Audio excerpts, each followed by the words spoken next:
Hello. Hello. Let's go ahead and pop out the chat 1 second. And close this. And keep that up. Nice. Make this smaller.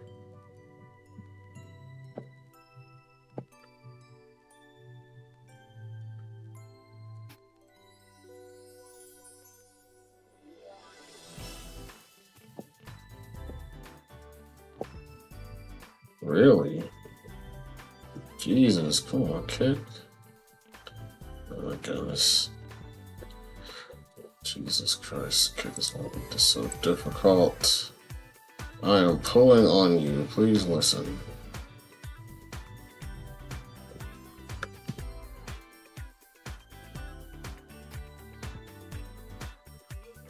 Okay. Just chooses when it doesn't want to. Okay. Okay. Jesus fucking Christ. Okay. Okay.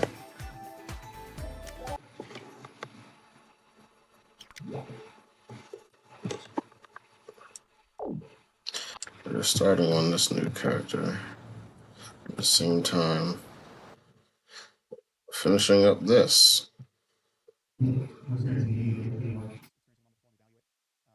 Hold on.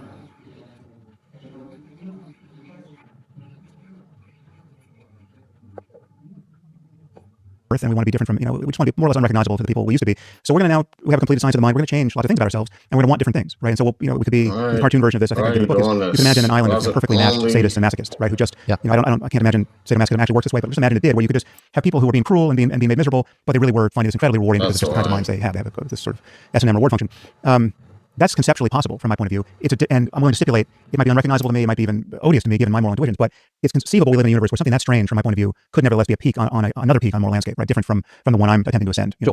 There's so much to say. I mean, the first is this idea of beginning with getting rid of all duty. Should just forget about that for a minute, and let's just look at the world we're in. Suppose we're having a conversation with somebody in that world, right? They're just in this descriptive world. There's no ought, there's no should, there's no duty. And we say to them, look, notice what happens when you put your hand on a hot stove. And this person puts their hand on the stove and they pull it away. And you say, so you didn't like that, did you? You go, no, I really didn't like that. I really hurt. And you say, so you value, not having your hand hurt that way. And they're like, yeah, so I suppose I do. I mean, I put my hand on it, it just happens. And I then say to them this statement. So look, if we should do anything in this life, and they go, hold on, what do you mean should? What is that? What are you talking about? I say, if we should do anything, it should be, avoiding those kind of circumstances. And they just say to you, in this world, where should doesn't, what are you talking about? I don't think we should draw much of anything from this, because failure of persuasion, because again, it is like the creationist at the physics conference. But it's not so much I see what you're saying there, but what I mean to say is I'm trying to get out what you actually mean in that phrase when you say if we should do anything. What do you mean by that? I'm saying the universe would be better, all things considered. So let's just say we couldn't, let's say we all have enough brain damage on the point where the sense of should is just something we can never seem to justify, and we're all kind of radically selfish. Whereas even if I can tell you that you would be better off not having your hand on a hot stove, I can't get you to care that anyone else not burn, say.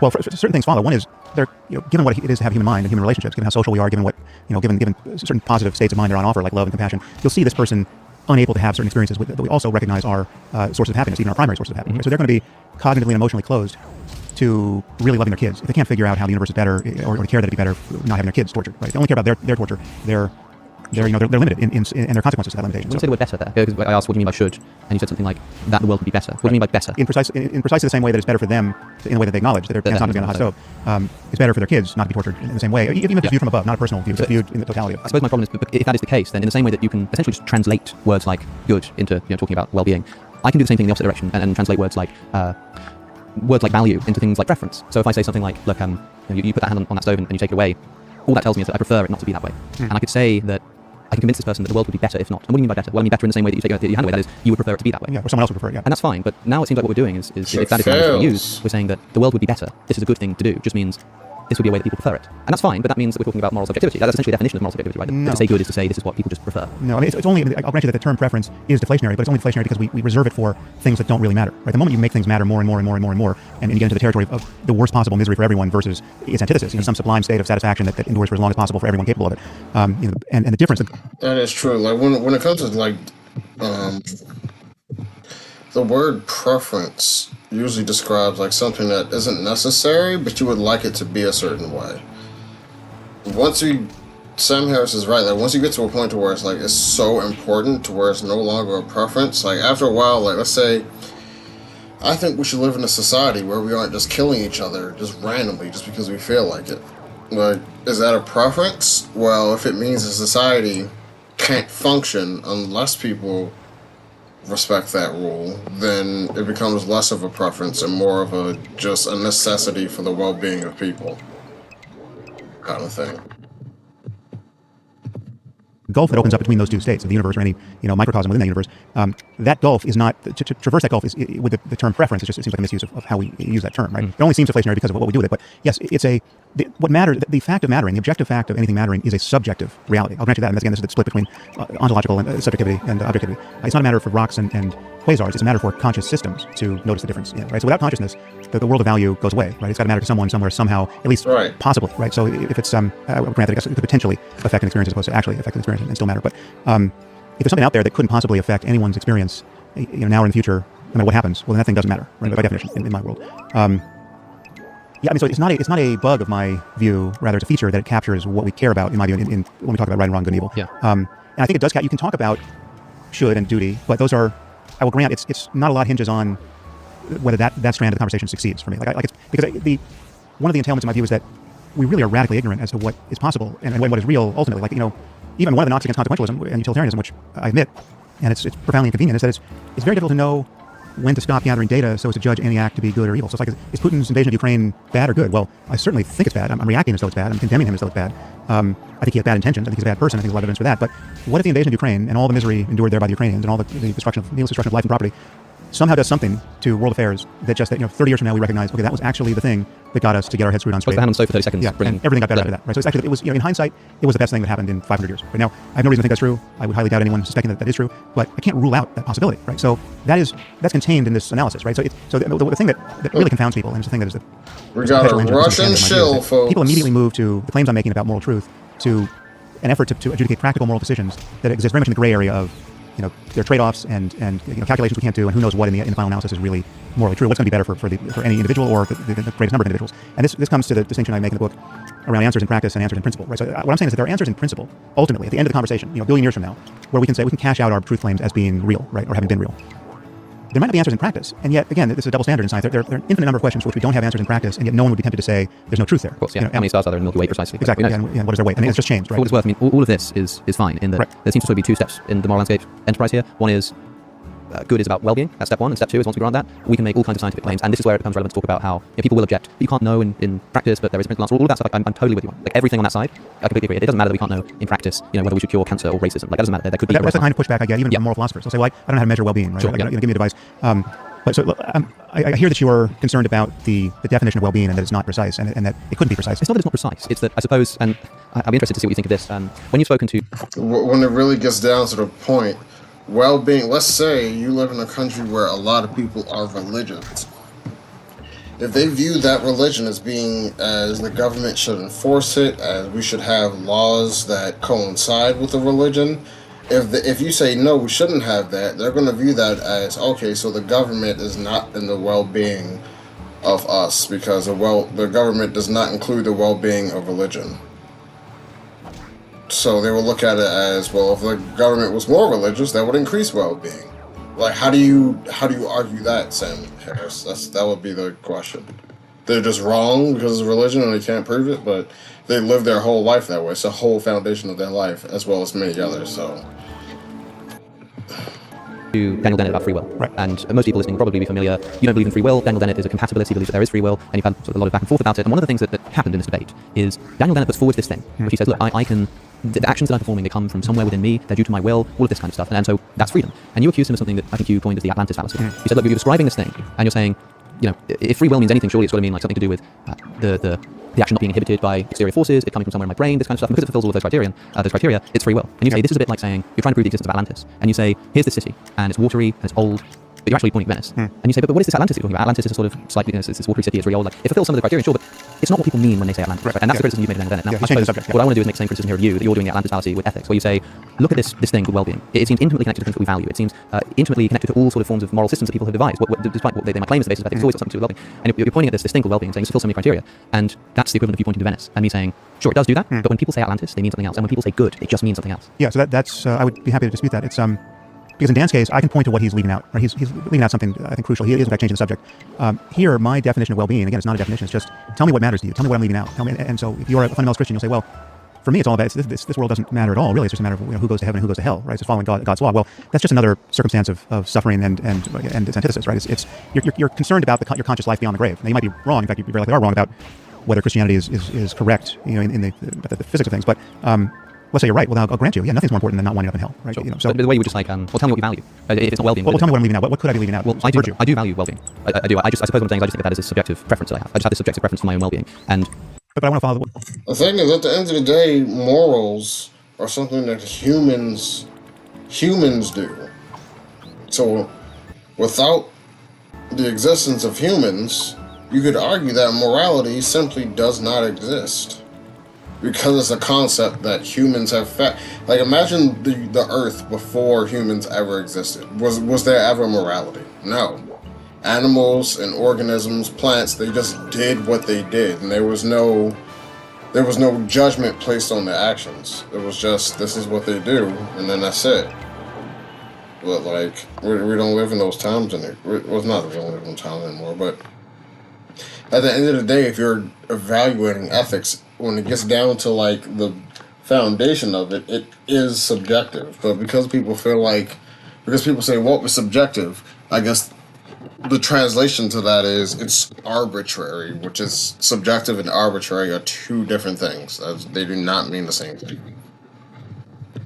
what the move you just made with respect to Dan, you're saying that my definition of well-being, however capacious, is guaranteed to leave out what some people legitimately mean by good or evil or etc. Yeah. So what are those things? Well, I think the tricky thing is, and I can offer a few different answers from different, I guess, moral perspectives. I mean, I'm an emotivist about ethics, so I don't have what I would say is whatever that gap is, I think just doesn't exist. But some people might say, for example, when you speak to a religious person and you say, what do you value if not well-being, or what is missing from that picture, they might say something like, well, yes, the worst possible misery for everyone is bad, and that there's no way of conceiving that situation that wouldn't be bad. But it's not bad just because of, say, the suffering. It might be the case, for example, that you're an Aristotelian and you think that things have natural ends. This table's end is to hold things up, and a human's end is to fulfill whatever the human end is, and suffering doesn't fulfill that. But they'll say that the reason that it's bad is because suffering doesn't fulfill the natural end of man or something. It's not because it's suffering. It's not because the experience of suffering is something that the creatures who feel it subjectively don't like. And so they'll totally agree with you that, yeah, the worst possible misery for everyone is bad, but that isn't enough to show me that it's bad because it involves the suffering. And so they'll say that what you're missing there is that. Now, I wouldn't say that because I'm not an Aristotelian, but then I wouldn't say that this good concept exists subjectively, right? And so I'd be the wrong person to ask. But I think it would be something like that, right? And you must recognize that, at least on the surface, when you tell people, I think morality is about well-being, and they sort of meet you with suspicion, that there must be something about this word good, even if they can't pin down what it is,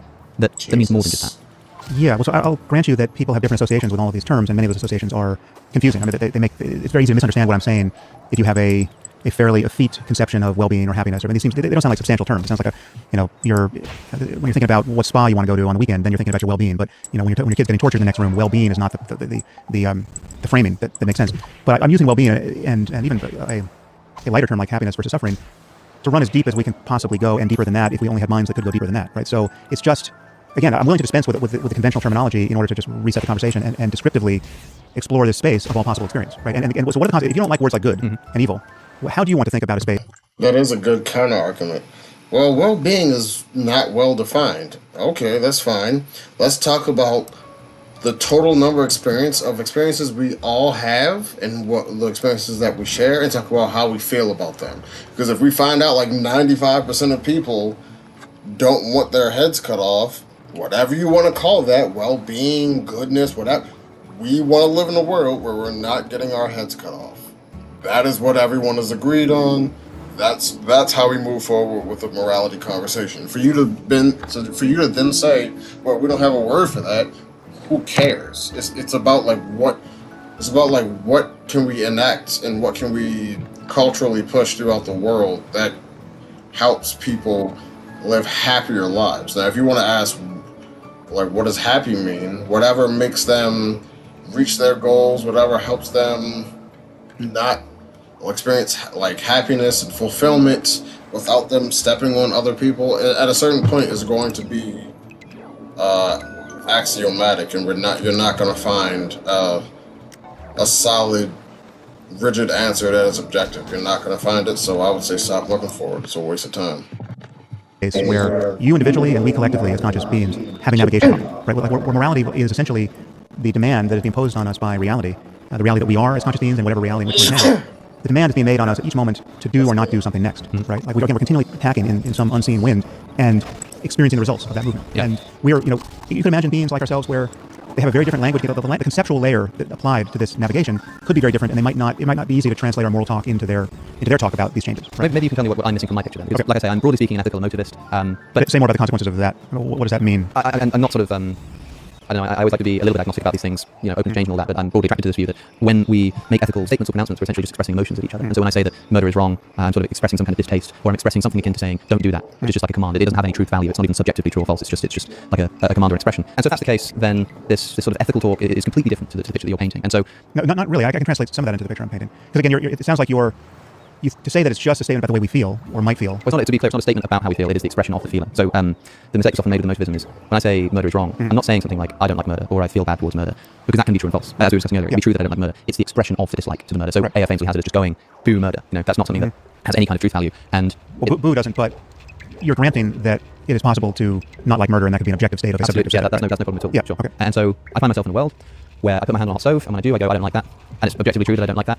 Cool. And so I look around the world, and there are certain experiences that are going to make me suffer, and some that are not. And so I pick the ones that don't make me suffer because I prefer them. And that's it. And that's the story. Okay, well, let's build from there. So that's you as a emotivist, picking and choosing in the space of possible experience. Would you grant that there are experiences you haven't had and you don't know what you're missing? Yes, in terms of what I would, if experiencing those, subjectively enjoy. Sure.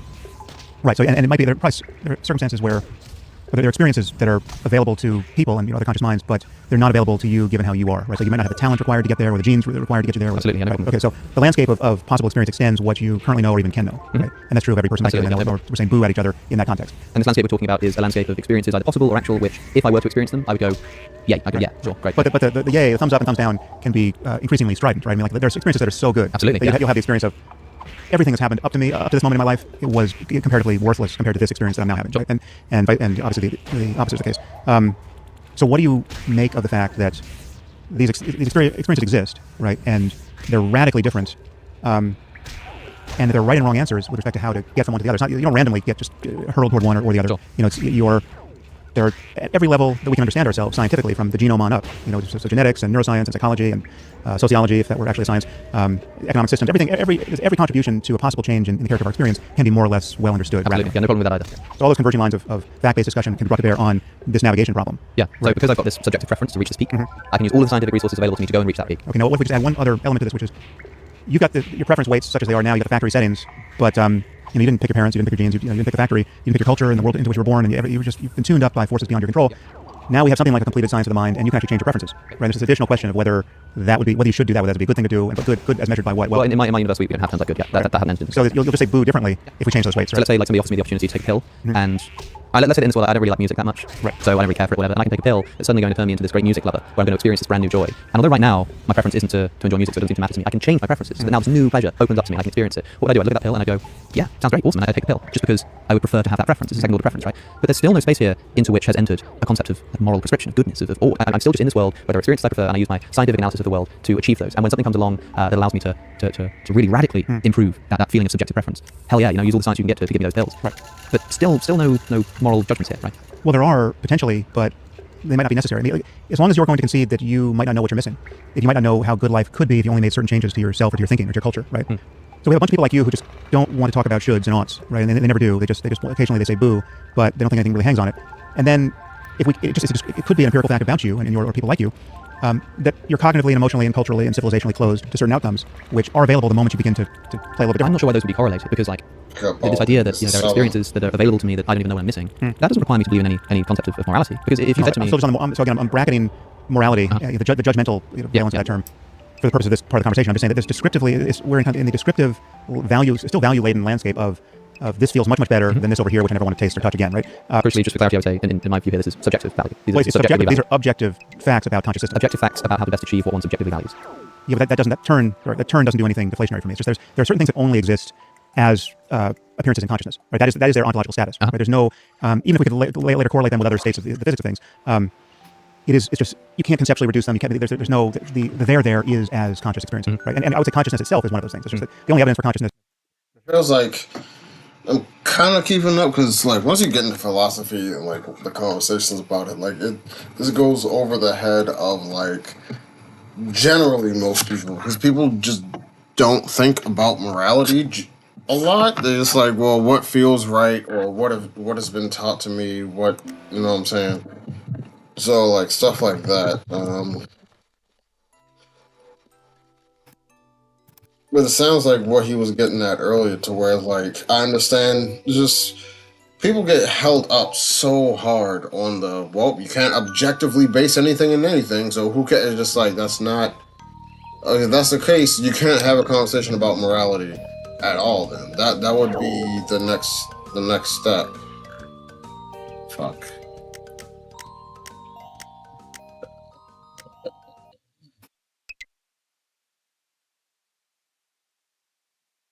You know what? I'm about to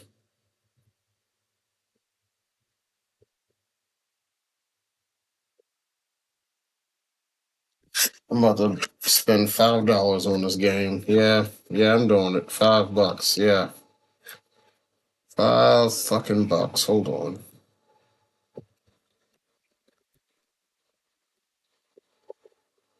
I got it like that. It's only $5 anyway.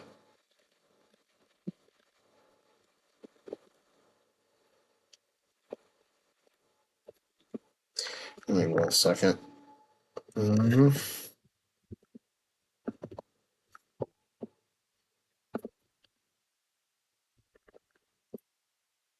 We're good. We're good.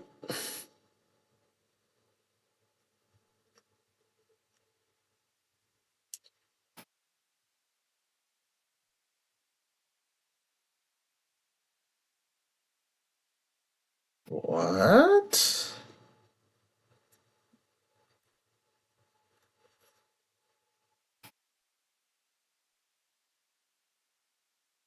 Hold on. Okay, phone. Okay. Hold on. I'll figure this out. In this universe is as consciousness, right? Like there's no evidence in the brain that consciousness is a thing, right? Okay. So is there something from this picture that we've been painting so far where I started in a world? I don't know why I'm imagining like I'm on some desert island, like we're starting from scratch, like the opening Minecraft game or something. And I'm just here in this world, and there are things I prefer and things that I don't. And I start to learn scientifically through observation which things are going to get me what I want, which things aren't. So I start acting in accordance. Then we all get together, and because it's going to be good for me if I work with this person, we work together and we start developing maybe this pill, and then somebody comes over on a boat and says, hey, there's this great thing that you don't even know that you're missing. Give it a go. And I'm so open-minded that I'm like, yeah, it sounds awesome, and the pleasure's just increasing and increasing all the time. And again, like the end, end scene, story's over. That's the picture for me. Right. Because if it is the case that there are in fact moral values in the world, like there is this thing called objective moral truth. The picture I've just painted, as far as I can see, doesn't contain it. So what's wrong about that? Where's it gone wrong? No, the more we fill in the blank spots in that picture, the more I think we get everything we could conceivably want by any talk about right and wrong, good and evil. So I mean, just give yourself a desert island and maybe add another person. So you're Adam and Eve, right? And you're building the world anew. And then the question is again, there's just two of you. And you have a navigation problem even there, right? And you wouldn't even have a navigation problem alone. Let's make it a little more complex. There's two of you. And now the question is, how can you live so as to maximize everything that would be rewarding, good, yum yum? I want more of that. Yeah, that is what they would in fact be doing. But there would be no. Okay, but again, the crucial thing to admit is that there are right and wrong answers. That there are very real and very different possibilities in the space of all possible experience. They can be actualized. There's some they couldn't possibly get to in a normal human lifespan because two people is just not enough to get to those things, right? But there's a range of right and more wrong answers open to them as to how to maximize what I'm calling their well-being, right? And the first answer is, they could both pick up large rocks and start smashing each other in the face, right? That would be a bad answer. It's a possible answer. It'll give them some immediate feedback as to what life is like when you do that. The wrong way to get there. Wrong way, and it just closes the door to other kinds of collaboration that we know are going to be objectively better. Better means navigating away from the worst possible misery for everyone and towards something, or in your emotivist terms, fewer booze and more yums. Just getting the character of experience will change by virtue of whatever laws of nature underwrite the character of conscious experience, right? And again, we can understand those laws at every level that we attempt to understand anything from genetics on. It sounds to me like Adam and Eve in that world. They just the color example comes to mind again. Maybe I'm missing something as to why this isn't a challenge, but they just are looking around the Garden of Eden, and they just discover that yellow just is really nice. They just like it, and so then they discover that there are all these scientific ways to figure out how to get more yellow. They figure out like botany. They figure out that you can plant particular plants and we'll get more yellow in the world. Like great, but this seems to me just two Homo sapiens acting in accordance with their preferences. If somebody tried to import moral terms into this botany planting flowers because they're yellow and we prefer yellow, I'd say that's a bit strange. And then that person could go on this incredible and intricate demonstration of the surprising and incredible ways that science can inform us about how we can enjoy colours in ways that we never even imagined. Like there's so much more to it than we even really considered. Yeah. But I would then say, yeah, sure, that's great, but what's this morality thing you're talking about? I mean, again, talking to the Adam and Eve character here, they're like, no, I just like these flowers. Well, what do you mean morality? What is this thing that you're talking about? But this is the only place where we're tempted to turn up the volume of our discursive insistence and use really judgmental terms like good and evil, right and wrong, is when the difference between the preference, when the preferences are beginning to track something that matters more and more and more, and it's such that it eclipses a concern about anything else, right? And that's why the hot stove is like, when your hand is on a hot stove, you really can't care about anything else, right? I mean, if you can care about something else, then it's not hot enough, right? And so it only becomes torture, it only becomes a moral evil, it only becomes something more than just a preference when it becomes unendurable, right? Or just so significant as to eclipse anything else. And I still think we can decline to make those moves. We can keep trying to deflate it and saying, well, Because like I said earlier, like not having your stuff taken by somebody else isn't in and of itself like it could be a preference, but it's like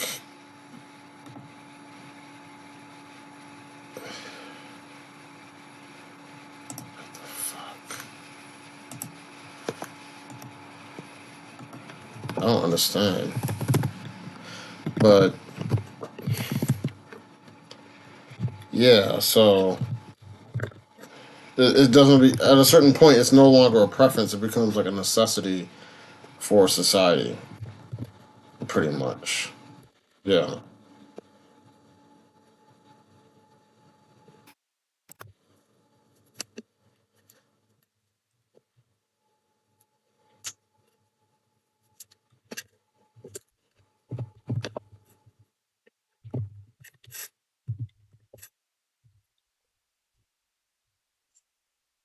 This shit is.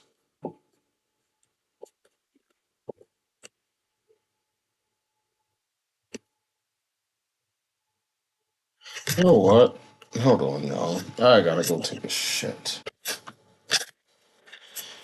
I'm trying to pay for something, but this shit is like.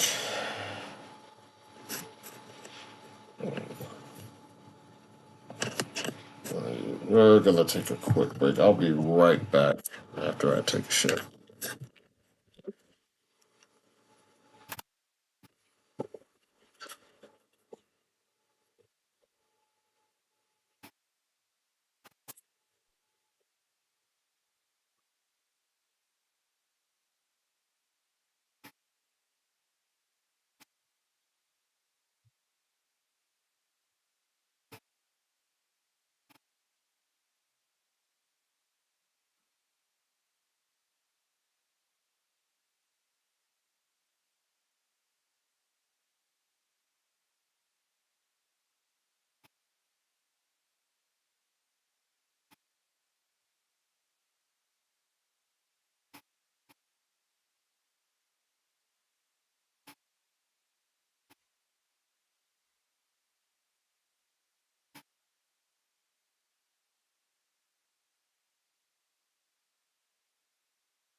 This website is ass.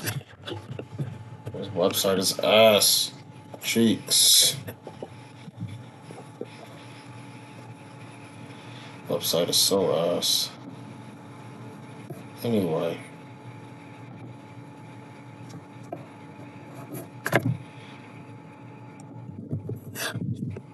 Really, at bottom, it really is just a preference for a conscious being like yourself not to be burnt alive, right? But I just don't see what we're doing there. There's one thing I want to add here, which may help untangle this, is that there's another double standard here, or disparity in how we talk about shoulds in the moral sphere. So, like I say that the worst possible misery for everyone is bad, and if we should do anything, we should avoid it, right? And everything is objectively better than the worst possible misery for everyone. And you could say, well, yeah, but who's to say you should? Who's to say that it's really true that you ought to see that the worst possible misery for everyone is worse than some other state of the universe where there's lots of happy people? And like, why? Like, how does should and ought apply there? So you could do the same thing in logical or mathematical space. You could say that 2 + 2 = 4, and if someone fails to understand that, you could say, well, when you add 2 and 2, you should get 4, or you ought to get 4. You actually have a logical duty or an arithmetical duty to get 4, right? And if you don't get 4, you're shirking this responsibility. You could add that layer of judgmentalism. That seems to me like kind of what you're doing. If forgive me, but it seems like when someone says, well, I'm saying it's not a problem to strip out that layer of judgmentalism in our talk about right and wrong, good and evil.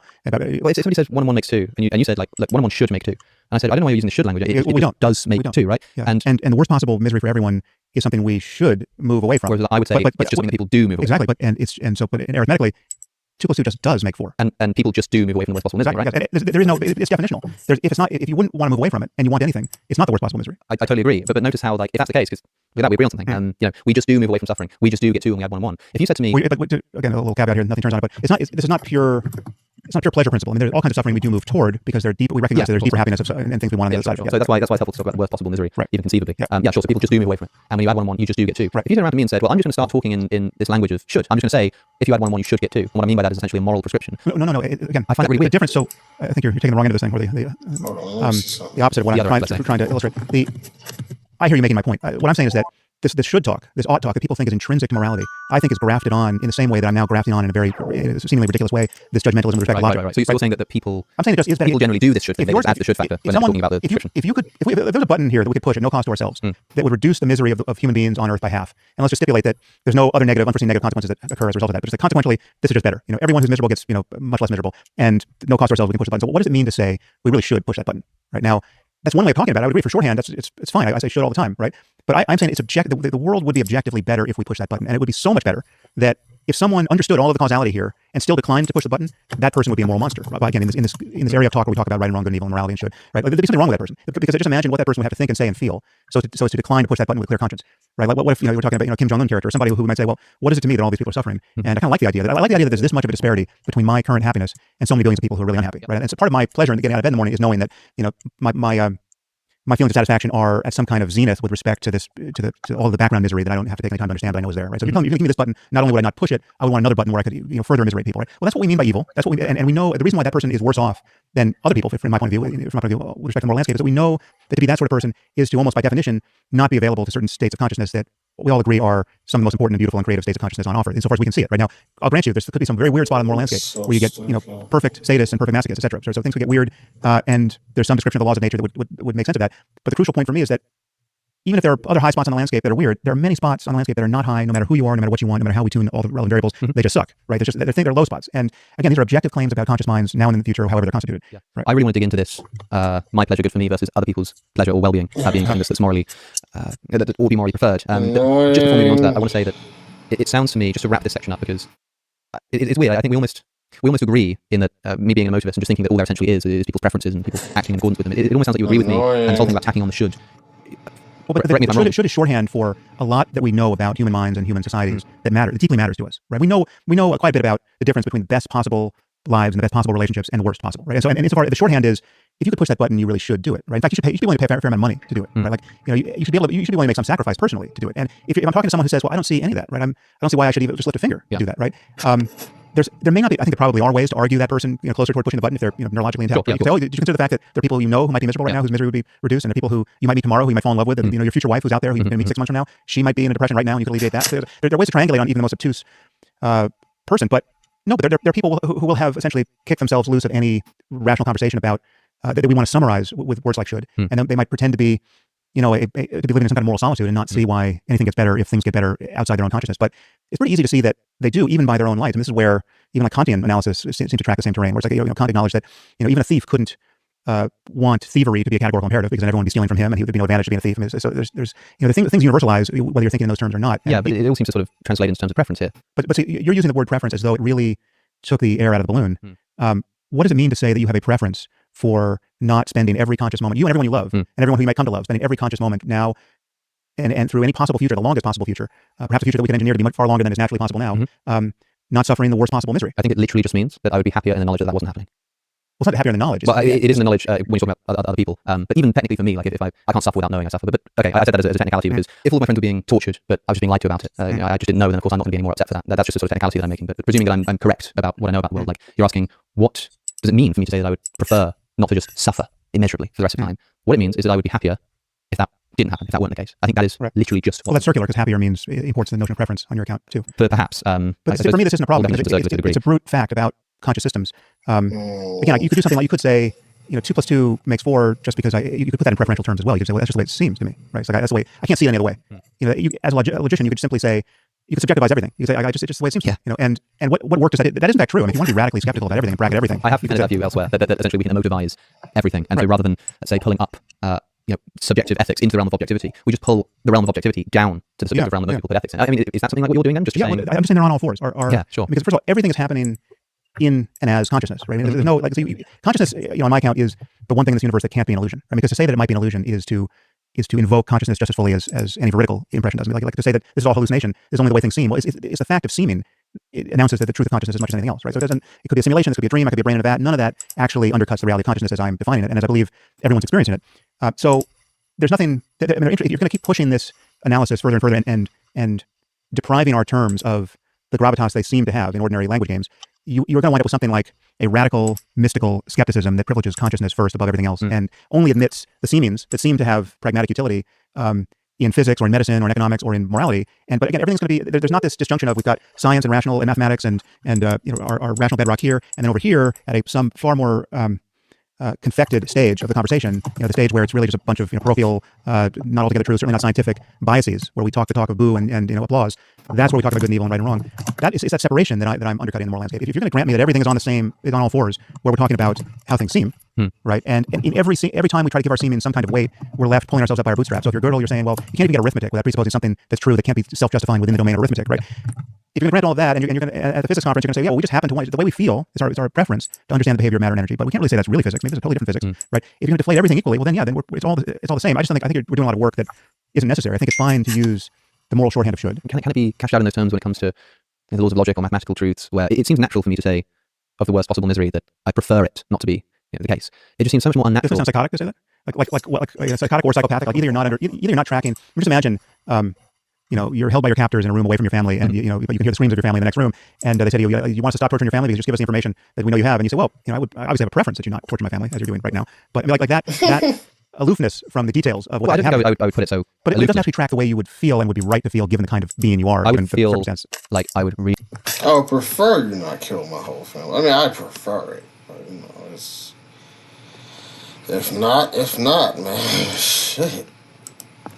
Really prefer that not to happen. Even more like, how much ice cream could counterweight that preference? Well, I suppose even I don't know. Maybe there would be an answer to that. I'm not sure. Hard to know until we've been in that scenario, I suppose. It sounds great. But look, I mean, people say this about all kinds of things. They say it sounds absolutely absurd to say this, to look at the majesty of the universe and say there's no God. It just seems like crazy. And you're one of the people who's better than anyone else at looking at situations like that and going, yeah, but like forget about how it seems. If this is how it is, this is how it is. Yeah, but that's not a good analogy, because yes, I can get there. You look up at Andromeda, or that Hubble Deep Field movie that somebody made. And you can say that, but you have to just keep aggregating the data. You also have to include smallpox killing 500 million people over the course of the 20th and probably 19th century. That's part of the majesty too. Yeah, but okay, so on the surface of it, it seems like, hey, that's crazy to say that. But if we look at it more deeply, then we realize it's not so crazy. And I think the same thing's true here. Like if I'm a captive and I was somehow in a state of mind to actually reflect in a second order sense on what was actually going on in my brain, then I would notice that when I just instinctively say, please, I'll do anything, let me go, I need you to let me go and let my family go. If I were able to stop and reflect on that, then looking at all the data, I'd realize that what's really being expressed there is a really intense preference. In the same way that if I held your hand on a stove, I think that you wanted to take that away is a preference. It's you saying I would prefer it to be the case of my hand on the stove. Now, if I hold your hand there so that preference gets incredibly intense, I still think it's true that you would just prefer your hand not to be there. I don't think it sounds psychopathic to say that that's all that's going on on just because we sort of turn the heat up. Yeah, well, that's why I think this term preference, I mean, it strikes the ear as radically diminishing of the significance of the thing. But if we're just going to expand it to encompass everything that matters as much as it could possibly matter to us or to any conscious system, well, then it's a different word, but I'm fine with it. I mean, it's a valence. It's a subjective valence with respect to how you're disposed to navigate in the space of changes. Right? So you're going to do, based on you're wanting more or less, based on the kind of being you are going to do something or want to do something if you're prevented from doing something. And all of that has consequences. And yes, and there are trade-offs. And there may be states of the universe where, again, they're discordant, right? Like, which is to say, if you're on one peak, you're not on another peak. But if we could spend a billion years doing all the relevant math, we would recognize, okay, everyone's going to more or less just as well off in each circumstance. All the things are different, right? These people are fixated on yellow over here. These people over here don't even think about color, but they've got something else that really captivates them. These are different. They're incommensurable. But they're given the laws of nature, and given that everything that allows for experience is emerging out of the laws of nature. There is a way to navigate between these two peaks. There's some valley we could descend into, and some ridge we could climb. That would require changes to the nervous system and changes to our intuitions and changes to our talk about morality.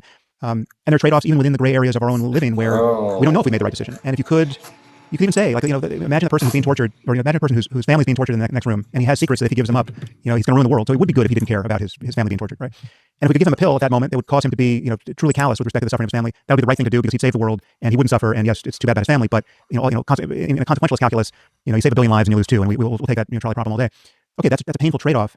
It might have been the best place we collectively could have navigated to, given the circumstances. There's a place to stand where it would be better, all things considered, had his family not been captured and not been tortured. And so there's counterfactual that we prefer, but given what happened, there might only be one place to move, and it involves a trade-off. And as you focus on the trade-off, it's truly galling, and it's awful that this man is sitting there smiling at his family getting tortured. And he's certainly going to feel bad about it later, but it was the best thing we could do in this part of the moral landscape. Sure, I think it'd be good to probe this bit about other people's well-being. Of course, there's so much more to say about this, let's say the meta-ethical element. I think it's very helpful how you've talked in terms of pulling ourselves up by our bootstraps. Essentially, I suppose, the criticism many people are making, and one that I've made in the past, is that the philosophy is circular. It seems to me like you might be saying something like, well, it is, in the way that any other kind of philosophy is circular and must be circular. Yeah, and, which is to say that I don't accept the charge of circularity really, but there's a first move you have to make to come out of the darkness, and that move is not itself self-justifying. And for me, the first move is you have to acknowledge that the worst possible misery for everyone is bad. Well, and anything else would be better. Right? Even if I would charge your philosophy with circularity, perhaps the conversation shouldn't go around in circles. But like if you look at a definition of something like a cause, right, and just to define the term cause, you get something like a circular definition of cause. I think it's doable definitions. Yeah. Not all definitions, but all brute facts about our reasoning. There's a foundational definition where you just need to sort of start. Yes. There's no further recourse, right? It's kind of like how a dictionary is always going to be internally self-referential. If you try to, every word in the dictionary is defined with other words, and so if you kept sort of looking at, if you looked at the definition of table, and within that definition, you took one of the words in the definition, and looked at the definition of that, and looked at the definition of that, you'd end up just going around in circles. Or you would start somewhere that's essentially self-justifying. There's yes, no way to change I'm happy to remind, but I had one more piece here to think about, which is I think there are things we can pretend to think and even convince ourselves that we are thinking, but I don't in fact think we are thinking those thoughts all the way through, right? And this is one for someone to say that maybe the worst possible misery for everyone isn't really bad, right? Or maybe it really doesn't matter, or who's to say? I think that you can pretend to think that. You can make the mouth noises. You can even silently, with the voice of your mind, rehearse those sentences.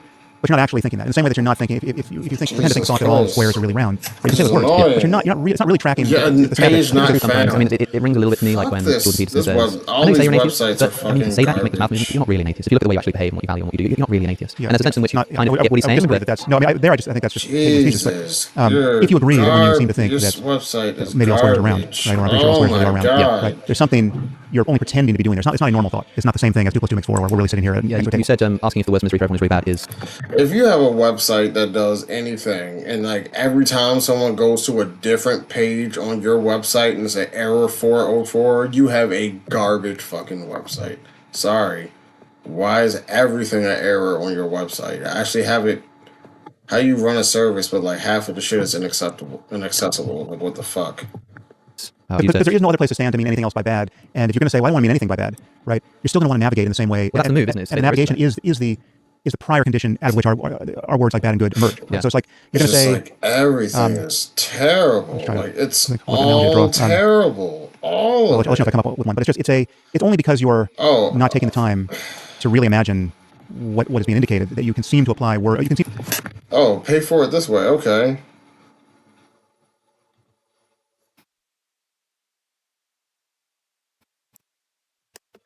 Pay for this thing. Okay, I want to pay for it. Sorry. It's you even fucked up. Oh my gosh, no thanks.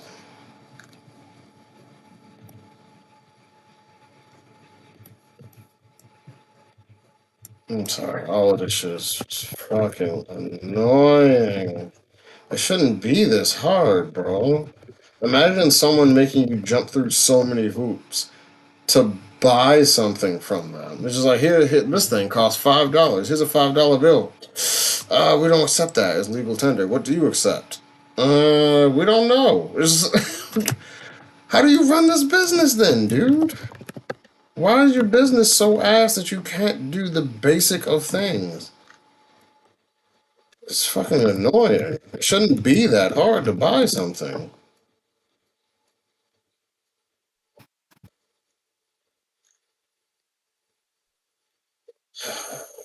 Sent an email. Okay. Jesus. Need someone's before. God damn, bro. It's just so. It's so stupid. It's so stupid. Come on. Oh my god. So much. Okay. Okay.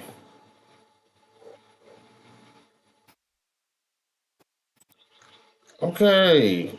Check out. Jesus Christ.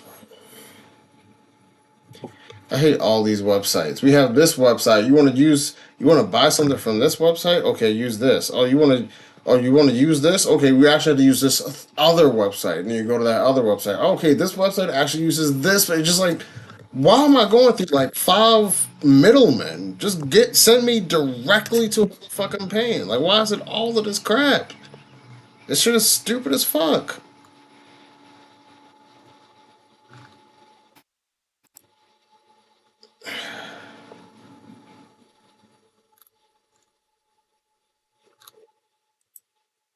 Hold on, is this going to be a physical card?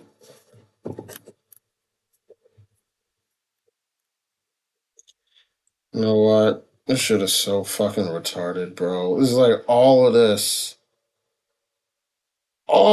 just so I can spend $5 in the game. Like, are you serious? Like, you gotta go through all these hoops because none of y'all shit is working.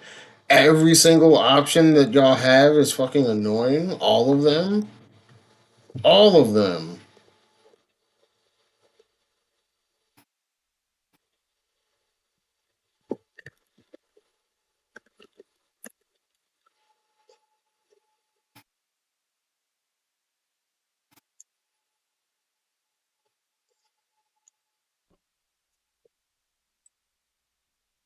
I don't even know if that's the same shit.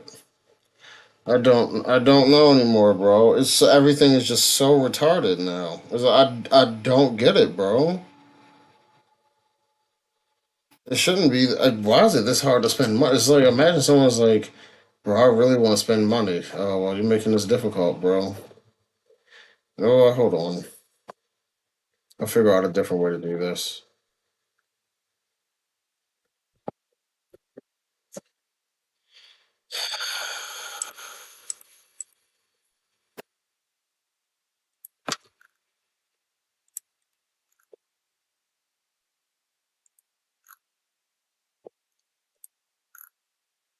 Jesus, bro. Are you serious?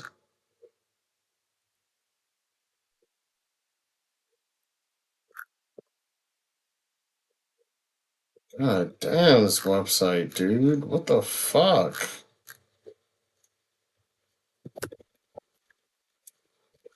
I have nothing, of course. I can't shop.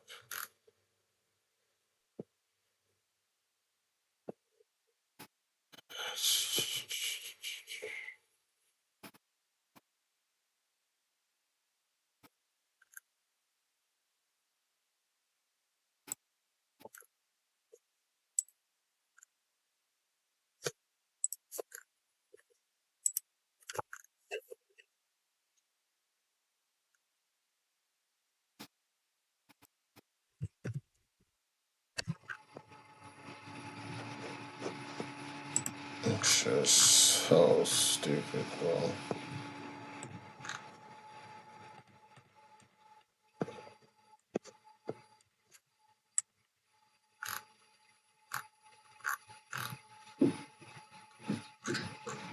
Just retardedly stupid.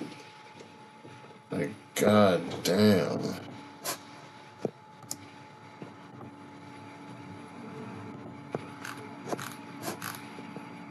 God fucking damn it, this is ridiculous.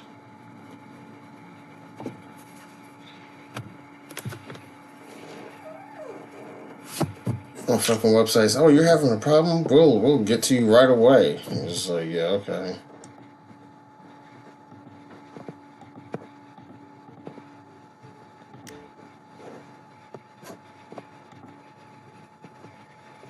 Um,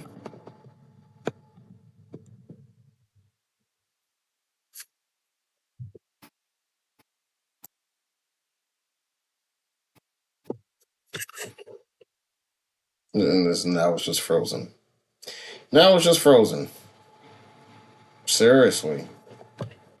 Fucking seriously. This is all you got for your website is trash. Your website is trash. Your website is absolutely garbage and trash.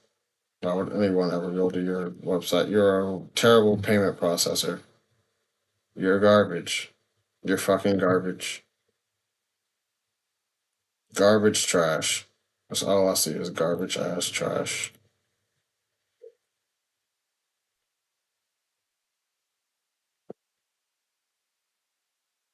If this doesn't work, I'm just giving up. It's one of those things. I guess y'all don't want my money. Y'all don't want it. Y'all do not want the money. That's crazy. Imagine someone's like, hey, I'll give you money. It's like, nope, I'll pass.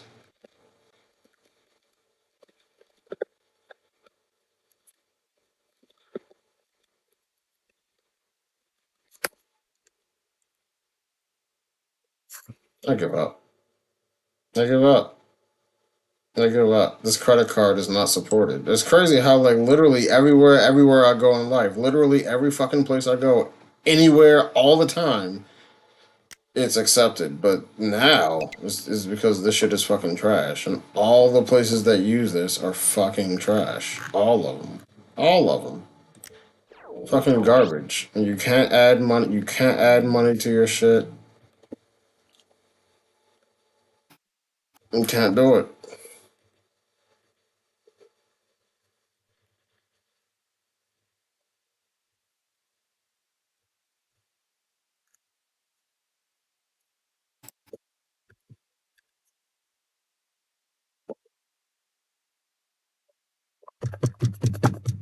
Try one more time.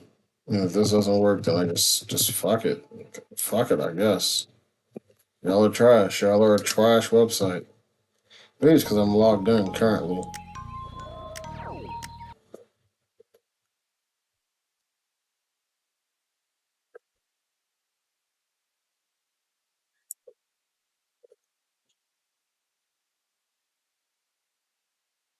This credit card type is not supported. Is there any credit card type that's supported? Because y'all websites are all trash. Okay, I guess that's it. This other place, this other app on my phone. Hey, if you want to do this, download this thing. But this other thing that I downloaded is absolutely trash.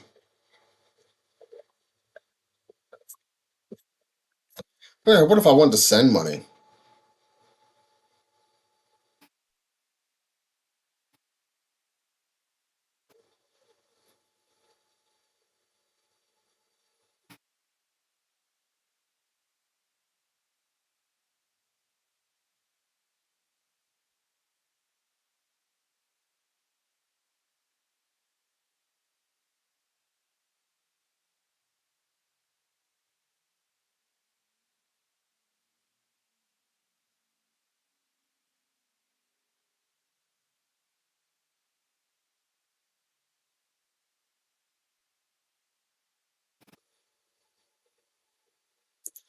Who is this? Where is this information coming from? What the fuck? Hey, would you like to add money using the bank? Sure. Okay, we'll just populate a random bank account and routing number information for no reason without giving you the ability to edit it. What the fuck? Why? Why would you ever do that? For anything ever? It's just it's so stupid. It's so stupid. It's so stupid.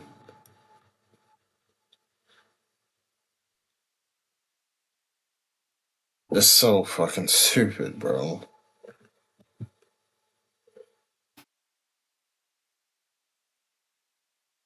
Okay, I can't add a card.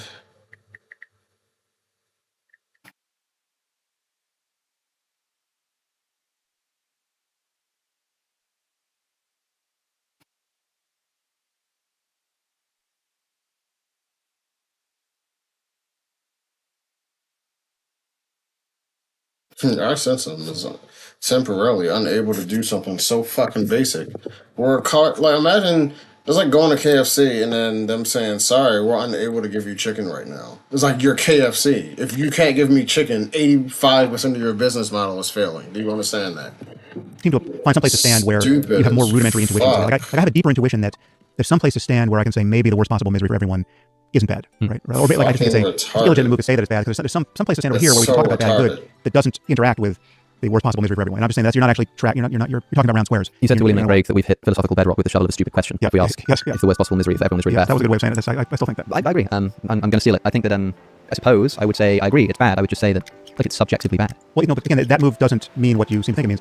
It is it's all subjective ontologically. It's not subjective epistemologically. Like, so we can have a realist conception. So it's not deflationary to say subjectively. Aren't people talking about objective ethics interested in an ontologically objective ethics? No, they're very often condemning the whole enterprise as epistemologically subjective. If you have, like when I'm at a conference and I say something disparaging about the Taliban's ethics, and some overeducated person comes up to me and says, "That's just your opinion, right? Who are you to say that veiling women is bad, really bad? That's just this is an old culture. It's an alternative because you're not in a position to judge, right?"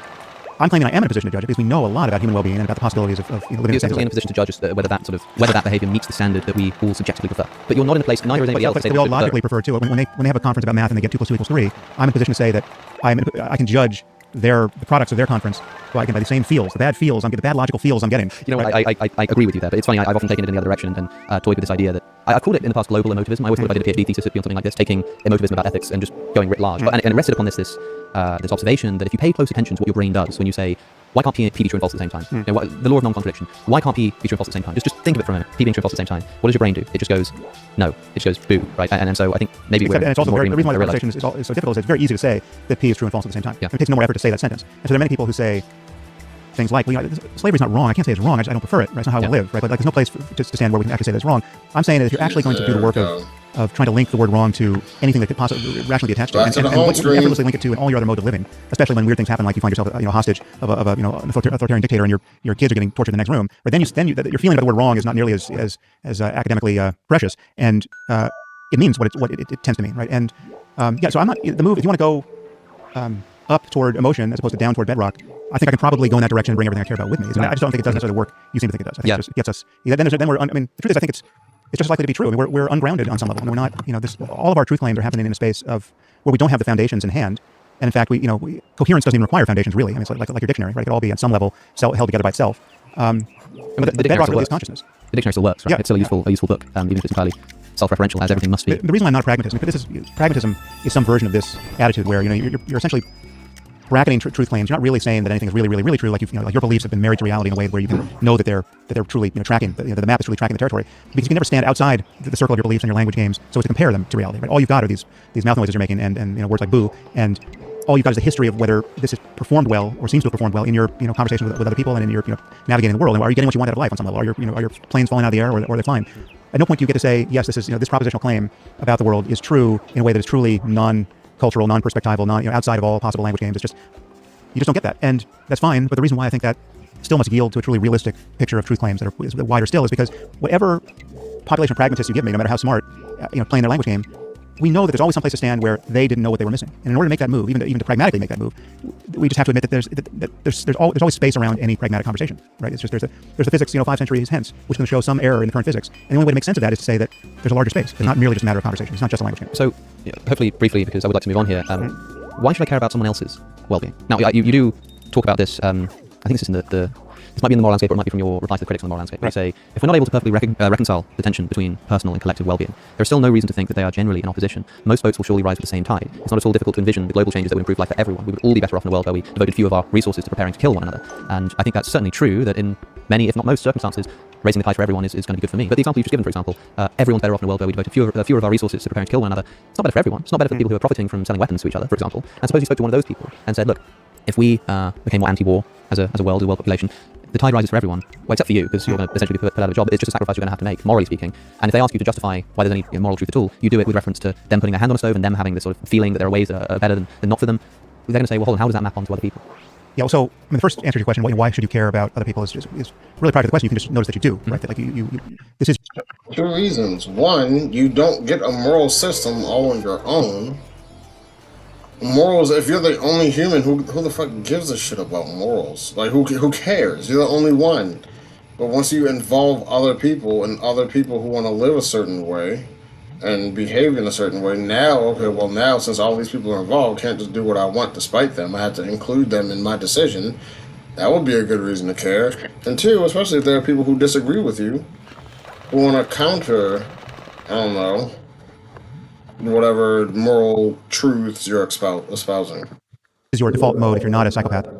And there's a reason why that is, because so much of what's good in life is born of your entanglement with other people. And we're deeply social creatures. And if you're going to go live in a cave, well, then the conversation might change a little bit. I mean, moral solitude is its own thing. We can talk about that. But given that most of us have to and want to interact with other people, I think we will find most of the time that we actually want to interact with people who are not miserable, right? We don't want desperate, miserable people crowding our door. We want people who are filled with joy and creative energy and have good things to say and interesting things to say. They have the disposable wealth and time so to do beautiful things that we appreciate. Like when you open Netflix, you want to see good shows, not terrible shows. At least you want to see some shows, and that presupposes that people have the free time and energy to make shows, right? Because you want to be entertained by happy people, and you can see how far this extends, and it extends all the way into horizons that are fairly utopian that we have not yet experienced, but we know must be possible on some level. Now, to say there are going to be trade-offs along the way, there will be, but the arms manufacturer has a variety of skills that apply to things other than arms, one must presume, and that person, if he's not a psychopath, could presumably be convinced that he will be happier in a world, but with sufficient job retraining, he's going to be happier in a world where he doesn't have to make bullets. He can make some analogous technology that happy people use for happy reasons. It's conceivable that that's not the case, right? Like, it's conceivable that there's someone who actually just enjoys war. Like, okay, but then those and that's the guy, that's the Christian fundamentalist physics conference who we're not inclined to take seriously. But he's not wrong about his own preferences there, is he? No, he just might have brain damage, and if we had a completed science of the mind, we could help him. Right? Like we would. If we could just wave a magic wand and change the preferences are wrong. Yeah. So if you were able to sort in the same way that if we give him a list of equations and he gets all of them wrong, right? 2 + 2 makes 18. But how can someone be wrong about their own preferences? Well, no, he's wrong about what is good, and he's wrong about the space in which he can navigate. He's wrong about he doesn't know what he's missing. He doesn't know how good he would feel if he could feel better. Can we just stipulate for a moment that it were the case that because of whatever the circumstances that made it the case, this person's brain chemistry is just such that this is the best line of work, that any other line of work you could put them in, including all the available scientific resources to studying their brain chemistry. He has bad brain chemistry. Absolutely anything you can do would make his experience of well-being worse. Right. And he could be a paperclip maximizer, and he could just be a rogue AI that we is not aligned with the interests of the rest of us. Sure, and that's right. Okay, so you imagine there's someone a bit like that, right? Yeah. And we just have to rule out for a moment that we have any technology that can change his desires. He just loves his job. Anything that you do to him will reduce his well-being. You come along to him and say, listen, we are trying to remove war from this world. You're standing in the way because you're an arms manufacturer. Yeah. We need you to stop. I don't see, and again... Well, then we pass a law against arms manufacture. If that was, we do this all the time. If someone is sufficiently indigestible from the society's point of view with respect to what they want out of life, we just brute force it. We just put them in a room and lock the door, right? But is he wrong about anything? Well, he might be. So he could be right about everything. So it's possible for one person to be right and for all of us to be wrong. I'll grant you that. So he could be a lone moral genius who understands that if we just blow a few more things up... Well, I'm not being right about the state of the world, but just right about the fact that his own well-being will be maximized by staying in that job. And we stipulated that in this case that is actually the case. How can we say that he's doing anything more? I mean, maybe we can't, but we lock him up anyway. Well, no, we can say that he's making the world of because morality is more than just what people individually want. I could want to smash. I could want to fuck somebody's brains out. But if they don't also want to fuck me too, I'm gonna end up in jail. Like, yeah, I don't know how else to answer that. Just because it's more than just what any individual wants. What the hell? Can you grab the shit? Grab it. Thank you. God damn. There's gonna be more than just what any individual wants. And yeah, that's it. It's gonna be more than what any individual wants. So the idea of like, well, I want this, or this person individually wants, like, okay, but more about how does it affect other people? Let's say you want to have a heavily Christian society, and then you enact your Christian society, and then like 70% of the people are actually super unhappy. Do you just be like, oh well, shut the fuck up and suck it up? This is the morality here, so take it. And it's just kind of like, if morality involves everyone else, sorry, you don't get to just say that. You don't just get to say fuck everybody else. I think this is right. Like, no. Of conscious beings beyond him, worse off than they would otherwise be. He keeps manufacturing dangerous technology. He actually doesn't care, and I'm going to stipulate his right not to care because he's elderly, and any potential societal benefits in terms of what shows end up on Netflix are going to take long enough to be cashed in that he's going to be dead. Well, yeah. So from his point of view, he doesn't, given the nature of his mind, there's certain experiences he doesn't have, he doesn't know about, and he doesn't want to have or know about, and so he's cognitively closed to much of some of the most beautiful spots on the moral landscape that are probably fairly close to where he is. He just can't see them, right? He's in the fog of his own, monomaniacal interest in making arms. Now, you can make that as rewarding as you want, but it would still be better if he had such a mind so as to find his reward in other ways that were compatible with the rewards that the rest of us find. Right? So that's true, but in this circumstance, that option just isn't available. Yeah, there's a reason why we still have some bullets that we shoot people like this, and we imprison them. But we also then can't really say that he's doing anything immoral. Well, it's immoral when viewed from above. Sure. So there are two ways in which it's wrong or immoral, or less good than it could be. When viewed from above, when you view all conscious minds that could possibly be affected by what's happening, we can see that things are not as good as they would otherwise be. Right? Good as measured by preferences or how people are disposed to navigate. People taking their hands off of hot stoves. But even within his own mind, it is true to say that he doesn't know what he's missing. Like if we could give him if we had a more complete technology, and we could give him a football helmet that could tune in any conscious state available to a human mind, right? And we could 10 million different conscious states that he could just have a device, and he's stuck on the arms manufacturer bliss state, but we could switch him over to the I love all human beings as myself Jesus state, right? He would almost certainly prefer millions of other states to the one he's currently stuck on. Sure. And that's not even admitting the fact that in a truly completed science of the mind, we could change the synaptic weights that lead to his preferences. Yeah, I think there's a straightforward response to both of those cases, the individual and the sort of God's eye view. The first, to take them in reverse, this guy who's an arms dealer, if we could take this helmet and put it on his head, then he realised that there are possible situations that are better for him conceivably, but that doesn't change in the real world this being the right thing for him to do. In the same way that if somebody has terminal cancer and they decide to euthanize themselves because they don't want to sort of suffer with cancer, I could say, but if we somehow develop a cure for cancer, then them euthanizing themselves would be the worst thing they could possibly do. That would be ridiculous. And yeah, that's true. But because that technology doesn't exist, that's a different analogy. I mean, I'm very charitable toward euthanasia. Yeah, of course, but you're sort of saying that that's the right decision given the practical circumstance you're in, and you can hypothesize that if we invent this technology which changes the situation... Well, it just changes the fact that he's now he's able to see what he's missing. He can't see what he's missing. But I'm simply saying that given the kind of mind he has, he is stuck. And given the kind of mind he has, he doesn't care that he's stuck. And so what you're pointing out to me is there's a failure of persuasion. There's nothing I can say to him that's going to convince him that he's wrong. I'm not, because I realize why that would be a problem. I'm not quite saying you wouldn't be able to convince him that he's wrong. I'm saying you would be able to say that he is wrong. Well, I can say that he's missing something. Right? So in the same way that... So to translate this back into arithmetic or logic, it's like we've got a guy alone in a room who keeps adding up 2 + 2, making 3, and that feels right to him, and that's why he sees it. And so the warm feels we get when we add it up to 4, right? It's the only way we can add it up where we feel good. Otherwise, something's wrong. And we can put it into a circumstance where it really matters. Like if you're going to get on a plane and the plane's going to crash, and let's say it has a logical number of bolts in the door, and you say, I put 2 here and I put 2 here, so I got 3 bolts, and I'm going to say, wait a minute, that's not. Well, I'm not comfortable with what you just said. It's no, 2 and 2 makes 3, so we're good to go. No, I'm not getting on this plane until you start talking differently, right? That feeling of discomfort he feels in his room with anything other than 2 + 2 = 3. Okay, so you're talking about a guy who's got brain damage by my lights, and by the light of anyone else's adequate conversation about math. Cool. I'm saying that when you're going to talk about human flourishing, right, or the flourishing of conscious systems very much like ourselves, even beyond ourselves, that is you got to be. Because that could put you in the iffy territory. Well, everyone else seems to agree, because at a certain point, morality is about how many people you can get to agree with a certain thing. And I don't know if morality can just translate that way to something, to like the more harder sciences like math or physics or like shit like that. I don't know, or chemistry. I don't know if you can just like, well, this thing over here, I'm trying to compare these two schools of thought, but this one over here is 100% like rigid, and like this one has even like any amount of flexibility on that, which I would say morals have quite a bit of flexibility, considering that the foundation of them is necessarily subjective. I don't know. I get what Sam Harris is saying, but like I don't know if this analogy necessarily holds. There's going to be a rational conversation we can have that's very much like the mathematical one, which again will also admit of wholesale changes that are fundamentally surprising. Like in the same way that mathematics does. Like so, the analogy we could be using is to Euclidean geometry for whatever it was, 2,000 years, right? Like for 2,000 years, everyone's adding up the 3 corners of a triangle and getting 180 degrees, and they can't see it any other way. And then Riemann comes along and says, actually, we put this on a curved surface, one way or the other, you're going to get more or less. Isn't that interesting? Okay, that might have been. I actually don't know so much about the details of how long that was controversial for. It seems like it should have only been controversial for about 5 minutes, but let's say it was 5 years, right? That's still. There's a few things to notice. One is there's a bridge from. It's radically surprising. It subverts at least the seeming character of the conversation that's been the status quo for 2,000 years. So it admits to the fact that there could be some lone cantankerous genius in a room who decides things are different, feels things are different, and then comes out and says, "Here, look how they're different," and we're all bowled over, even about fundamental things. And I admit that's even true in the moral sphere. Again, if someone discovers that if you can only stay on that stove for 30 seconds, it's all good. That's an insight. That's a breakthrough. Let's all do that now. But absent that, the normal conversation we have about these things, where you know the difference between a lunatic and a good faith challenge to what's happening. We know how to organize a conference where it's not just a free-for-all where no one can complete a sentence because it's just a epistemological wasteland. We can, in that ordinary mode where we talk about right and wrong, good and evil, it's very easy to say, this guy just doesn't get it. He doesn't understand that he'd be happier if most people were not writhing in misery. This is not something we need to take seriously. In the same way that there are whole cultures we don't have to take seriously. The Taliban have nothing to offer us on topic of morality. They don't have anything to offer us about science either, right? They're not the best at anything. Right? And we as a culture can just, as arrogant as that sounds, we can broadcast that judgment over everything they're doing. And then that actually leads to public policy. Like just how many acolytes of the Taliban do you want immigrating into your society at this moment? Not too many by my lights, right? Given their commitments, cognitively and religiously above all. So I'm just saying, I just don't. It doesn't matter how weird a person you can show me and prove that I can't persuade them. There's still some place to stand where we can agree that they're missing something, and we're right to say that about them. How does religious belief dovetail with the moral landscape. Your ethical worldview is about minimizing suffering, maximizing well-being. There are a great deal of studies that show just empirically that religious communities and religious believers tend to do better on a lot of metrics. So one study recently that religious people cope better with the COVID pandemic, for example, and on metrics of feelings of worth and fulfillment and this kind of stuff, religious communities tend to perform better. If that's the case, and if you believe in an objective set of ethics which should value people's well-being, you wrote a book called The End of Faith, which attempted to dispel people of their religious beliefs. Should you not be pulling that from the shelves? Yeah, well, so it's a big if whether or not religious communities actually do better. I mean, they do. It all depends on what you mean by better in that case. But granting that they might, right? Then the question is that the best way?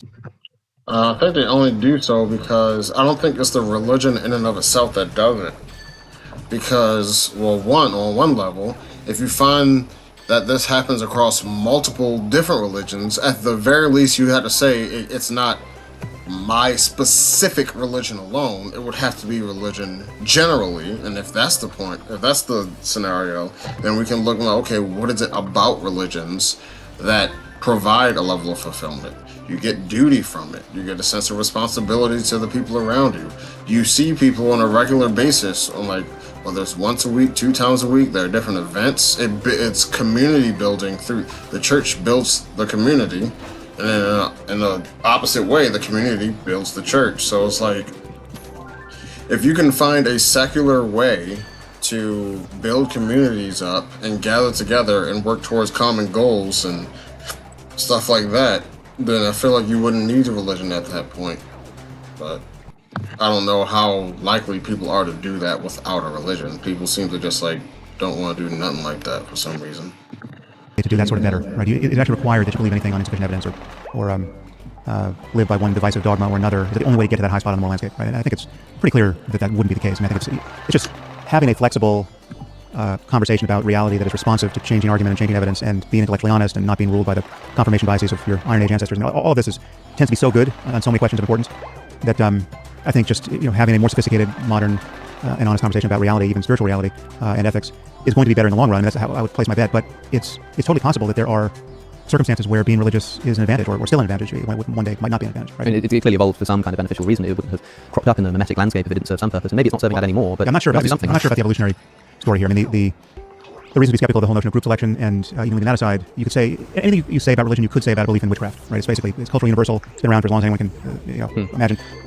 It obviously it interacts rather often with religion, but it's a distinct strand of belief that most of us acknowledge is almost certainly bullshit. And yet you could tell a story about its utility, right? And I'm sure there are circumstances where belief in witchcraft has some pragmatic value for an individual, even for a whole society. I mean, those communities still exist today. There are still people who will describe themselves as adherents of witchcraft, black magic, paganism, this kind of stuff, which many people view as these ancient, long-forgotten religious communities. They still exist today, and I wonder if they cope better with the COVID pandemic as well. It's hard to know. But suppose that we could establish this, and suppose that it was specifically something about belief in the transcendent, and more than just something like secular meditation can get you. Something about belief in God really does just fill that hole, as it were, within somebody in such a way that makes them reach a higher peak on the moral landscape. If that were the case, would you feel a moral obligation to take a book out of publication?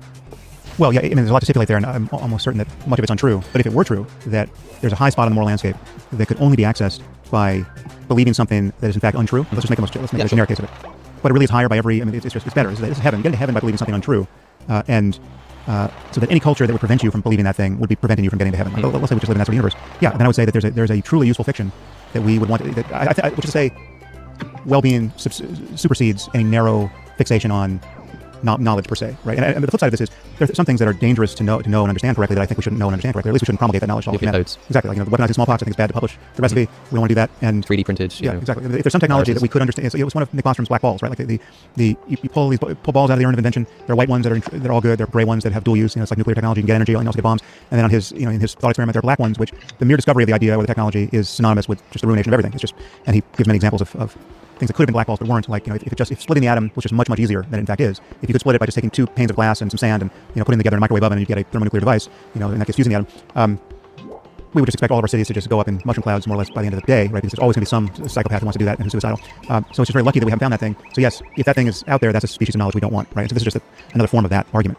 So yeah. So when you said a second ago that you need to be 25. Belief that religion, or at least it might not be the best way of providing the thing that people are clearly getting out of religion. All these studies that say that well-being is served by religious belief, it might not be religious belief itself intrinsically that's doing that. If not that, then what is it? What is the element of religious belief that tends not to be present in, say, an atheist's thinking? Well, community is a huge variable. And having a place to go on Sundays that is... Exactly. Going to a place where you interact with the people of your community on a weekly basis makes you, one, I'm less likely to do bad things in my community because I have to answer to these people that I see on a regular basis.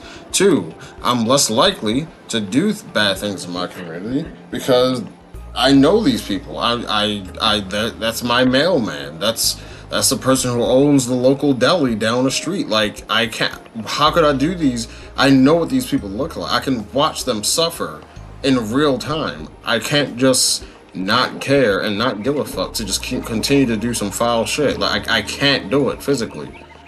Yeah,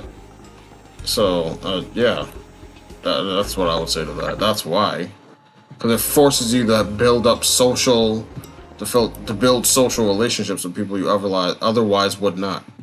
Is out of the usual orbit of your just kind of selfish striving for mundane things, 6 other days a week. A time where you and your family have decided to join with other families to consciously apprehend or consider something that is profound. That, we could provide a secular version of that I think would be beautiful and worth providing, that I think would answer to the same needs and produce even better consequences. It presumably would be in touch with real truths that are not divisive, they're not causing people to join various warring tribes, etc. But we don't have that now. We don't have a secular alternative. Why not? I mean, if it seems so obviously beneficial, I think even if you asked any given atheist on the street, do you think it's a good thing to sort of all get together and just collectively reflect on the things that you value, the things you're grateful for? I think everyone would say, yeah, sure. So why aren't we doing it? Maybe it's because belief in a creator God gives you that feeling that, there's some reason I really need to be there. Even on the days I don't really feel like it, you have that sort of prescription that doesn't exist on its own motivation, for its own sake. People don't have that level of motivation. In other words, yeah, but what does that say about human beings? I only care about doing the right thing. I only care about building community. I only care about positive impacts on the world around me when I think there's a God watching me. Then you don't actually care, because if you did care, like, I don't need someone watching every movement I do to give a fuck about something. I don't. Either I give a fuck about it or I don't. And if I don't, then I'm literally just faking it. Full stop. Like, because if I care about something, I don't need someone to watch over me to watch me care about it. Like, why would I need that if I actually care about the thing? Like... But it's not just that people are getting together, it's that they're getting together to go and worship something transcendent. That's something that atheism can surely never provide. Well, I think it can. I mean, the transcendent is a slightly different adjective in that case. But what I think I'm talking about when I talk about the nature of consciousness and what can be experienced there beyond the sense of self, right? Like the illusoriness of the self, that whole conversation that I took up in my book, Waking Up. The result, experientially, subjectively, is transcendent. It's transcendent of self. It's transcendent of the sense of confinement to self. And it has the kind of same reward function of mystical, traditionally mystical transcendent experience that was framed by a metaphysical belief system that gave it sort of a big T transcendent significance, right? I'm not indulging really in any metaphysical speculation when I talk about the character of these experiences. I'm really agnostic as to I'm agnostic as to how consciousness is arising based on physics of things, and I'm agnostic as to what we could ultimately understand about reality based on introspection beyond just what it's like to be us. I mean, I think introspection gives you the more trained you are and the more aptitude you have for paying attention to the character of experience moment to moment, the more you can notice about experience. But it doesn't really put you in a position to notice things about the cosmos. You don't get truths of cosmology out of that. And what many people seem to mean by transcendent is the jump from personal experience to what happened before the Big Bang, right? Or what the Andromeda Galaxy. Where does the Andromeda Galaxy fit in to this feeling of blissfulness I have just sitting in my chair thinking about God or thinking about love or whatever it is. And I'm saying you don't have to make that jump, even if that jump could, based on certain experiences, sometimes seem warranted, right? Like it's possible to have experiences in meditation or on various psychedelic drugs where, you close your eyes and rather than just see a kind of shimmering darkness, this kind of usual sort of iridescence behind your closed eyes, it's not quite dark, but you cannot pay attention to it. You actually, that space opens up, and as you pay attention to it, it opens up into a realm of mind where there's a lot to perceive, right? It becomes a dreamscape of percepts, right? And if some of those percepts became veridical, right, with respect to the cosmos, right, which is a big if, right? But if you could actually close your eyes and see things that then had some subjective value in, it's like, whether there are versions of this that have happened. They're chemists who have understood the structure of molecules based on a dream, and they're weird stories, right? There are mathematicians, or I think it was Ramanujan, who got various theorems proved to him in a dream by the goddess Lakshmi, right? And it's like, I think Keith Richards wrote "Can't Get No Satisfaction" in his sleep. Yeah. Came to him in a dream. Yeah. But the difference there is that song only has to survive the test of our preferences in a diminished way. A proven theorem, or a structure of the benzene ring, or whatever it is, needs to actually survive the test that other people are going to put to it. Are you saying there's a difference between preference and objective truth? No, I'm saying that's why I was careful to say that the diminished. I think I'm a bit of a meditation skeptic. In that. I've never actually meditated. I've never done it. I've never tried it. It feels to me a bit like when somebody says to me, "Have you ever tried praying?" And I think to myself, sure, I'm not anti-praying. I just feel like I could sit down, I could put my hands together, and I could, say words to the sky. But I feel like unless I already have some credence in this actually being something, I'm literally unable to pray because I don't believe in the necessary, prerequisite assumptions that one needs to have to make it an actual prayer. And I suppose I feel similarly about meditation. It's not something that I've ever. But it's different because it's not. Do you believe in mindfulness? Maybe in that meditation can be a tool to help you access mindfulness better? Assuming the existence of something that you are disposed to doubt, right? So with prayer, you doubt that there's an invisible God that you could be addressing through any kind of propitiatory prayer. So and that's why I'm saying, I don't make this move into metaphysics where I say that because I can experience my conscious mind free of a sense of self, that means consciousness is the substratum in which everything is arising, including this universe, and I'm experiencing the thing that preceded the Big Bang. People like Deepak Chopra will say things like that as a result of having an experience in meditation. And that's totally unwarranted, right? I mean, it's just not scientific. You can't even know that you have a brain by meditating. Like paying close attention to your experience doesn't tell you anything about your brain, even that it exists, right? Which is a pretty big lacuna in your self-understanding. So meditation is good for some insights, but it's not good for making contact with what I'm calling the metaphysics or even the physics of things. So you're right to doubt prayer on that basis, but it's just not an analogy. Because the meditation I would recommend you do is just pay attention to your experience. So very much in the spirit of scientific hypothesis, which is if you want to understand better what it's like to be you, it would make sense to pay attention. So what does that mean? What would it mean to pay attention? Yeah, how does that actually work, and what constitutes meditation? Yeah. So then you'd be given in the beginning, you'd be given a very remedial device, which in the usual case of training in mindfulness, you would just be given the breath, right? Just pay attention to the breath and just notice. And there's nothing. It's not because there's something magical or profound about the breath. It's just a very easy object to notice. You can notice it just as the feeling of the rising and falling of your abdomen or chest, or the sensation of air passing through the nostrils. And people tend to start out doing this with closed eyes. And you pay attention to that. And the reason why it's a good object is, one, you don't have to presuppose any religious nonsense in order to do it. I don't have to give you a Sanskrit mantra and tell you about its significance, right? It's just the breath. You're just paying attention to that. And what you'll notice eventually, this could take 5 seconds or it could take 5 days on a silent retreat where you're just trying to do this for the exclusion of everything else for 12 hours a day. I mean, some people are harder cases than others, but what you will eventually notice is that it's actually much harder to do than you were expecting, right? So you pay attention to the breath and you feel the movement and tension and pressure and tingling and whatever you feel with the rising of each inhalation and the falling of each exhalation. And then the next second, you're thinking about something, and you've completely forgotten the project. You forgot you're in a room trying to meditate. You forgot this is something you even wanted to do. You're just talking to yourself helplessly. And it's very much analogous to being asleep and dreaming and not knowing that you're dreaming. It's like a daydream where you've actually lost contact with who you are and what you're about in that moment, and you have had no reality testing riding alongside it. So like all of a sudden you're having an argument with someone who's not there, right? You're rehearsing the conversation you had with your girlfriend the day before, or the thing you're expecting to happen later today, and literally there's a voice in your head that is your own voice, and it feels like you, it feels like yourself, right? And you're thinking, yeah, why did you say that? I mean, I told her that, and you're in medias res with a conversation that you've had with yourself probably 15 times in the last 24 hours, and it's striking you as new every time you have it, that you're not impatient with yourself, you're not bored. If you're having the same conversation with anyone else, you'd be bored to tears, but you have this endless appetite to just hear the next thing that comes over the transom that's in your voice, in your mind saying, yeah, what was she thinking? Okay, all right, the first thing I'm going to say to her, and the thing to realize here is that this is psychotic on 2 levels. One is it presupposes a kind of conversational structure that you're having with yourself that makes no sense, because if you're the one to think the thought and also the one to hear the thought, why did you need to think it in the first place? You know what you're thinking, right? You're thinking it to yourself as though you're both speaker and audience, right? That split is bizarre. But 2, it comes over you, and you're helplessly carried away by it, and you have no perspective on the fact that you're carried away by it. In the same way you have no perspective when you go to sleep at night and you fall asleep and you start dreaming. It's astonishing that the first minute of every dream doesn't start with, what the fuck is happening? How did I get here? I was just in my bed, and now it's impossible, right? You have no reality testing. The same thing is happening every time you think a thought, for the most part. So now back to the breath, right? Now, okay, so you recognize you're thinking, and you think, oh fuck, I don't know how long I was gone for. Was that 30 seconds? All right, back to the breath. And you feel the inhalation for a few seconds, and then you're going to be gone again with another thought about another thing, helplessly borne away, right? Now, this seems normal to most people. It is totally pathological, right? The fact that we think this is compatible with human sanity and basic well-being is just because it's happening to everybody. And there's some people who claim not to have any inner voice or inner thoughts, and we can talk about those separately. But for most people, if they try to pay attention to anything, and the breath is just a useful object because it's there, they will find that it's hard to do, and it's hard to do because their attention on it is endlessly being submerged by this automatic product of discursivity, right? It's mostly linguistic, like for lots of people it can be images too, or both, and it is a kind of light dream, right? Now, once you get some degree of concentration, and the reason I use the breath in the beginning is it's just an object upon which you can build kind of a modicum of concentration so that you can notice the difference clearly between being lost in thought and being able to pay attention to an arbitrary object. And you can notice it so clearly, you kind of build this muscle enough so that you can actually pay attention for longer periods of time at will, and the thoughts either don't arise, or when they arise, you notice them as further appearances in consciousness, and you can actually notice them without being carried away by them. Right? So the thought still arises, the thought of the conversation you're about to have with your girlfriend still comes up, but you're not identified with it. You're witnessing it as an appearance in consciousness in the same way that you're witnessing the sound of my voice as an appearance in consciousness. I was just thinking about that, how the way of describing this. I have heard you talk about this before, and the idea of these things just appearing in your consciousness. And I suddenly realised that I can think of your words right now as that, in a way, without trying to open up the free will question, my own words. They just sort of appear and come out of nowhere. And I guess nothing's really changed except noticing that. And it's weird. It feels like you are sort of taking a step back from it all and observing. But the difference between my voice and your voice is that you're identified, or you tend to be identified with your voice. It feels like a self. It feels like I. And yet that is on a subtle level, that's what it's like to be thinking without noticing the present thought arise as an object in consciousness. Wow. And what meditation allows you to do, again, this is all just a matter of paying attention. You don't have to believe anything. You don't have to take my word for any of this, right? You just have to pay closer and closer attention. And many people bounce off this whole project because it's hard to do. Like in the beginning, it's hard to do, right? Like you just find, fuck, this just doesn't work. I tried meditating, didn't work for me. Right? But most people in the beginning they close their eyes and they're essentially, they think they're meditating, but they're just thinking with their eyes closed, right? Just thinking. And occasionally they feel the breath for a second, but they're just thinking, like, what good is the breath, and what's the point of this, and how long do I have to do this? And they never break the spell of identification with thought.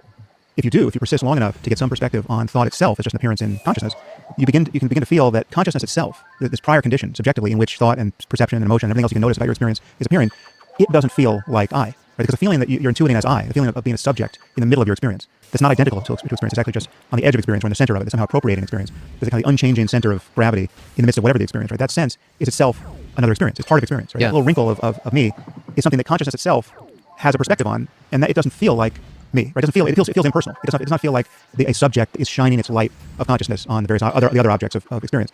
And so meditation ultimately is nothing more than the task of paying close enough attention to what consciousness is like moment to moment. Breaking the spell of thought the moment you notice you're lost and not coming back to noticing. It's not blocking thoughts. Thoughts are not a problem. They just are a problem in the beginning. But ultimately, it's not a matter of getting rid of thought or having less thought or having different thoughts. It's just having a perspective on thought, which is the point of view of this prior condition, this mere cognizance in which thought and sound and sensation are arising.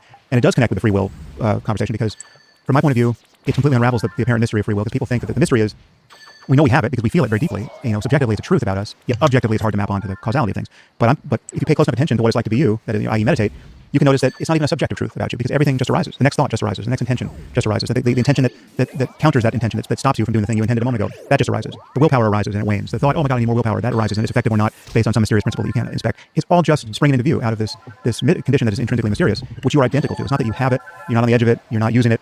Subjectively speaking, experientially speaking, there's just experience and you're identical to it. It's fascinating. I mean, I'm paying attention as the words coming out of your mouth, how they are just sort of emergent, right?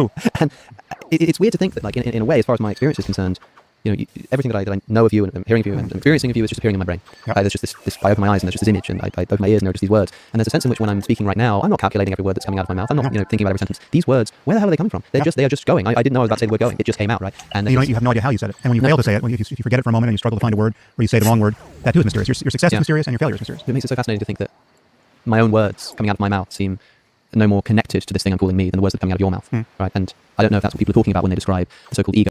It all is you at the end of the day, because you can't, when you really think about it, you can't really find the line between where someone else starts and where you begin. If you want to say, if I just put an outline across my whole body, it was like, yes, but your whole body can't exist without the oxygen around you, the sun to keep you alive, the water you drink. Like, to some extent, the outside world is as part of you because you cannot live without it. It is a part of your organism. It's part of your organism. So, yeah, if that's the case, someone else in your environment, in that case, like when you're a child and you're like a baby, you can't feed yourself and your parents are taking care of you. Your parents are just as much a part of you as like your lungs, because you'll die without your lungs, you'll die without your parents. Just like, on that level, it's like that. It's really death, or the one with everything type attitude that people have with spiritual experiences. It's got something to do with this sense of realizing that. In other words, I've always pictured it as when someone says, there's no difference between me and everyone else in the world. I've always imagined the kind of experience they're having is something like them implanting themselves in everybody else and taking itself and sort of extending it to be the world, whereas maybe it sort of goes in the other direction. Yeah, it does. I mean, so have you ever taken psychedelics? I have, yeah. What have you taken? What was that like? 2CB, mushrooms, LSD once, and never enough to have some crazy experiences, but nothing to the extent of ego death. Because I've never had an experience where I've come out thinking, oh, that's what it means that's what the death of the ego is. I've come out thinking that's what this means. I can understand why people talk in this way or that way, and just perhaps the most transformative experiences of my entire life. But I've never experienced ego death. Right. Yeah. So the way I would add the psychedelic experience to this map is that, and the reason why it can be incredibly useful but also misleading is that with psychedelics, the one thing that's very important about them is that in all but the rarest cases, they're guaranteed to do something. Right? If you take a requisite dose, you're going to have a change in your experience. So it's not going to be no one comes away from 300 micrograms of LSD saying, well, nothing happened, right? I mean, there are actually some people who, for whatever reason, are just neurologically impervious to certain psychedelics. But in the general case, you're just not going to be bored. It could be terrifying, but something's going to happen. It's going to happen right on schedule, right? And you can't say the same thing about meditation or yoga or fasting or any other discipline that someone's going to engage so as to perturb their consciousness. And that's why psychedelics have been so useful for people as a gateway to meditation or the contemplative life in some way, because it's the thing that proved to them that it was possible to have a very different experience of the world, assuming they had a positive experience on psychedelics. What's misleading about it is it gives you the sense that spiritual expansion and progress is a matter of changing the content of consciousness, a matter of having more mind and more esoteric states of mind, and to see brighter colors and to see different things with your eyes closed. Or like now my eyes are closed, I don't see much of anything. But on mushrooms, wow, it just was like an Aztec empire, and it was just I felt like I was could psychically travel to different places, and it's like that must be where spiritual progress lies. What's misleading about that is that we know that any experience you have, any qualitative change in the content of consciousness is by definition temporary, right? I mean, first you don't have it, and then you have it, and then you don't have it, right? Because that's the nature of any experience. It's like drinking a cup of tea or a cup of coffee or whatever. It doesn't matter how big the cup is. Eventually, you drink it, and then you no longer have that tea or coffee. So impermanence rules, right? And so you can't. So a transitory spiritual experience can't be the real bedrock that is the basis of the deepest possible well-being if such a thing is discoverable. The other thing is it's misleading with respect to the sense that it gives you a sense of freedom, real psychological freedom and transformation is elsewhere, right? Like there's ordinary consciousness where you're just, you feel like the sort of conventional sense of self in the physical world that's not self, and you're disposed to do things like check your email or, like you're not, how you can drive a car, you're not stoned, and yet there's all kinds of things denied you in this sense. There's all kinds of things you can't notice. And then you drop acid or you take MDMA or whatever it is, and you have this sea change in the content of consciousness, and all of that seems, assuming you're having good changes and not, you're not pitched into psychosis, which is also available. It seems like that progress is just is a matter of getting better, more expansive, more love-drenched, more insightful, more meaning-drenched thoughts and emotions and intuitions. What meditation does is show you, and again, meditation can mean many things, but what I mean by meditation, what people should mean by meditation, it unhooks you. It's essentially orthogonal to that whole regime of changes in content of consciousness, and it allows you to recognize something about consciousness itself that is present, whatever the contents. Right? I mean, it could be the full explosiveness of changes of a peak of a psychedelic trip, or it could just be the most boring, ordinary mind that just just you looking at a cup on a table and nothing else. Right? There are things you can notice about consciousness that cause the sense of self, the sense of subject-object separation to drop out, right? So you can be so ordinary, just staring at a cup consciousness can be free of self, and extraordinary, there's just an ocean of color and energy and bliss, can be free of self.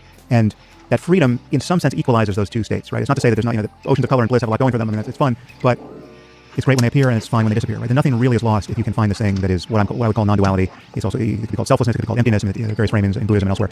But it's different than the expectation you just described of getting more mind, right? Like something you're expanded beyond yourself into the rest of the stuff that until a moment ago seemed like it was not self, right? So now it's not just me in this skin suit. I'm over there, I was looking through your eyes too, and I'm out there with the people and the animals who are not me, but now all of a sudden it's just one big mind.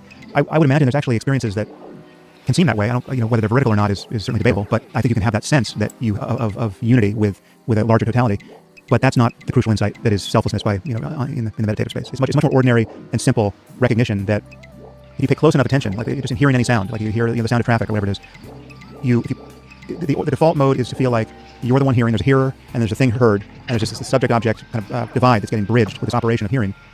But real concentration, or better yet, a real analysis of the sense of being a subject in the first place, can suddenly collapse that to what is clearly a more basic condition of just hearing. Like it's just this pure perception of hearing prior to the concept of self and thing heard.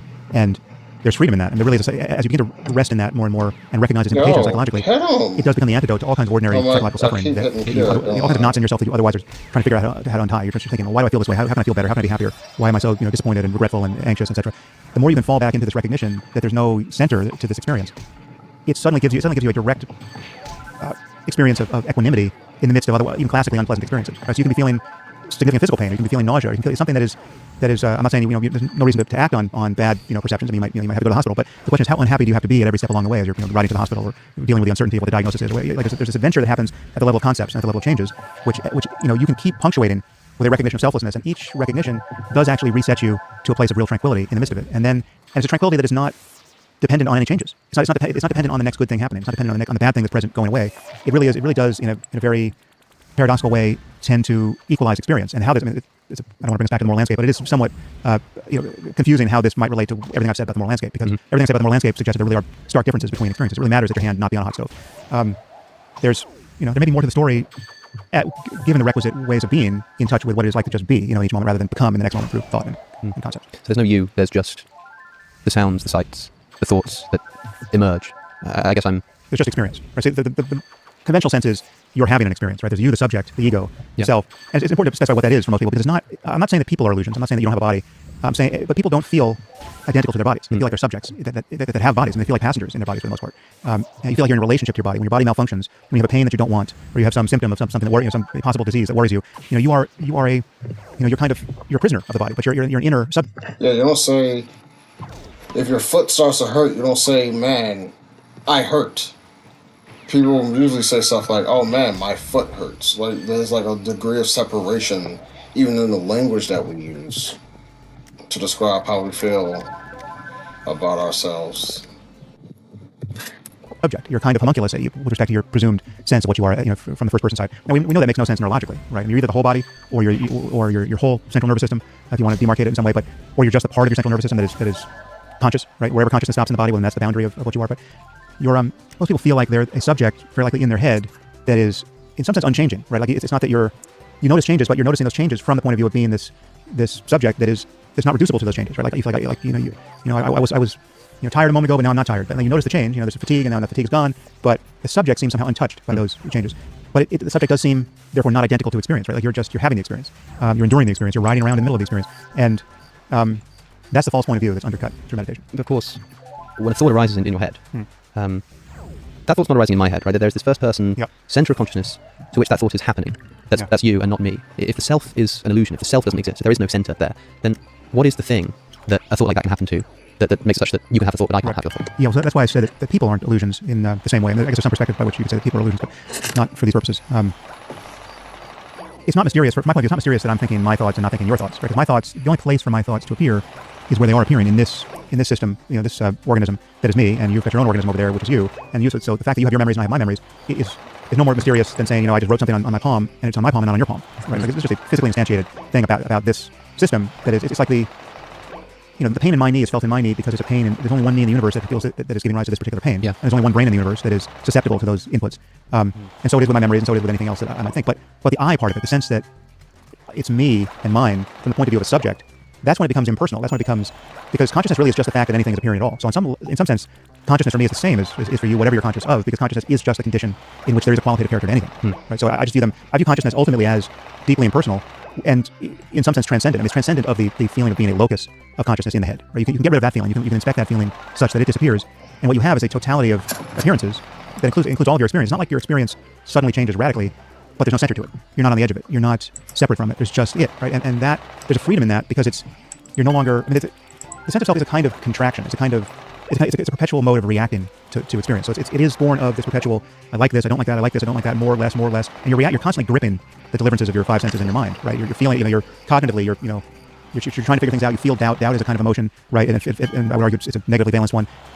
Uncertainty is like that, and you're constantly working in every channel in which you're available, and all of it implies a center, and that's a feeling of being a subject. When you look for that center and fail to find it, all of your capacities are still available to you. You can still hear and smell and think, but it's not. It's like the difference between having an open hand versus having a clenched fist. I mean, you can sort of clench your fist enough. If this is the only way you've ever had a hand, we might even think there's something in the middle of it, right? You might think there's a structure here, but it's an implied structure. Like if you just open your hand, you realize there's nothing in there, however it felt, and nothing else need change. It's just like a source of confusion and discomfort that is no longer there. And then it remains to be seen just how good it is for alleviating other psychological problems or sources of suffering, or what is it good for is an open question as you live your life with this capacity. But not having the capacity and then being in doubt about it is just a blocker for exploring it, right? You just then can't, it's like being in doubt as to whether or not, it's possible to, whatever it is, get in shape. It's like the gym hasn't been invented. You haven't, no one's ever figured out that just arbitrarily lifting heavy objects will change your body. And the first time someone does it and describes it, it seems totally pointless. I mean, you mean to say that with all the things you can be doing in life, you're just going over there and picking up heavy objects and putting them down to the point of discomfort, and sometimes getting injured, and you're saying this is good, this is actually good, and if you couldn't see the changes in people's bodies, if you couldn't put a photo of Arnold Schwarzenegger on the wall of the gym to show that something radically different is possible, well then everyone we'd be 200 years into the project and still be talking about our doubts about whether or not they're there, right? And it's just an inconvenient fact that certain changes are not visually easy to see, and that's that's a problem. Well, I think I'm no longer a meditation skeptic, at least to the degree that I think I'll be giving it a proper go. I mean, when I say I've never meditated, I'll have closed my eyes in thought, as you've heard before, where people have encouraged me to meditate, and I've sort of gone along with it. But I think a conversation like this is something like the equivalent of putting that picture on the wall of the gym, where you begin to sort of paint a picture of what things can look like to a brain that reflects on these things deeply. Well, I had one more piece to you, for you, which is... Because the biggest thing that meditation will do is you'll understand, it'll give you a chance to notice your thoughts, and it's like, wow, I've been meditating for 3 weeks now, and I've noticed I've had the same thought every single time. It's like, wow, this thought happens a lot. Maybe I should think about that and meditate on that a bit more. Where did these thoughts come from? Like, it gives you mindfulness of your own thoughts, and it's like, in the same way, like it's same like when you're hungry, like them Snickers commercials. You're not you when you're hungry. Well, if you just knew, like, wait a second, I haven't eaten, I'm being a bit of an asshole. Let me go get something like that. You need, like, a lot of people need someone else to tell them, hey man, you're being a certain way. Are you hungry? And it's like, because you can't even really, you're not being aware or mindful of where your head is or what your emotional state is or what your body is feeling. Meditation gives you that awareness. Now, if you're just aware like that all the time on your own, regardless of meditation, then good on you, but I would say you're the exception compared to most people. Most people actively work against being self-aware. Like, hey, you just did that. No, I didn't. Shut up. I didn't do anything like that. But bro, you literally, I don't care. I didn't do it. It's just like, that's how, like, yeah. There's kind of a logical handhold that I think it should work. It's even if you were in doubt about, so the claim I'm making is that the feeling of self is vulnerable to inspection. If you look closely enough at it, you'll see that consciousness is a prior fact about you that it doesn't actually conform to this feeling of I or me, right? Or subjectivity. And there's one way you can see that logically, which is if feeling like I or me feels like something, that itself must be an appearance in consciousness. I mean, there's something you're noticing about your experience that feels that way, right? And there's in the same way that you're noticing my voice as an object, it's just an appearance. The fact that you're outside my voice, being able to notice it, proves that you're not reducible to it, yes. Right? And so it is with sensations in your body. Like the pain in your knee is not you because you're over here noticing it down there. Yeah. Right? If this feeling of self feels like anything, there's any signature energetically, if it's on your face or in your chest or somewhere where you might intuit it, there's this prior condition of just the light by which it's being seen. So what's that feel like? Right? And so that's anyway, that's just a concept, but that's a pointer into why it would make sense that this would be available. You tried to meditate with Richard Dawkins once. Yeah. It didn't seem to go very well. No, he's a hard case. He's a fantastic person, but he doesn't have enough interest in this, I don't think. I mean, the truth is, I've ambushed him, at least twice. Once at a public talk at the Global Atheist Convention. I ambushed 5,000 atheists, including Dawkins and Dennett, and I think Ion was there. Hitch wasn't there. That was after Hitch died. I think it was 2012. I feel like part of the reason it's probably like webbing. Like when I say webbing, I mean like being an atheist. Any type of idea that comes your way that sounds like it could be even remotely spiritual or religious, like the receptors in your brain are like, hold on, warning, hold on now. And it's just like meditation in and of itself doesn't need to be religious. Depending on your definition of spiritual, it's like intrinsically linked to spirituality as far as like using it as a method. But yeah, it's kind of like because it's tied to these other things, you're like some people's brain can't process it. Like telling, like there are, I don't know where I heard this, but there are some people who thought that meditation was just all bullshit, and until it was proven that it helps with mindfulness, and that mindfulness can reduce stress and help all these other things and reduce anxiety. It's just like, oh, okay, well now that it is proven, I guess that is the case now. I was like, no, whether we discover a truth doesn't make it now then true. It was true the whole time, whether you saw it or not. So I ambushed them all with like 5 minutes of close-eyed meditation, and I could immediately hear the rustling of thousands of impatient atheists. And then I ambushed Richard again on the podcast. But no, spent 5 minutes with him. He's a hard case. He needs, like, and I would have needed some auspicious psychedelic experience to prove that there's a there. Maybe a different there. I mean, for me, it was MDMA the first time. Yeah. And that's not the center of the bullseye. I mean, it's an incredibly beautiful experience, and it's the good version of it. And it's almost only good versions with MDMA. I mean, very few people have bad experiences, provided they actually got MDMA and not something else. I mean, it's an incredibly beautiful and life-affirming experience.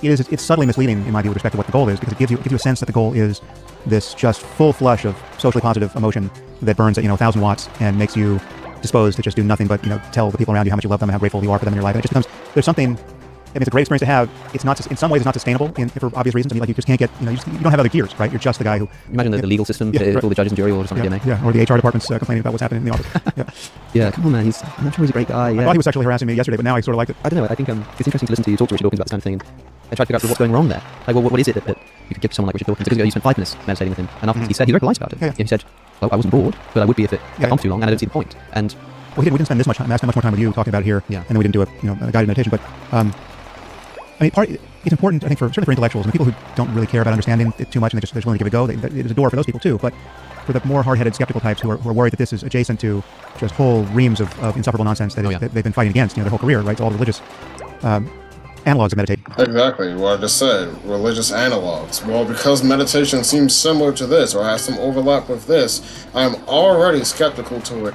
And it's like, that's at the very least acknowledge that is not a scientific way of going about things. Like, I don't know.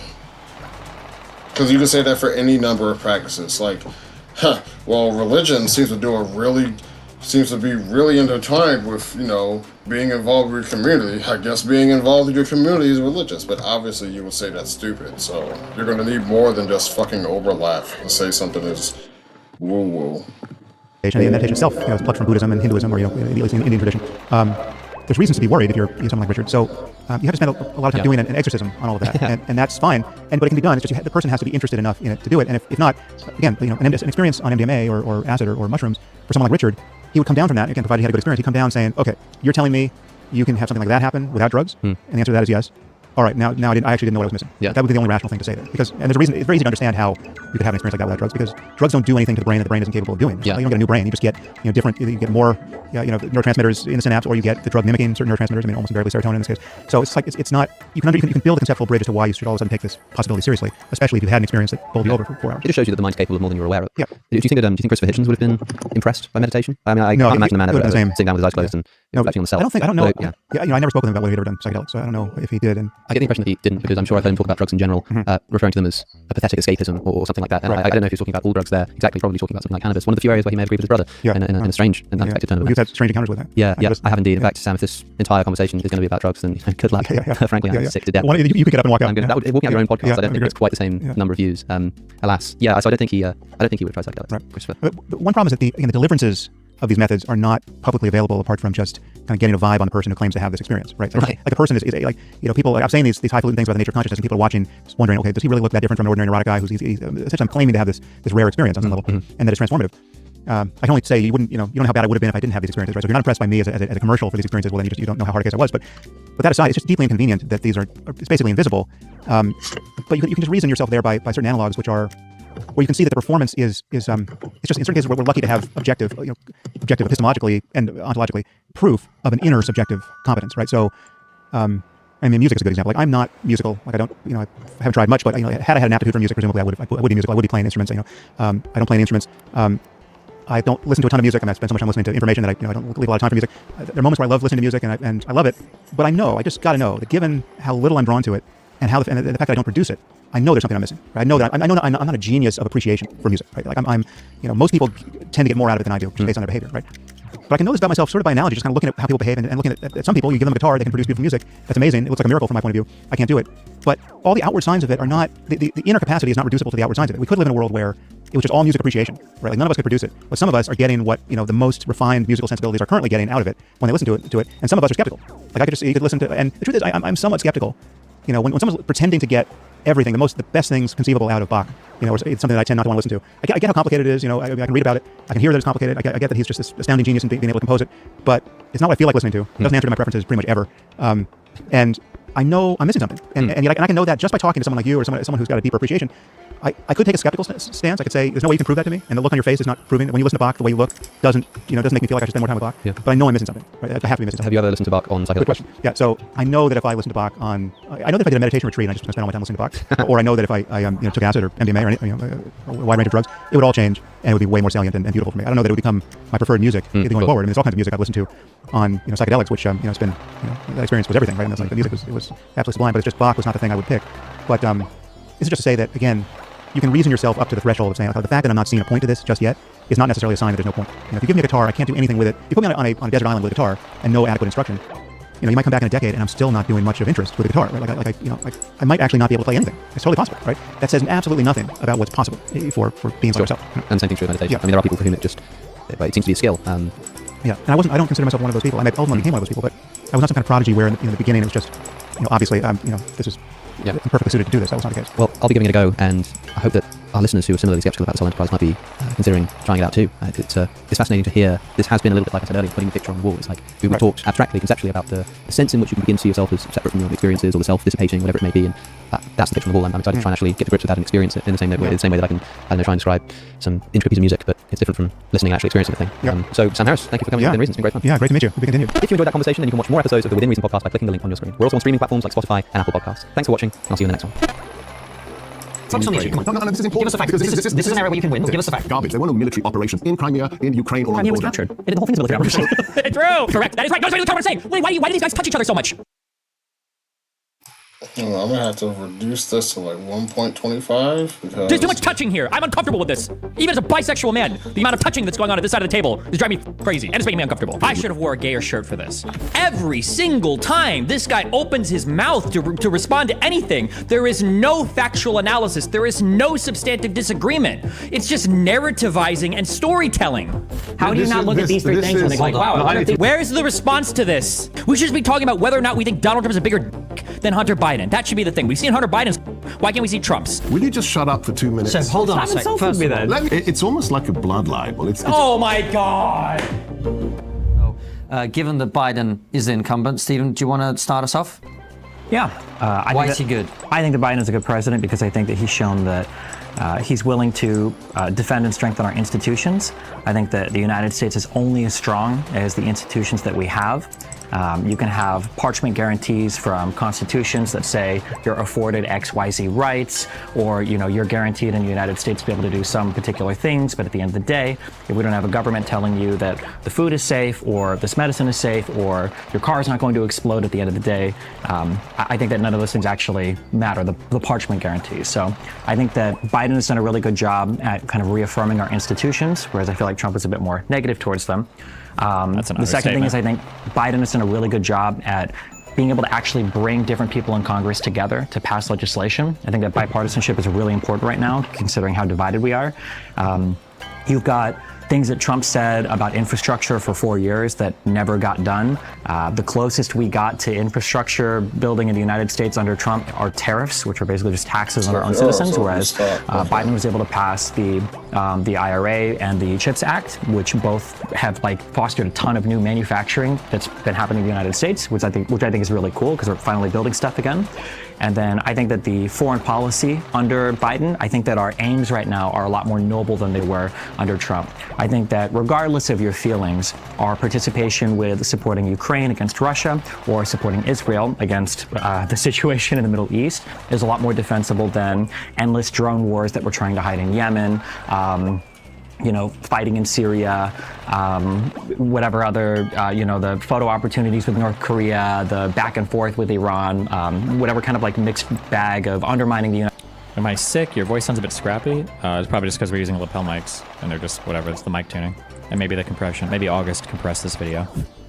United States Trump was involved in when it came to U.S. foreign policy under him. So those would be my three big ones. I think defensive institutions, ability to bipartisanly pass legislation, and then more noble foreign policy aims. Perfect. I will come back to you to probe at some of those things. Seb, what's your case for Trump? He loves America. He doesn't hate America. It's really that. Something that's funny is that if you watch me prepare for this debate by watching literally one video of his, which was his conversation. What kind of answer is that, though? Hey, why are you voting for this guy? Because he loves America. Coming from someone that's disillusioned from all this shit, an answer like that feels okay, how do you know he loves America? He loves America, and the reason I know that is because maybe he'll get into it, but the fact that because he loves America, and then that's it, and it's just oh, well. Are you saying that everyone who disagrees with anything that Trump says is necessarily against America? Or I feel like you're going to have to go a little bit more in depth than that, Chief. That he had, or was it a debate or the resolution stuff that he did?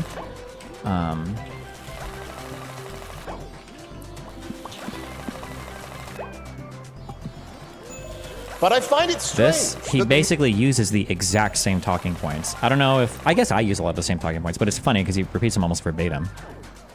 Simple. What's your case for Trump?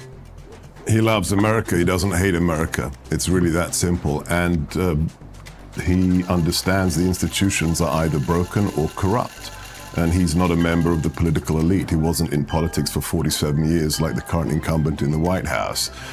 He is not part of the quote-unquote political elite that clearly detests our nation and Judeo-Christian civilization.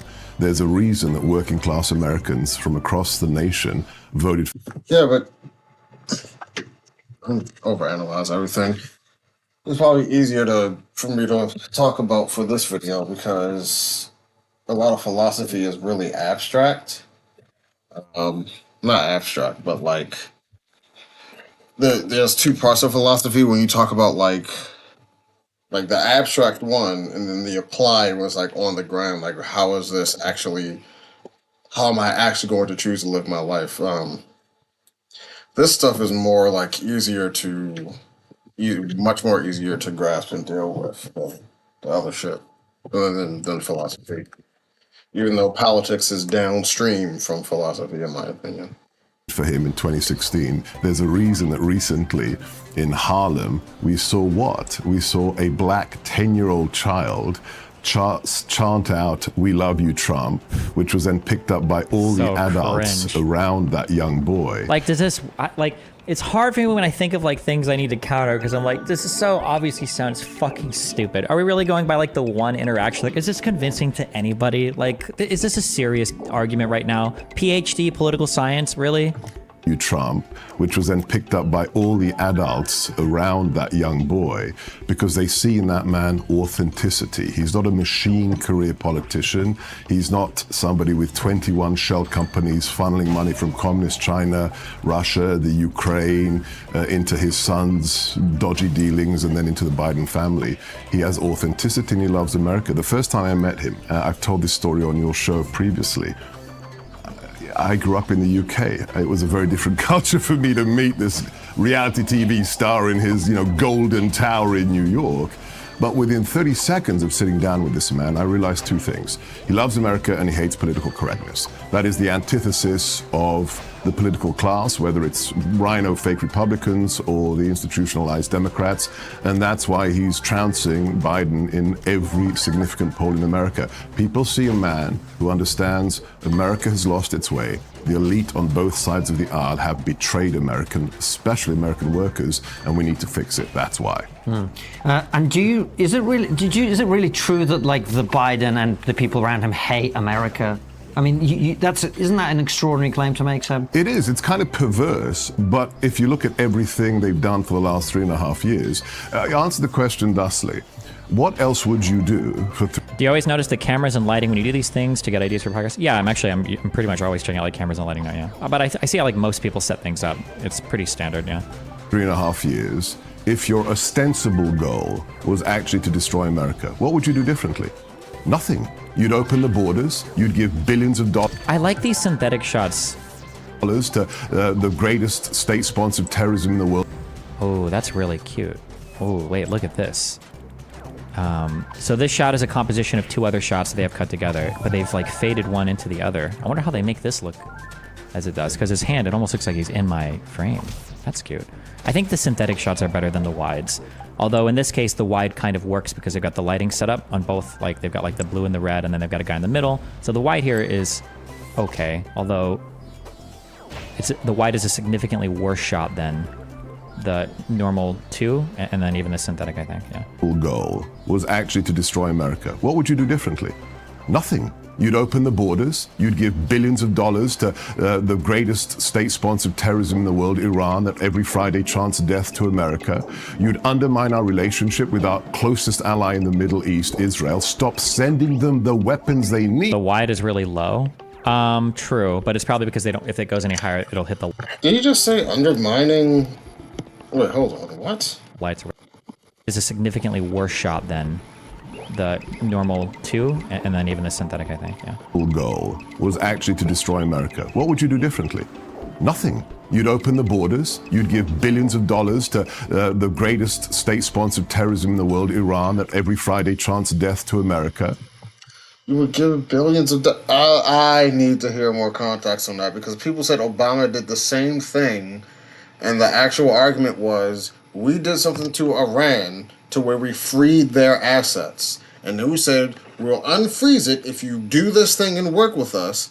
They worked with us, we unfroze it, and then people said, Obama gave me...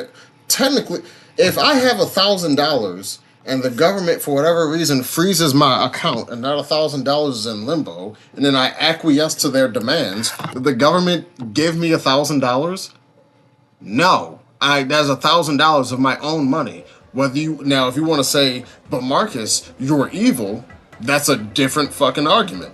Did you give me money, yes or no? Not allow access for the money that was already mine. That's a different thing. Be honest, did we actually... It's possible that we did give Iran money. I don't know. But when you say give money, it's the same thing like when we give aid to Ukraine. If we give them, like, I don't know, we give them a tank that's valued at like $100,000. We didn't give them $100,000. That is not... If someone buys me gives me a free brand new car, they didn't give me the money to go buy that car. Well, why not just say, oh yeah, we gave them a car? Why would you even talk about them, the amount... You'd undermine our relationship with our closest ally in the Middle East, Israel. Stop sending them the weapons they need. The wide is really low. True, but it's probably because they don't. If it goes any higher, it'll hit the lights or whatever on top. Yeah.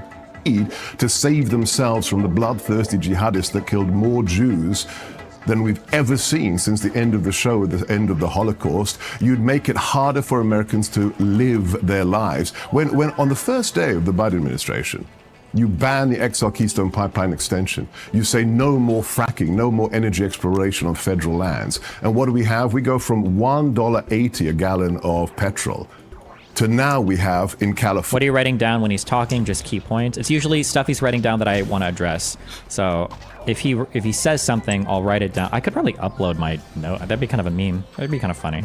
Because I'm just on an iPad, I could scroll down. I usually wipe and redo it. But I'm usually just writing down like a thing he'll bring up and then 1 or 2 words to respond to it. So if somebody says like Trump, he says like Trump loves America. I might write down like loves America and then underscore like hates immigrants or something. I might like write, this is an example. I might like write something like that down. So then when I'm reading it and giving an answer back, I'm incorporating everything he said into my answer. California, $6. When you're a man who lives on how much it costs to put a full tank of gas in your car, if you're a worker, if you're a plumber, if you're a carpenter, you've crushed tens of millions of people. That is only possible if you hate the nation in which you live. Think of this thing. It's set up by one person. Don't listen to me. Don't listen to Sebastian. Listen to Biden's former boss. 5 days before he became president, he said, "We are going to fundamentally change this nation."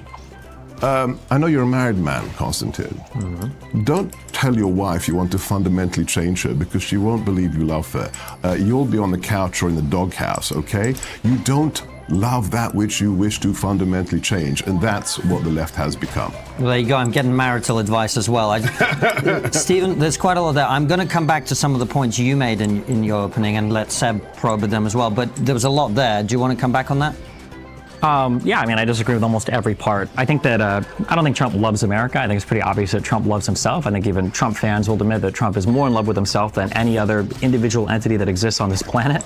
I always think it's really funny. I think one of the most interesting things that happened with conservatives is this idea that they found a common man who's not a part of the elite to champion their causes, and it happened. You got the contrapositive wrong, by the way. If you ever want help working on that formula, contrapositive is when you're reversing 2 parts of the same, right? Like if I say if I were to say like all men love war, the contrapositive of that would be all women hate war, right?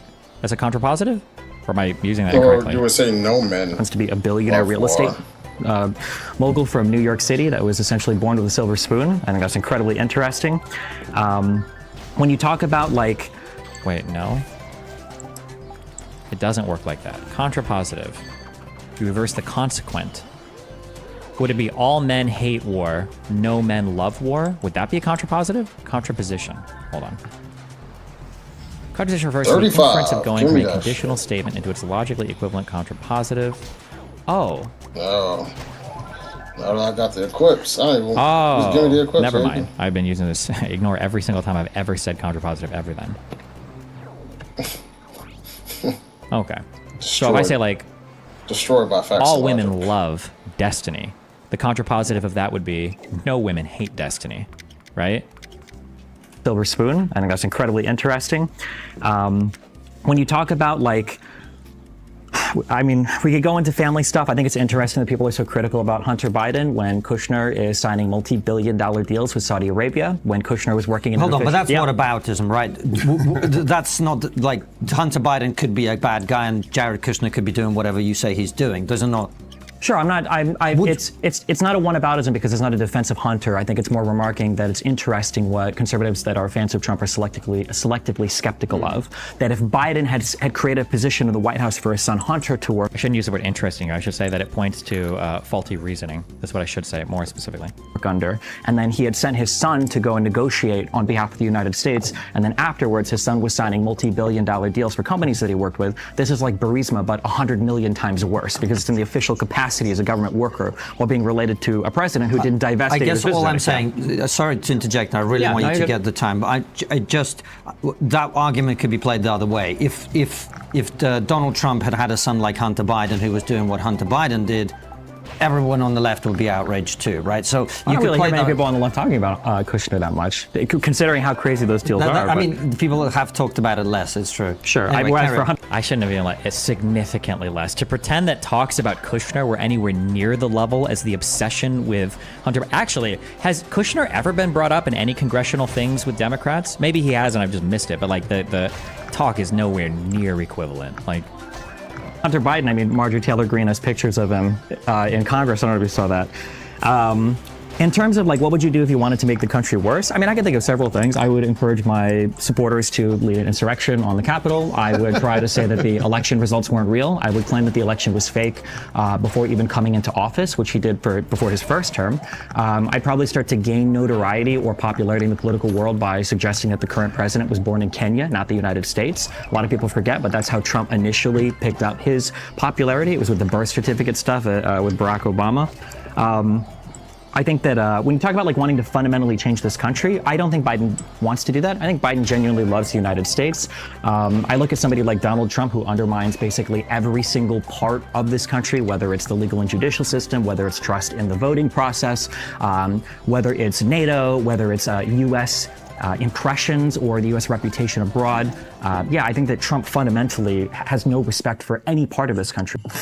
I feel like the biggest thing that like gets Trump elected is because I actually think it's the anti-woke stuff. I really do think it is, because the woke stuff can get annoying. I feel like people just take it too far and get annoying to the point to where you just want somebody to say, fuck y'all, I'm not doing this anymore. And if you want to call me an evil person, then fine, go fuck yourself. Fuck y'all. I want to be able to live the way I did like before like 2012, where I could say something, it could be perceived as mean or hurtful, but I'm not losing my job over it. I want to go back to those days. Can we go back to those? Like, that's more like where people are coming from, to where we don't want to get crucified. And the other thing is, Trump said the quiet part out loud that a lot of rich and wealthy, powerful people don't want people to know. It's like, hey, it's like when George Carlin said it's a big club and you ain't in it.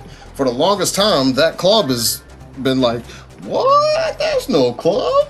There's no club. What are you talking about, man? Everything is equal and fair, and it's like there's no systems in place to fuck over the middle class. And then when he says, yeah, it actually is fucked up.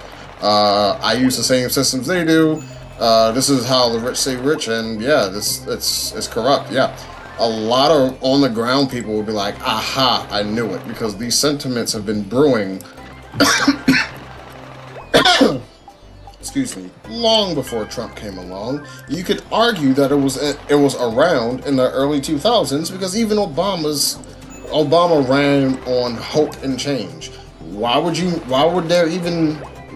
need to even run on hope and change if everything is already going okay? You know what I'm saying? Like, kind of like, there's an acknowledgement, or even like Trump's slogan, "Make America Great Again," because there was a time where people didn't feel like the economy was so fucked. They didn't feel like they couldn't just say anything. They didn't feel like the whole country was a bunch of bitch ass niggas. Like, it didn't. You have to answer to that, and what's the reason for that? And I feel like whether Trump actually provides a good or bad answer to that, it doesn't matter. He said the part that people have been wanting to hear for the longest time, and that's enough for people.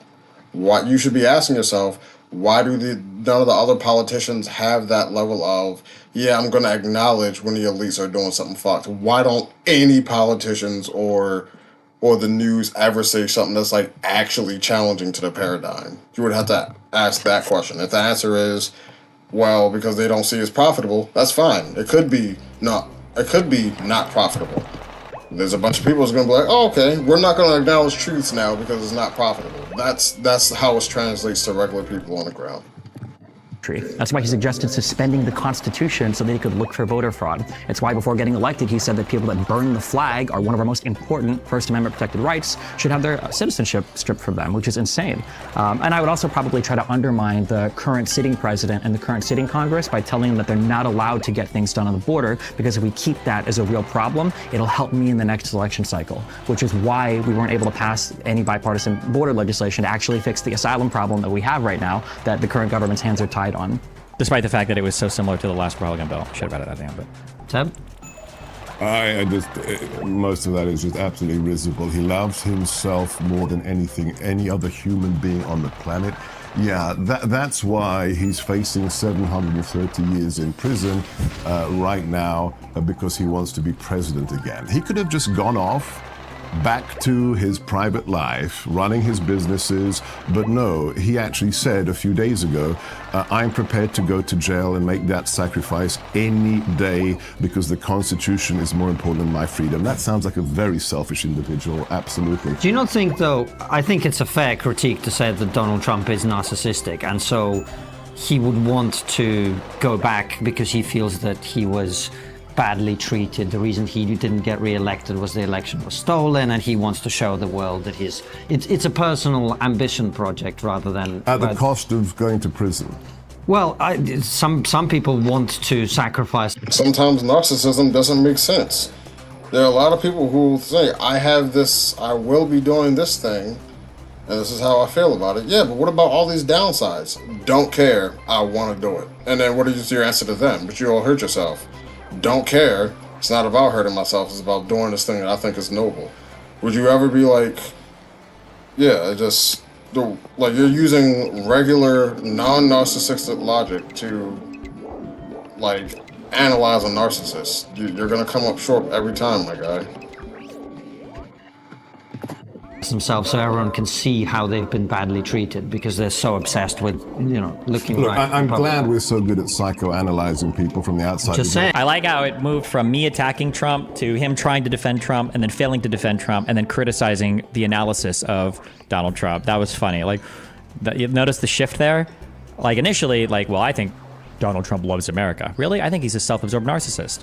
Well, I don't think that's entirely true. And he's like, well, it kind of is true. He's like, oh, now we're psychoanalyzing him? It's like, okay, dude. Because they're so obsessed with, looking Look, right. I'm glad we're so good at psychoanalyzing people from the outside. Just saying, that's what a lot of people would think. But let's look at the facts. He wouldn't be where he is today if he wasn't running again. That's just, we know that. Do you think these retards can even keep up with all your points in these conversations? These people literally live and breathe in one-liners. I vote Trump because one little black boy says I love Trump. Have you thought about trying to respond in simpler and more poignant counters? I don't really want to play that game of doing the rhetorical response. Maybe what I could do is just remind the audience that, well, he didn't respond to this or that, so I'll assume I'm right, instead of erasing my notes, moving to the next thing. Maybe that would be more effective, maybe. This is an attempt to steal an election. Actually, I should do that. Wait, rhetorical, what do we have? Strat. Because people don't usually respond to everything I say. That is true. They pick one thing and then go off on their own tangent. Whereas I try to respond to everything the other person says. Election before any vote is cast. Whether it's the Fannie Willis corrupt prosecutor in Georgia, whether it's the person, Letitia James or Alvin Bragg, funded by George Soros during their campaigns, because sadly we elect these people in America, and who campaigned on putting President Trump in prison. How perverse is that? And with regards to, he did it all for himself. There's two ways, when I think about leaders running on, I'm going to throw this political opponent in jail.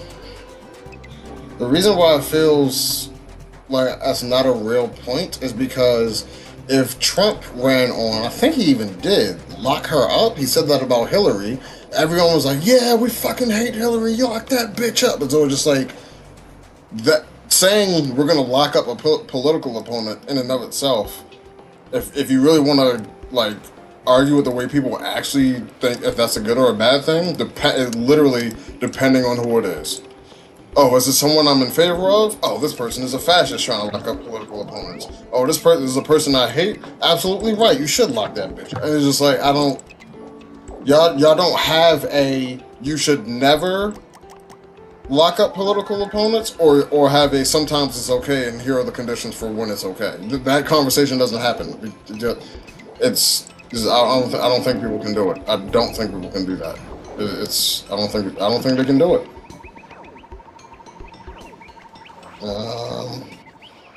Yeah.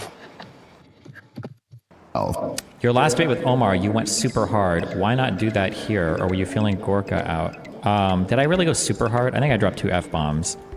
I don't think I went super hard in that debate, though. Or you're probably a newer fan, so maybe it seemed like I went super hard. I don't think I... But also, I was getting 2v1 really hard there. And this is a topic that I now have extensive information about. And it's a thing that, like, I don't really care what Omar's opinion of me is. And if Ryan hates me, I don't think he would hate me personally. He seems to be pretty professional, but... Trump in prison. How perverse is that? And with regards to, he did it all for himself, and he did nothing for America or destroyed America. Do you have any idea how much energy costs? You use the phrase, he's not even going to answer a lot. Do you think that's rhetorically effective? To me, it sometimes sounds like you're trying to drown out their answer, even though they won't actually answer. I don't know. I mean, I feel like I have to point it out. He's not going to answer my question. I think I have to. I think with Omar, I feel like it was effective, because I feel like a lot of people were saying that, like, oh, he didn't engage, but I don't know, who knows. I have to be able to point that out somehow, though, like, you did not answer my question. But the problem is if I don't cut them off and if I wait, then they get to do a whole ramble where they're like doing damage to me. And then I was like, well, you didn't answer the question. And then they'll do a whole other ramble where they do damage to me. And I'll say, we didn't answer. Like the problem with countering what they're saying with you didn't answer the question is that it gives them the opportunity to ramble more. And rambling is like your number one tool in these conversations because you're not actually engaging with what I'm saying critically. You're just like getting your talking points out. So I've got to be really careful, like not letting people ramble. That's why I don't ask people simple questions anymore. Because when I do, it just lets them ramble a ton. Destroyed America. Do you have any idea how much energy costs went up under the Trump administration, just for average families? The president doesn't influence energy costs that much. He does when he shuts down fracking and all licenses for oil exploration on federal lands. Don't divert. U.S. oil production. You know what? This gets into like a broader. This is the thing that I hate about humans, that they won't. That depending on what policy you want to enact, you just don't contend with it because it's too difficult or the optics are bad on it. When it comes to green energy, renewable energy, whatever, if left-leaning people would say, hey, the technology is still catching up to the efficiency of fossil fuels and other stuff like that, so right now it might not be economically viable. But we think we should focus on it because the long term, it might not be economically viable in 2024, but as we move forward, it'll only become more economically viable, as well as the longer we wait to like use green or renewable energy, we'll have more effects on the planet. The hardest thing about that is, in the same way that a simple chocolate bar doesn't make a person fat, it's going to be really hard to sell them, hey man, let's do a lifestyle decision where we're eating more salads and we're going to have some more water. We're not having soda and juice. Like, you feel the hits of not having soda or juice or candy or junk. You feel that immediately. The health effects, you don't feel or don't really realize them happening until you're like 40, 50, 60 years old, where you see people developing like mental illnesses like schizophrenia or Alzheimer's or like cancer. Like, you start to see that happen a lot more in people's 50s, 60s, and 70s. Because why? They didn't take that left-leaning approach of, we need to do something today. We need to sacrifice today for a longevity in the future. That's a hard sell for people. Like, if left-leaning people will probably be way easier if more people were in favor of like health-conscious decisions like earlier on, but like they're kind of not. So I just don't know where we go for that. And also people on the right, we want to continue to use fossil fuels and stuff like that. Let's say, okay, fine, we do that, and it's economically viable for people today. People are like, okay, this is cool, I can afford this, all that. And then, I don't know, 20 years from now, you find out that like the entire southwest portion of the United States is uninhabitable. So like places like New Mexico, Arizona, South California, it's too hot, you can't live there anymore. Then what do? Then what, do you have a plan for that? If the answer is no, then it's kind of like you can't just say, this is what I want to do now, and then just not give a fuck about the future.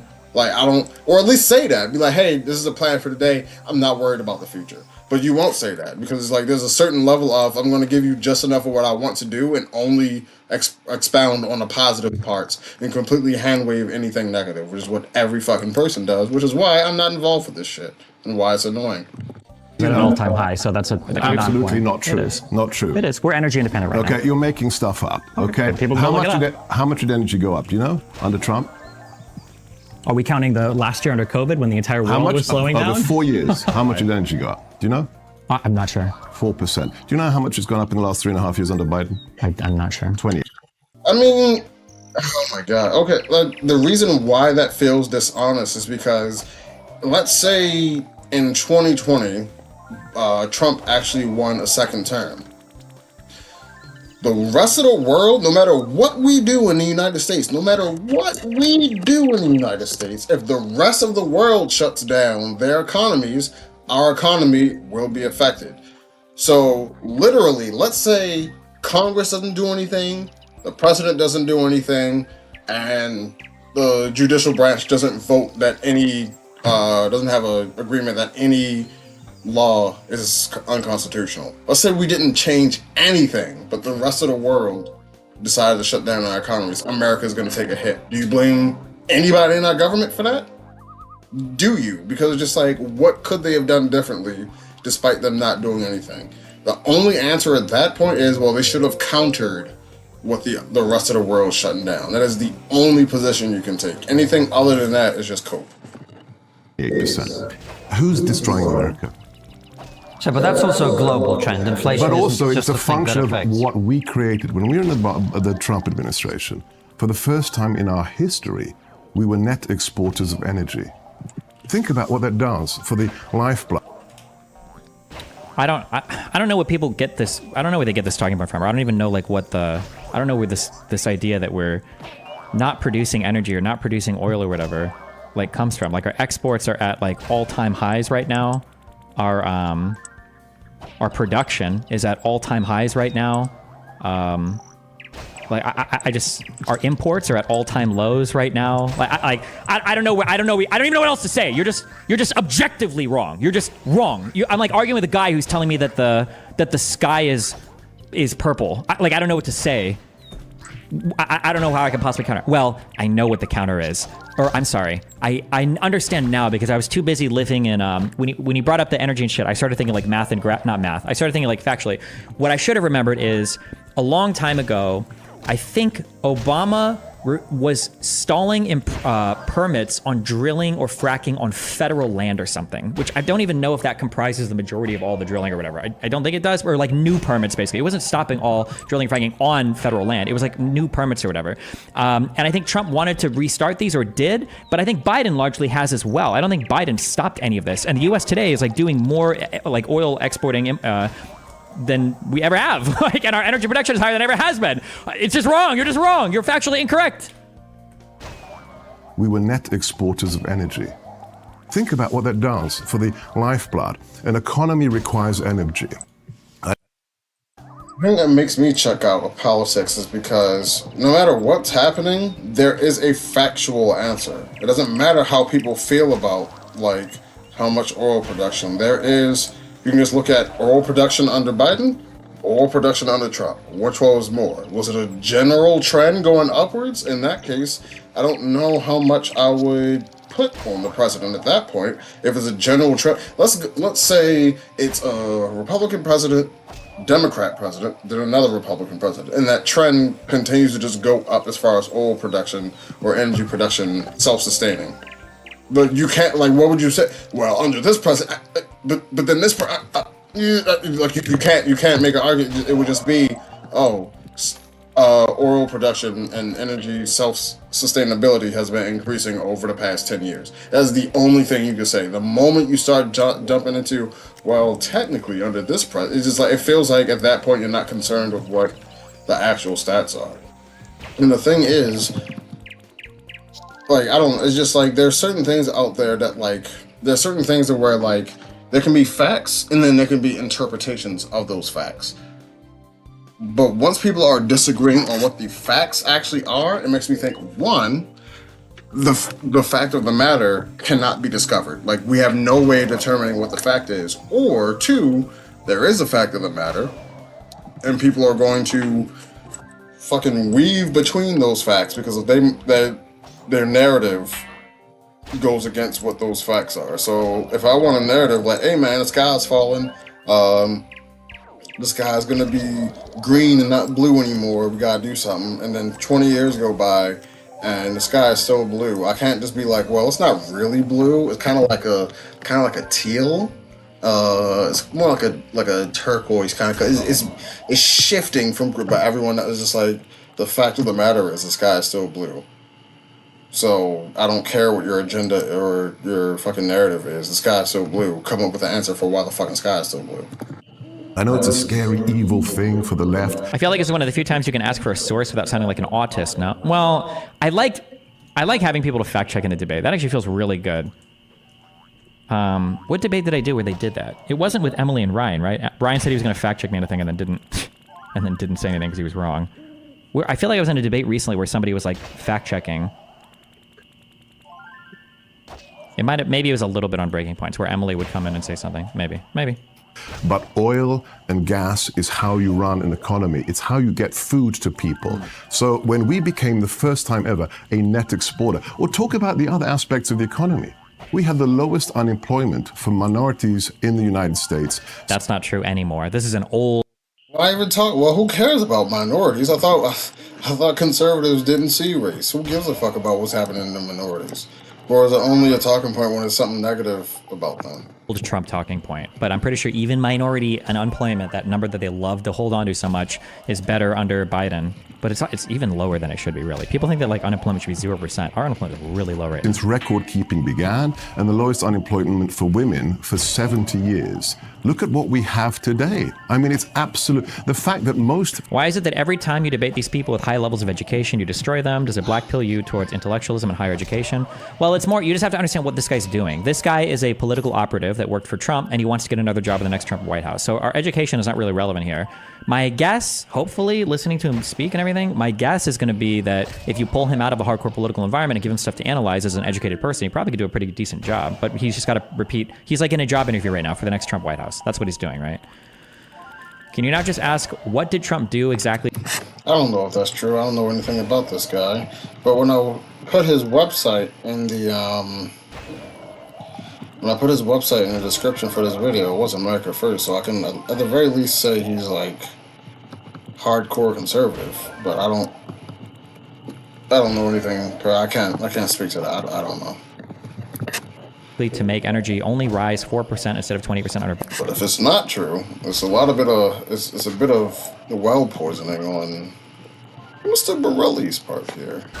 Biden, like legislation or policies. I think that comes up later, but families in this nation cannot handle a $500 emergency. They don't have $500 worth of cash. That's why Harlem is shouting, "We love you, Trump." I don't know if you saw President Trump after he had to leave the court last week. He delivered pizzas to the firefighters in Manhattan. Like, what is this? Jesus Christ. Well, fuck me. He gave pizzas to firefighters in Manhattan? Fuck me, I guess. Like, it's really interesting to watch that video, not just of how he was received by those people who run into fires to save Americans. One of the firefighters actually audibly says in the background, "Save us, Mr. Trump." That doesn't happen if the man's selfish and if the economy's absolutely superb. It happens when you let in 8 million illegals in 3.5 years to crush the working man. Why is it that when this guy is answering a question, he's like, it's like so many other things roped into the, like, are we talking about, like, maybe you could argue because we're talking about the economy, I'm going to hit every single point about the economy. Like, we'll just address that one thing, and we're like, I'd like to bring this up later on if you don't mind, but I'm going to address this one area that we're talking about right now. Am I crazy for that? Am I crazy for expecting people to just like, hey, we're talking about, I don't know, fuck, we're talking about apples and shit. And then you want to talk about, okay, well, these cucumbers, the reason why apples are good is because, you know, they got the seeds in them. There's various different types of apples. If you like something more on a sour, less sweet side, you're going to get that Granny Smith. If you want something sweeter, maybe you go toward like Golden Delicious or Honeybee apples. I heard Sugar Crisp are pretty good. I mean, they got Sugar Crisp in the name. But anyway, these cucumbers and broccoli, though, the way that broccoli looks when I eat it, especially when I melt it with you, bro, we're talking about apples. Why the fuck are we even mentioning broccoli at all? At all. Man and woman in America. Stephen, even as a fair observer, you would have to say, and feel free to come back on the point Seb made as well, but the immigration... Wait, what is this? Yesterday, Donald Trump staged another scam. The music. Yesterday, Donald Trump staged another scam pretending to deliver pizzas to firefighters in New York. It turns out he actually re-delivered already delivered pizzas to the fire department. So you see at 5:34 p.m., 2 pizzas arrive. At 5:41 p.m., you see 6 more pizzas arrive. At 5:54 p.m., you see a staffer set aside 2 pizzas. Then at 5:57 p.m., you see a staffer walk 2 pizzas to Trump as Donald Trump arrives to the location. At 5:58 p.m., Donald Trump arrives to the location and you see him accept the pizzas from the staffer and then re-deliver them to the firefighters. You can see the way Donald Trump is even handling these pizzas, that if there is anything even in these boxes, these pizzas are completely destroyed. The cheese is everywhere. It's a total mess. Then at 6:01 p.m., you see Donald Trump inspecting the pizzas. At 6:10 p.m., Trump leaves the cold pizza there and leaves the photo op. Another successful scam. Wait, hold. Okay. I feel like the nice thing is just that the ex-president is handing us pizzas. Was the original did Republicans or did Trump claim that he picked these pizzas up and hand-delivered them? Was that the original claim? I don't care. Yes? Personally, when I see any politician doing some shit like we bought people pizza or we did this ice cream party, I'm not saying it's not nice, I'm not saying it's a good gesture, I'm not saying I wouldn't, be an advocate for that, but it's just like, it feels like how would you do something real that actually helps people? And it feels like the more this person's a good guy, this is a good politician, how do you know? He bought us pizza. It's like, oh, that's it? That's all? Okay, sure. There's no way they originally claimed that, right? I don't believe that. Why do people act like unemployment isn't a market that needs equilibrium in order to function properly? Every time I hear someone hail low unemployment, they act like it's meant to be a score in a game, because nobody believes in equilibrium in any market. Unemployment should be 0, minimum wage should be max money, everything should be, like, people don't recognize. Every economic thing has 2 sides to it, right? Every trade has a buyer and a seller, basically. Probably, actually, definitionally. There's always a buyer and a seller in or a trader at least, in every transaction, so. But people don't like to think of that. They only see things as one-sided.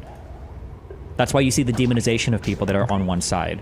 And if the other guy is a demon, well then of course on your side it should be as low as possible. Rent should be as low as humanly possible, $1 each, because who's on the other side of that? Landlords? Basically Satan. Why the fuck would we care about what their takeaway is? What would be the point of making him show with pizza if not to make people think he was the one bringing the pizza to them? Isn't it just like a nice fun thing? Like, oh, Donald Trump is like, oh cute, he's like handing us a pizza. Like if I was outside a canvassing event and people delivered pizza, if I would like pick up some boxes to bring it in, it'd be like, oh, Destiny has pizza for us. Is the implication that like, yes, I picked these up myself from the place and I drove them down to you guys? Like, do you feel like you'll never get a good representative for highly educated people in these spaces? I mean this respectfully in regards to the perception of the academics themselves, but most successful and educated people on a given subject probably won't be debating about it on TV, shows, or the internet, right? Yeah, kind of, yeah. The people here are like politicians, or they're like audience captured, more so than like a researcher will be. That is true, yeah. But I mean, I blame academia for that. They should be more involved in these worlds. And as a fair observer, you would have to say, and feel free to come back on the points. My response to that would be toward Destiny. Are they incentivized to? Other than something that's like bigger than them, outside of like, are they gonna get paid for it? Are they gonna lose their job for it because people on the other side are gonna be crazy? Are they gonna incur a whole bunch of wrath and hate? Like, if that's the case, I'm not doing that shit. Fuck that. If the rest of the country wants to fall apart because an academic providing their opinion on something is gonna cause my life to be uprooted, then fuck y'all. Y'all deserve to crash and burn. Y'all can't take an opinion without doxing people. That's on y'all. That's America needs to fix itself first before I get involved. Said made as well, but the immigration issue, the illegal immigration issue, seems to be much, much worse under President Biden. Would you agree with that? Yes, we're facing unique issues right now, yeah.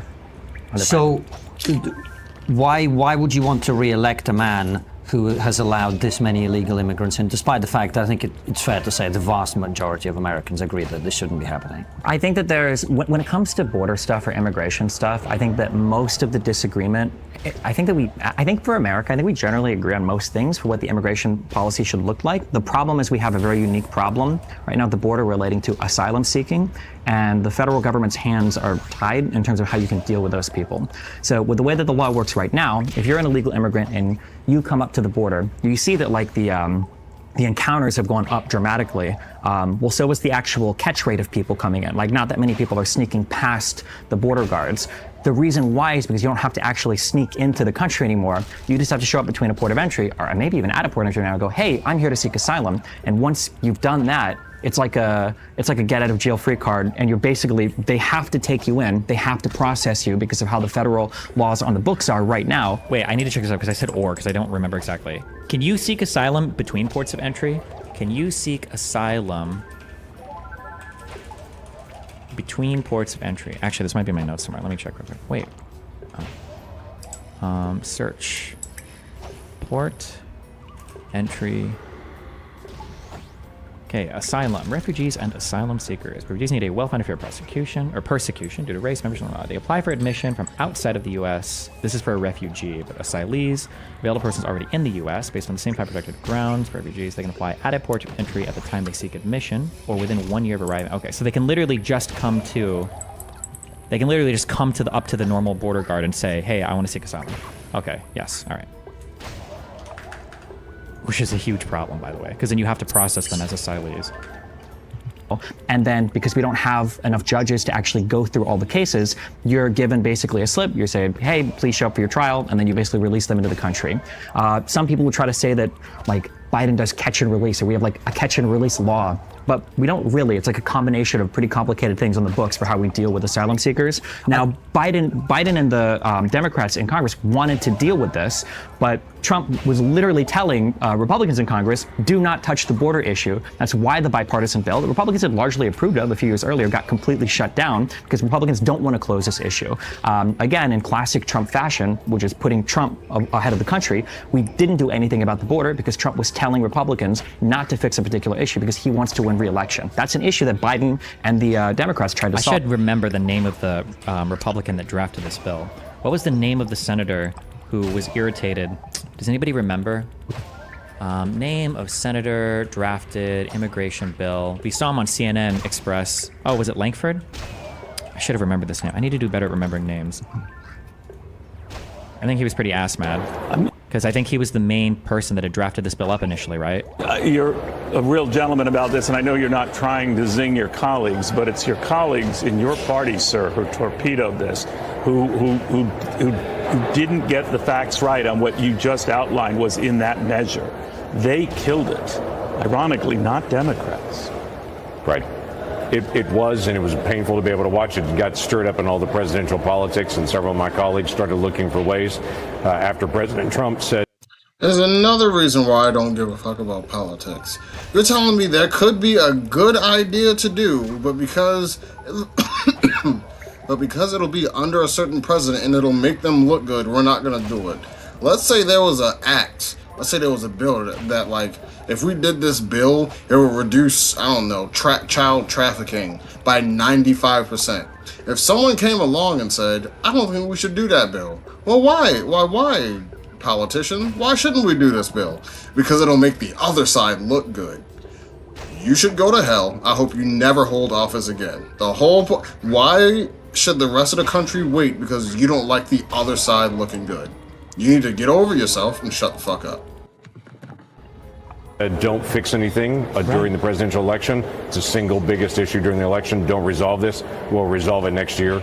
Quite a few of my colleagues backed up, looked for a reason to be able to shoot against it, and then walked away. I get that. That's a decision everybody makes in it. And this isn't even a conspiracy, right? Like, this is like openly stated. This isn't conspiratorial. It's just like, this is what was said. Like, Trump made the statements publicly. McConnell and other people have made the statements publicly. Like, this is all public. None of this is like, you don't need to do any digging or inferencing. It's like all public. My issue is if we're pursuing everything, we very often end up with nothing. If we're pursuing someone coming later to fix it, later seems to never come. When we have a moment to fix things, we should fix as many things as we can then come back later and fix the rest. That's on Donald Trump, Senator. Again, he's got an office that he's running for. He's got a campaign that he's running. I'm already in office. I've got a responsibility to be able to carry on this. I think everybody cares about the future of the country. President Trump has a bigger picture of a lot of other issues he's looking for. If we have a President Biden again, this never gets any better. And I think President Trump sees this as a moment that if this gets fixed, then maybe a few people don't vote. That's insane, though. We're not going to vote on something that would be beneficial. This is a problem that has been going on for decades. But we're not going to fix the problem because it might make our political enemy look good. Which means, at the very least, say, hey, you know what? We do think this is a problem, but we'd rather the problem stick around because we don't want this guy to look good. I'd just say that. Why can't you just have a backbone and say that? It's just like, what is it about politicians that just make them invertebrate? Votes, and then we have a whole host of other issues in the future. Again, he's got a task he's taken on, respectful. I've also got a task I've got to do. I've got to actually get this fixed. Got it. Senator, This is politically masterminded response. My God, this guy was literally, oh, fuck. Is it Ocean's 12 or was it in Ocean's 11? Breakdancing laser scene. It was Ocean's 12. Right, with no... Like, literally through this answer. So how is it that Donald Trump is doing something horrible for the United States? Well, it's not that it's horrible, it's just that, like, Donald Trump has to run for president, and there are other issues that need to get fixed, so if we fix the border issue now, then it would mean that other issues won't get fixed in the future, but since I'm already elected, I have to fix the border issue now, so it makes sense that our incentives will be misaligned, but they're actually totally aligned, because Donald Trump is looking, because if Biden gets elected, it's actually going to be bad for other issues, like, oh my fucking God, Jesus Christ.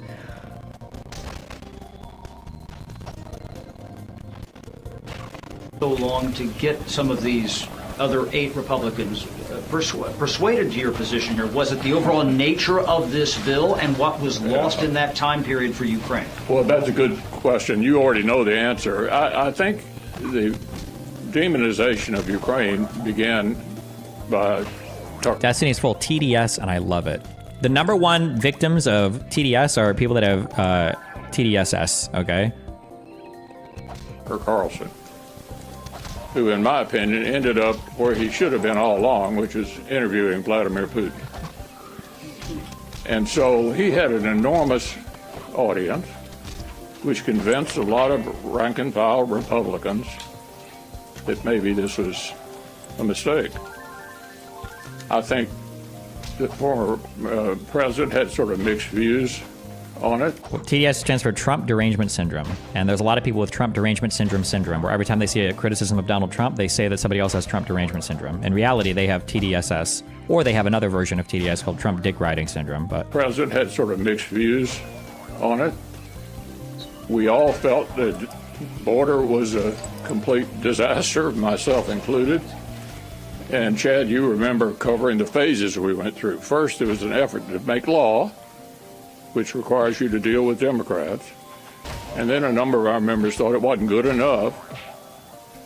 And then our nominee for president didn't seem to want us to do anything at all. That took months to work our way through it. So we ended up doing the supplemental that was originally proposed, which dealt with not all problems. It didn't solve the border problem, but certainly addressed the growing threats at the moment. Anyway. Oh, but we couldn't do it. Look, I want to hear Seb's answer to that and other things you're about to say, but just, I can tell you someone, look, I was born in the former Soviet Union. I don't live in America. I can promise you this unique set of... Hold on, just real quick, you anti-American and I hope your entire family gets evicted from this country, you disgusting, un-American piece of shit. Why wouldn't he fix the border for Biden? Why? It's not about fixing the border for Biden, okay, you anti-American nitwit. When you're in Congress, your constituents are the American people, and you're supposed to do things for the benefit of the American people, not for future politicians, okay? Off yourself. Holy shit. If this was the Tea Party, you'd be going overboard with the boxes and you'd be tied to them. The Soviet Union, I don't live in America. I can promise you, this unique set of circumstances that you're talking about, like every other country in the world, pretty much except Western Europe, is able to have a border. right? You can't just turn up to the border of Russia or China and like walk in and then be like, oh, can I please? That's not how it works. It's not. Look, the idea that a country has a border has not been controversial for. Nobody disagrees with this. These are such boring talking points. We need a border. Yeah. Who are the open borders people? The 21-year-old white kids that all are identifying as Palestinian on college campuses. Nobody is pro open borders in the U.S. No people in Congress. No presidents. Like even the majority of the Democratic Party. Nobody's open borders. There's a meme. There's a meme position. Very long. This is a very new thing, and the fact that the number of people has skyrocketed since President Biden was elected, you can't put that on the Republicans. Well, I'm not putting anything on the Republicans. What I'm saying is what I'm putting on them is the refusal to fix the actual issue, which is passing legislation to do it. And the last huge bipartisan bill that died in the House was supposed to increase the amount of judges we have to work through asylum seekers. It was supposed to change the standards that we would use to evaluate people claiming asylum, and it would have increased funding basically for every part of the border Wouldn't it be security. easier to just erect a physical barrier that prevents people from going into this country No! except at a port of entry? No, it wouldn't do anything. Why not? This is the frustrating thing, because the issue is what I said. The issue, if you look at the vast majority of people that are coming in, and you talk about things like catch and release, it's asylum seekers. These are laws on the books that have to change. You can go to a border right now as an illegal immigrant and just like, hey, I'm like claiming asylum. Can I come in? It's nothing to do with laws. And then that's the issue that you have when you're trying to deal with our current immigration issue is the asylum seeking process. And you say that like, well, other countries have borders and they don't have to deal with this. When the Syrian refugee crisis happened, I'm sure you remember, because I think it was probably a big motivating factor for Brexit. Even if it was in the background, there were tons of refugees that were streaming into Europe, and there was a huge crisis. You saw a lot of right-wing parties gain popularity because of how unhappy people were. In Sweden, you've still got residual issues relating to those immigrants. You had the AfD rising in popularity in Germany. You had Marine Le Pen becoming popular again in France. Oh, I totally agree with you. Yeah. But the problem is that all of those decisions about letting those people in, they were political decisions. And that's why people are frustrated, because the decision to allow 1 million refugees into Germany was a political decision, after which Angela Merkel admitted that multiculturalism doesn't work. Has Angela Merkel ever said that? What is the source for that quote? I'm curious. Angela Merkel. I wish I had more background for this. Multiculturalism has failed. Is that what the quote was? Hold on. Or what? Decision, after which Angela Merkel admitted that multiculturalism doesn't work. Multiculturalism doesn't work. Chancellor's assertion that onus is on new arrivals to do more to integrate into German society serves anti-immigration debate. This was in 2010. This is before the Syrian refugee crisis, so this couldn't have possibly been in reference to it. Was it something else? Hold on. People are frustrated because the decision to allow 1 million refugees into Germany was a political decision, after which Angela Merkel admitted that multiculturalism... Okay, so the timeline is wrong here. I wonder what this is in response to. Is quoted growing anti-immigrant, claiming the country's attempts to create a multicultural state have utterly failed. Speaking to a meeting... Okay. Hold on. So, okay. I'm curious what the full quote is here, okay? Sanctuary cities are not politicians doing what is best for their constituents either, to be fair. That is not just a thing the GOP does. Why do you think that? What do you mean, Bill Bradley? What do you mean it's not doing... Do you think that sanctuary cities aren't, like, approved by the people that live in those cities? Where do you think the mayors get their right to do anything from? How do you think they get into office? Angela Merkel. So the title is German Multiculturalism Has Utterly Failed. Now, in this paragraph here, we got... Angela Merkel claimed the country's attempts to create a multicultural society have utterly failed. I'm curious what the actual full quote is. Speaking to a meeting of young members of her Christian Democratic Union Party, Merkel said the idea of people from different cultural backgrounds living happily side by side did not work. She said the onus was on immigrants to do more to integrate into German society. The multicultural approach has failed, utterly failed. Okay, so now the multicultural approach has failed, utterly failed. Merkel told the meeting in Potsdam, west of Berlin, yesterday. Her remarks will stir a debate about immigration in a country which is home to around 4 million Muslims. Last week, this guy said, blah.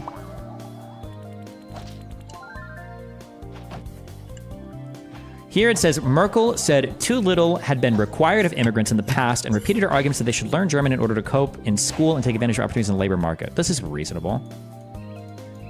Doesn't that mean that they added the word and that she didn't even say it? Well, that's what it seems like. Yeah, this headline is pretty sensational. What did Chancellor Merkel mean when she said multiculturalism has failed? She used the word multiculti, which is used to mean a particular type of multiculturalism, one in which different cultures are considered equal but remain separate. Also, the full quote is, the way multiculti has been approached has failed, completely failed. She went on to say that one should not only support migrants, but make demands on them as well. In the same speech, she also declared that Islam is a part of Germany. Jesus.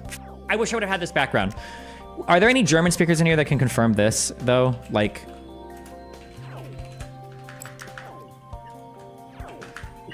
I don't speak German, so I can't.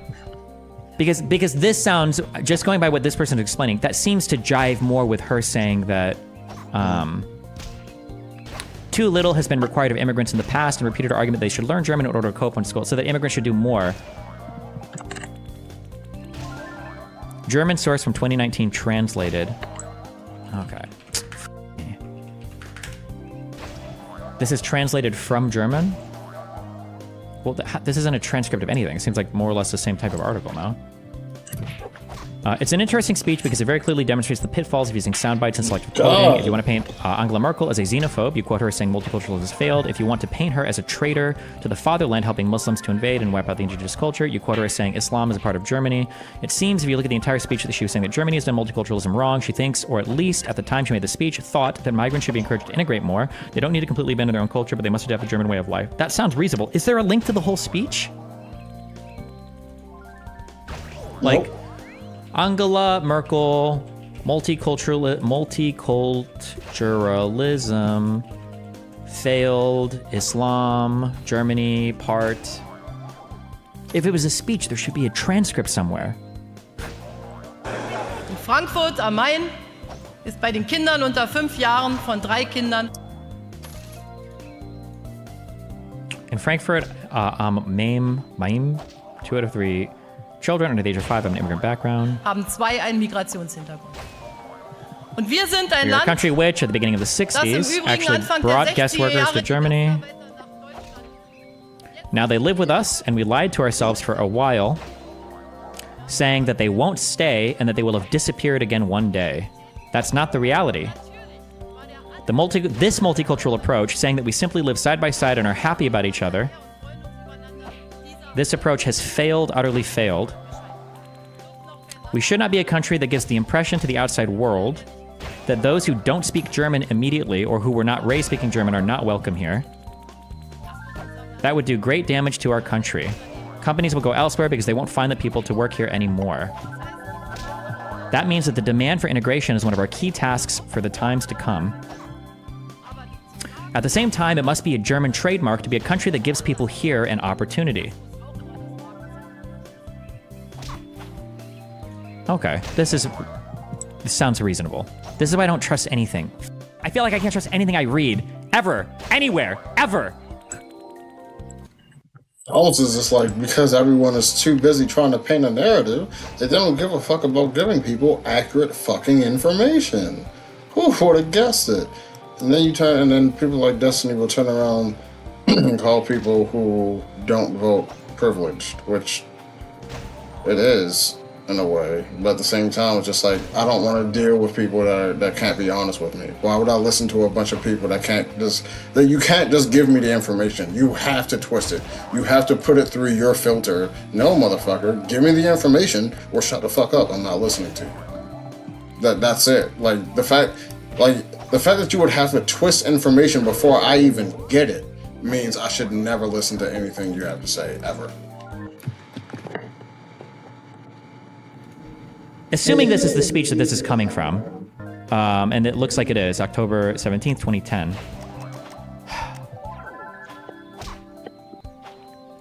German speaker translation multicultural is very difficult because the meaning can somewhat change depending on who speaks and on what context. In this case, I'd say multicultural done cynically. Okay, whatever.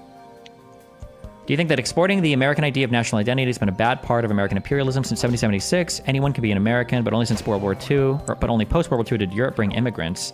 Seems like an overnight forcible change of identity, no? I don't think that that's true at all, but I don't know enough history, but intuitively, I'm pretty sure what you're saying is completely and totally fucking wrong. But I don't know the detailed history enough, but listen, we will. Once we finish reading all of our World War I stuff, okay? Okay, well, whatever, Jesus. doesn't work.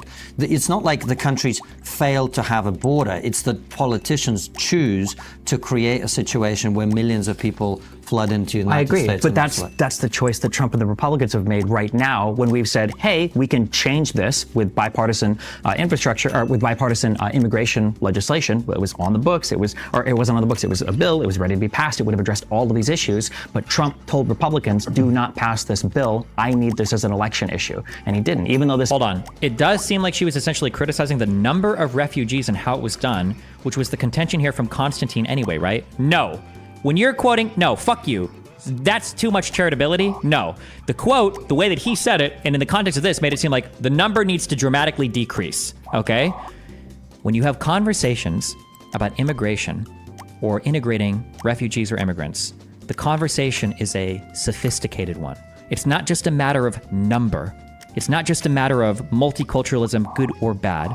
It's a matter of how do you integrate people in a responsible way into your society. That's what it seems like Angela Merkel was getting at. The idea of just, and it sounds like she was referring to the idea of, we brought a bunch of workers here in the 60s, we thought that we could just live side by side and do no integration, and we thought they'd eventually leave, and clearly that doesn't work. That concept is dead. That multiculturalism, the idea that you've got multiple separate distinct cultures in your society working and thriving together, that's not true. We need people to learn German so they can get jobs, so they can be integrated into our economy and into our culture. That's what it sounds like she was saying. Not, multiculturalism is dead, so all brown immigrants need to be banned, which is your retarded takeaway from it. That's what it sounds like the issue was, right?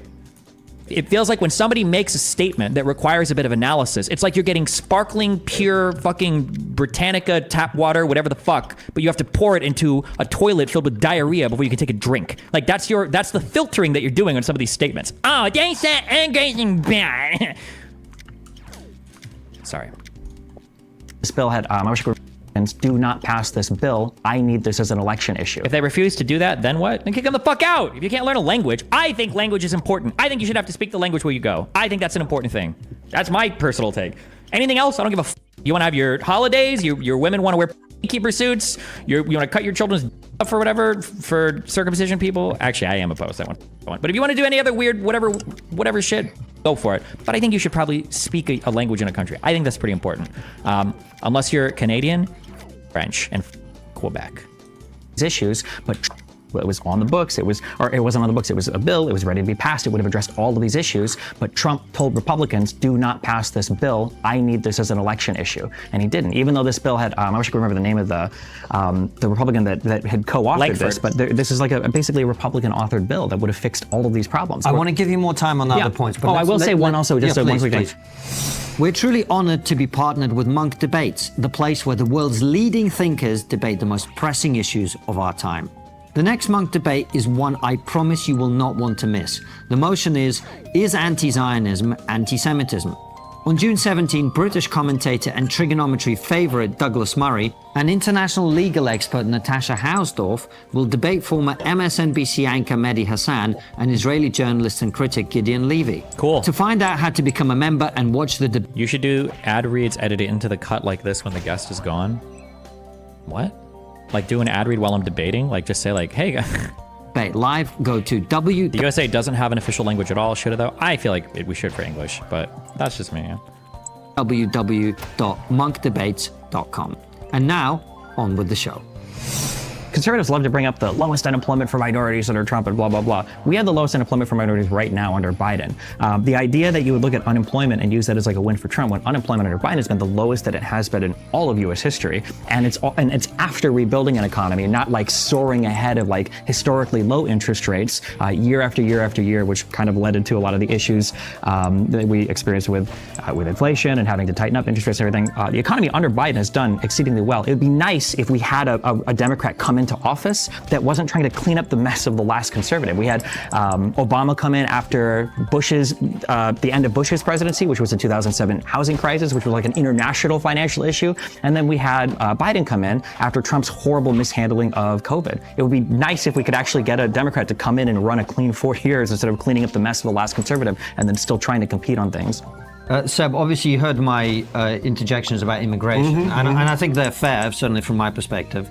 But the one thing I have also heard, including from many Republicans who might be mutual friends of ours or people who are high up in the Republican Party, is that Donald Trump is playing politics with these issues right now in order that he has a better chance of winning. Do you accept that? No, I don't. Let's talk about this canard that the left wants to fix this, and they had legislation that a rhino, a fake conservative, sponsored in the Senate. Anytime you hear somebody say rhino, that should be like a key indicator to you that that person is deeply unserious, because all of the Trump movement are rhinos. Like, these people are, well, I mean, like, the idea that you're The party is split at the moment. The party is just split at the moment. If you have half of your conservatives saying, if you go against anything that Trump says, you're a rhino, and if you have the other half that's saying, just because Trump wants it doesn't make it a Republican idea, they would look at the Trump supporters as rhino. Like, your political party is split right now. I feel like you're going to have to do more than just like, oh, well, they agreed with the Democrats on something, they must be a rhino. It's just like, okay, so if a Democrat said, you know what, people make a big stink about guns, and I don't think guns are that bad. If a Republican agrees with them on that point, are they now a rhino? Oh, okay, I'm sorry, hold on. You'd probably say, oh, that's a dino. Because a real Democrat would never say guns are a problem. We're not engaged with the fucking... Rhino stands for Republican in name only, and it used to be what Republicans would call disloyal Republicans. But the entire conservative movement under Trump is unlike any of like the conservatism that existed prior to Trump. So the idea that you would call like traditional Republicans rhinos when you are more out of step historically than what Republicans have ever stood for is just hilariously ironic to me. Just calling people rhinos because they don't agree with you is like so dumb. Like, if you want to do an analysis like, well, who's a real Republican? Nothing about Trump stands for what Republicans used to stand for. So if anything, is like, it's just so dumb. Is that Donald Trump is playing politics with these issues right now in order that he has a better chance of winning. Do you accept that? No, I don't. Let's talk about this canard that the left wants to fix this. Wait, hold on. The Republican Party has their problems within, like the Democrats have theirs with progressives? No, that is not even remotely close. The Democratic Party does not have a problem with progressives. Progressives are not preventing us from holding a seat, a majority seat in the fucking House. Progressives are not destroying our ability to govern effectively. Progressives are not eating our party alive from the inside. Progressives are fucking annoying on Twitter, and they look bad on news because they're young kids. Donald Trump and the Trumples are like leading the Conservative Party off of a fucking cliff. That party is destroying itself right now. So the idea that, progressives are having the same impact in the Democratic Party, like, progressives don't even like AOC anymore. They have no representation whatsoever on the lawmaking side, at least federally. And they had legislation that a rhino, a fake conservative, sponsored in the Senate. The legislation stated that if you sign this into law, you will allow at least 5,000 illegals into America every 24 hours. This is what I was taking issue when that other guy came in here. He was saying, well, no, he was just explaining the cap differently. Bullshit. This phrasing makes it sound like we're trying to he's saying at least. That sounds like a cap to you? Fuck no. That is bullshit. And I reject the framing of Charlie when he came here and argued that. He's making it sound like the goal was at least 5,000 a day. That's bullshit. At least 5,000 illegals into America every 24 hours. Of course, we're going to say that's garbage, that's insanity. The idea that they, in good faith, want to fix this. Let's just look. In preparation for today, I called up the former Commissioner of Customs and Border Protection, and I asked him, what is the situation like? Let's just talk about one statistic, because, 8 million illegals, it's hard to even fathom. In the last 3.5 years, they have intercepted 47,000 felons. Okay, I don't know what this has to do with anything, but I wouldn't mind seeing your proof of your claim about Trump. I'm genuinely curious. I'm always wanting to learn. I feel like you got better sources, and you know where to look better than me. What source about Trump? At the border. These are criminals coming into America. That is a 99% increase over our 4 years in government. Let's just say 100% increase. Besides that, they found 160,000 felons, convicted felons, in America, including 4,700 murderers and 8,000 gang members, one of whom murdered a beautiful 22-year-old nursing student called Laken Riley in Georgia. A man who murdered her after he was asyleed in... Should I even call this out? Or what is this when we're just talking in stories? Okay. to America by Joe Biden's system, was then arrested for endangerment of a minor in New York, and Alvin Bragg, the Democrat DA of New York. Oh my God. Debate pervertry. I have to make an entry just because that's such a good...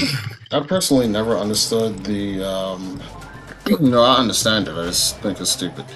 And like, when people talk about, well, this person or this crime was committed by an illegal... I'm trying to imagine, like, imagine you found out that that your store got robbed. And then someone was like, oh, it turned out to be an illegal immigrant that did it. And then 2 days go by after you thinking that, and then you find out, oh, it actually wasn't an illegal immigrant. They were a U.S. citizen. We got that information wrong. Does that actually make you feel any better about your store being robbed, or you still feel the exact same way? If you feel the exact same way, then who gives a shit if they were illegal or not? My store still got robbed. I don't care. You robbed my store. If anything, you should feel worse, because that means American citizen harmed their own fellow countrymen. At least I could wrap my head around it if it's an illegal immigrant, right? Like, you should be even more upset if a American citizen did it, but... Thing. Death by 1,000 anecdotes. Cute. Led him onto the streets so he could murder this 22-year-old. Let's be clear. They created this. You're right. It's policy decisions. My parents were real refugees, real asylum seekers. Because if my dad had gone back to the land of his birth as an escaped prisoner from a communist prison, he would have been shot on sight. You can't say 8 million political prisoners are coming across the border into America. And let's just use the stats of the left. The United Nations, hardly a hard MAGA entity. Human Rights Watch, not exactly America First. What have these organizations stated about the deluge, the invasion of illegals across our border under Biden? Between 50 and 60% of the girls and the women are being raped or sexually assaulted by... I don't even know where this comes from. Should I look this up? 50% of women coming across the border being raped? 50%? 50%? That's quite a bit. That sounds like a really, really, really high number. Quite a bit of rapes going on there, buddy. The coyotes, by the human traffickers.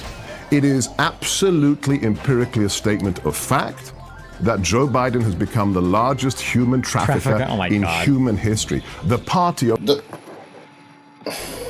Come. Didn't you say before that the Gish Gallop isn't as effective as people think, as long as you can pick apart a few of their talking points? That's true, but it requires a bit of... Do I want to say bad faith? There are bad faith ways to counter Gish Gallops, and one bad faith way to counter a Gish Gallop is to just pick the weakest talking point and go in on it, essentially. But I don't like to do that because I want to respond to everything. I don't want to just pick. I have factual response for everything. I don't need to engage in that like rhetorical counter. I just need to make sure I remind people that the other person is not engaging with what I'm saying. Come on, sir. No. Come on. He's not numerically. Come on. Numerically. No, that's not what I'm disputing. I'm disputing.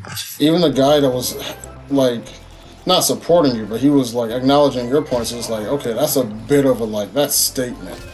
Because when you say that statement, like in and of itself, no one's going to think like, well, actually, when you think about the laws in place and the policies that are going on, Joe Biden is allowing the propagation of rape to happen. But like, no, they're just like, Biden wants this to happen. He's doing everything he wants. Like, that's the implication. The idea that he's a human trafficker. Totally. His policies. It's happening under his watch. It's his decision. Let's talk about what he said. No, hold on. But he's not a human trafficker. That's ridiculous. His policies have made his government empirically. You can't argue with 12,000 illegals a day. 12,000! To call someone a human trafficker implies they're doing it on purpose. They are doing it on purpose. I'll tell you why. Oh. To call someone... You can't argue with 12,000 illegals a day. 12,000! To call someone a human trafficker implies they're doing it on purpose. They are doing it on purpose. I'll tell you why. I need to fight against this perception as well. You're not letting in illegal immigrants. Like, as it stands right now in the United States, we allow in 0 illegal immigrants per day. None are allowed in. They're illegal. That's what an illegal immigrant means. An asylum seeker is not the same thing as an illegal immigrant. Somebody could abuse the asylee process, but that doesn't make them an illegal immigrant. And letting somebody in under the asylum process doesn't mean you're letting in illegal immigrants. It's not really true. Because they are so bigoted and so racist. Remember, this is the Democrat Party, the party of the KKK. Oh, and then we do all the standard talking points. The party of the Jim Crow laws. This is the party that, whose activist murdered the first Republican president, Lincoln, the great emancipator. This is the DNA of the Democrats. The DNA of the Democrats. This is why I don't involve myself with stuff like this. Because first of all, the DNA of the Democrats is if like Democrats specifically find other Democrats to fuck and create offspring for more Democrat children. It's like, I don't think, does anyone ever, who does this? Who does this? Who does this? And then secondly, the idea of saying that like, because the Democratic Party of the 1860s did something, that means it 100% maps onto the Democratic Party almost, a century and a half later. It's just like, that's not, or at the very least, every single thing that the Republican Party did all the way from way back then to now can now be, I can now say, well, that's Republicans today, right? You wouldn't argue against that, right? So if I find anything terrible that Republicans did from the 1860s to like now, well, weren't Republicans the ones that really pushed trickle-down economics and that doesn't work? Can I just say that Republicans only give a fuck about rich people and don't give a fuck about working class people? I can say that, right? And you would have to accept it because I know Reagan pushed that trickle-down economics, that supply-side economics bullshit. I can now say that every single Republican today, doesn't matter, I don't care if you disagree with it or not, you're a Republican and that's the party. Parties don't change at all. Democrats are so fundamentally bigoted. They believe if we let in millions of illegals because they're brown-skinned, because they're black-skinned, when we amnesty them and give them naturalization and citizenship, they will vote for us because of their skin color. This is CRT at its core, critical race theory. Bro. Okay. That's why they're doing it. This isn't an accident. You don't open the borders an accident. You know that. Open the borders. Is there any punishment for abusing the asylum process? So I'm not sure if there is. However, chances are you don't really want there to be punishment for abusing the asylum process. Like, think about what that means. If somebody abuses the asylum process, at worst, you'd probably just want to add their name to a list so they can't come back into the country. But do you want to jail these people? Like, if you got 1 million people coming to the border falsely claiming asylum, do you want to pay to keep 1 million of them in jail? Like that, you don't want to have that type of shit set up. You could try to fine them, I guess, but then on the other side of it, yeah, and that's kind of the same argument against like why it's really, really bad to criminalize rape accusations. Because people want to say, oh, well, it's a false rape accusation. These people should be charged. Whatever the person who they lied on, they should get the same charge that they should get. Sure, if you prove that it was a false one, but a claim of this person raped me, but just because you can't substantiate the claim doesn't mean it was a false allegation. There's a difference between something being false and something, and there's not enough evidence to come to the conclusion. Those are two totally different things. But for some people, it's just like, well, you couldn't prove that the person did it, therefore it was false. It's just like, that's okay. Then what? If they can't pay the fine, are you going to jail them and keep them in the country? Like, if somebody abuses the product, you just want to kick them out and probably add them to a list and say you can't come back. That's probably the most you can do, which might already happen. I'm not sure. Yeah. But that's usually, but I mean, the punishment is you're going to be rejected and sent back, you know? That. And this isn't because of humanitarian stuff. Let's talk about why it's happening technically and why he is the largest human trafficker. Finish the point and then I want to say something. How do these people come into America? Do you know what CBP-1 is, Stephen? CBP-1 is the app that illegals download on their way to America. It's funded by you and me, by American taxpayers. They're sitting in Mexico. They're sitting in the Dominican Republic. They're sitting in Afghanistan. And they download an app where they pre-clear themselves. You tick a box. I am Mickey Mouse and I'm an asylum seeker. When you cross the border, you say, hey, I'm registered, and you're let into America. That's deliberate, Konstantin.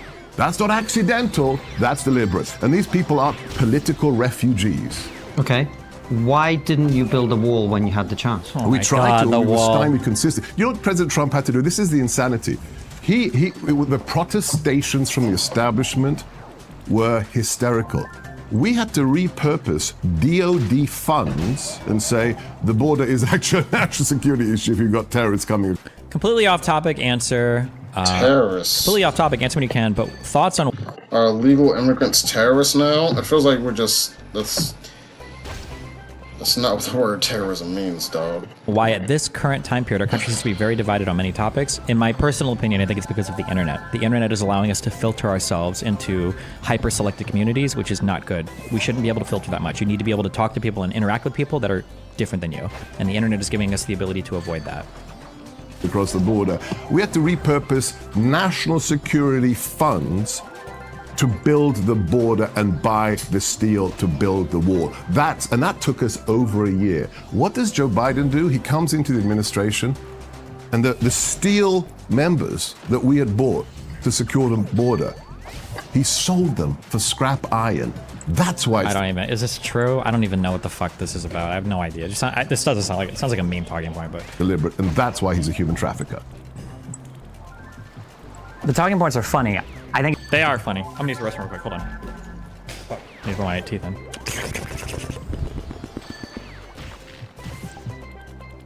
Why do you keep criticizing Trump's China tariffs? Hold on, wait. It's a funny question because it demonstrates my theory of mind. Why do you keep criticizing Trump's China tariffs when Biden literally introduced a bunch of new tariffs last week? That's a funny question because you reveal in your thought process that if I'm criticizing tariffs from Trump, it's because I don't like them because they're from Trump, but I would necessarily support tariffs under Biden because I would support everything that Biden does. I'm not a fan of tariffs generally ever, at least used for economic reasons. I don't necessarily support tariffs under Biden, just like I don't support them under Trump. So your question is retarded because you demonstrated your own retardation in the question. 1 second. Before I moved over, somebody said,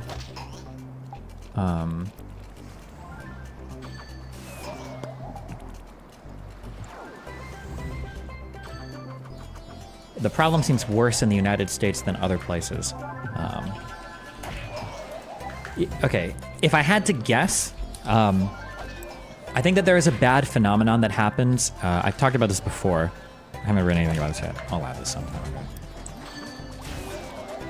I think that there are times when you can have ideological congruency. So your ideas are basically the same as somebody else's.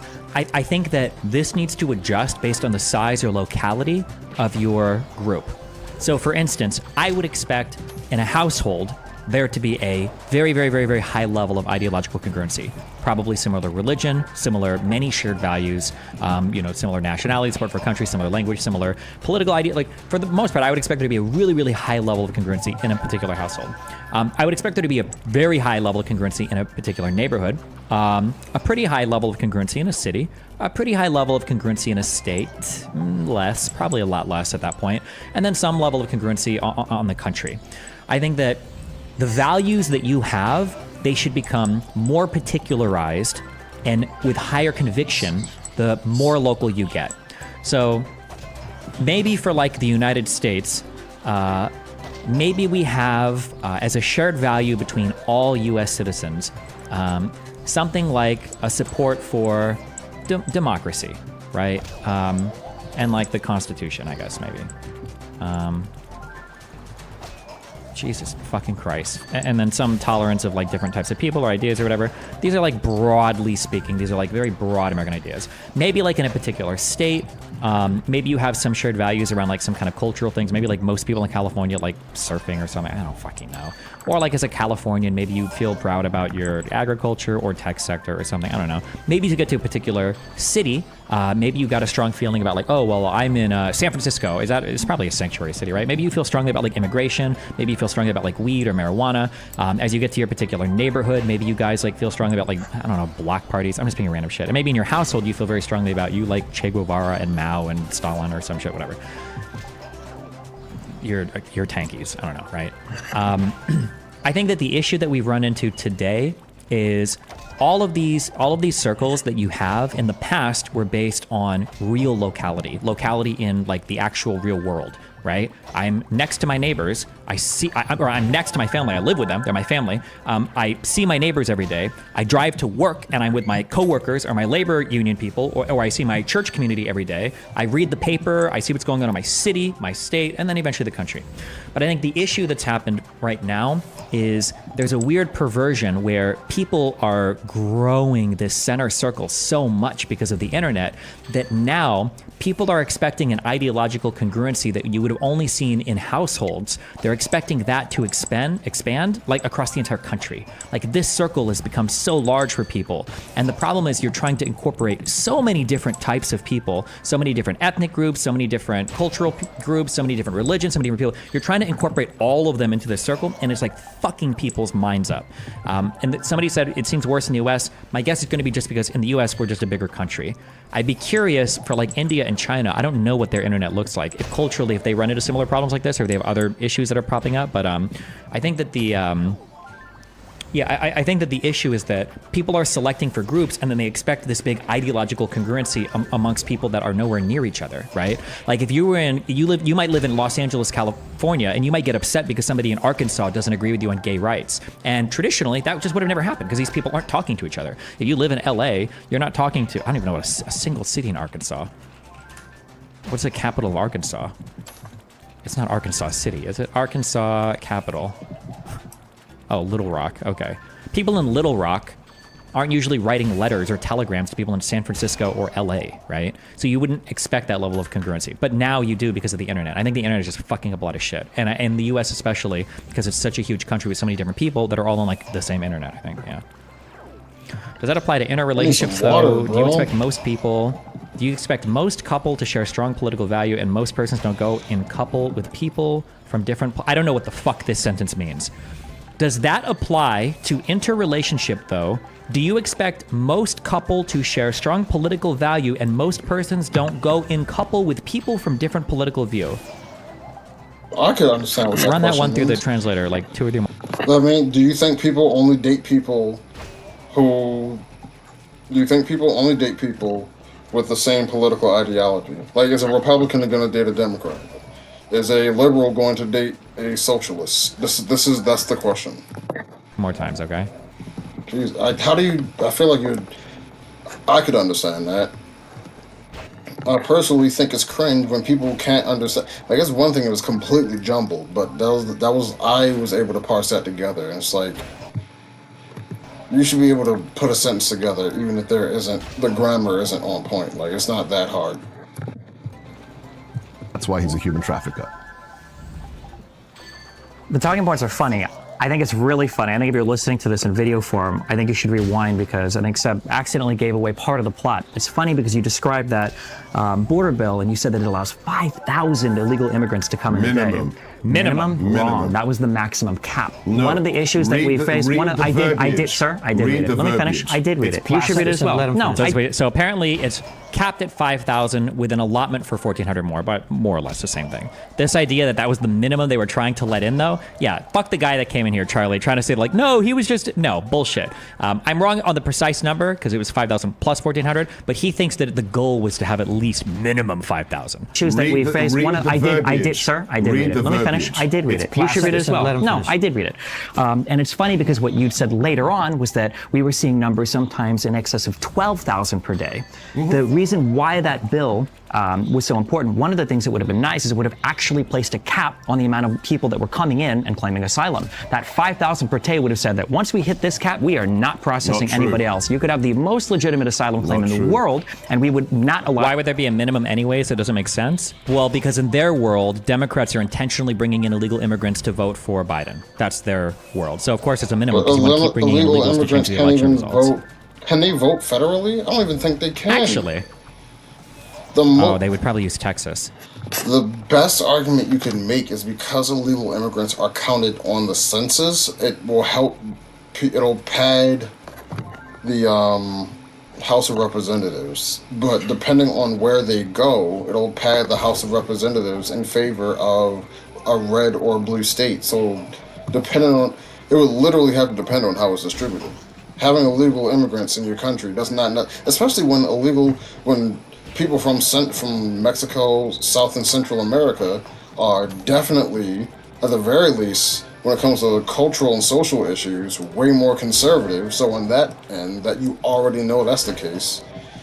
And I doubt I don't know. There's a lot of conflicting ideas here. Maybe they would be thankful to a group that's like, well, if they let me in, if I vote for them, they'll get more of my family in. But like, I don't think they'll. I don't know. I don't know. I was gonna say, what do I know?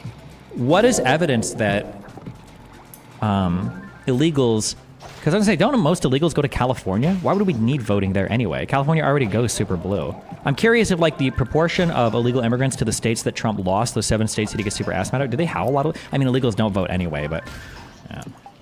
You into this country, which was already about to be challenged by a ton of legal people around the United States. And I think the international, there were international bodies as well, because whether or not you can cap. I think UNHCR and I think the UN in general, capping refugees is a really hairy problem. And I don't even know if that would survive international or domestic legal scrutiny. It's a tough one. We looked this up, but it's hard to. Asylum seekers is still an internationally debated topic, but that is what that legislation seeks to do.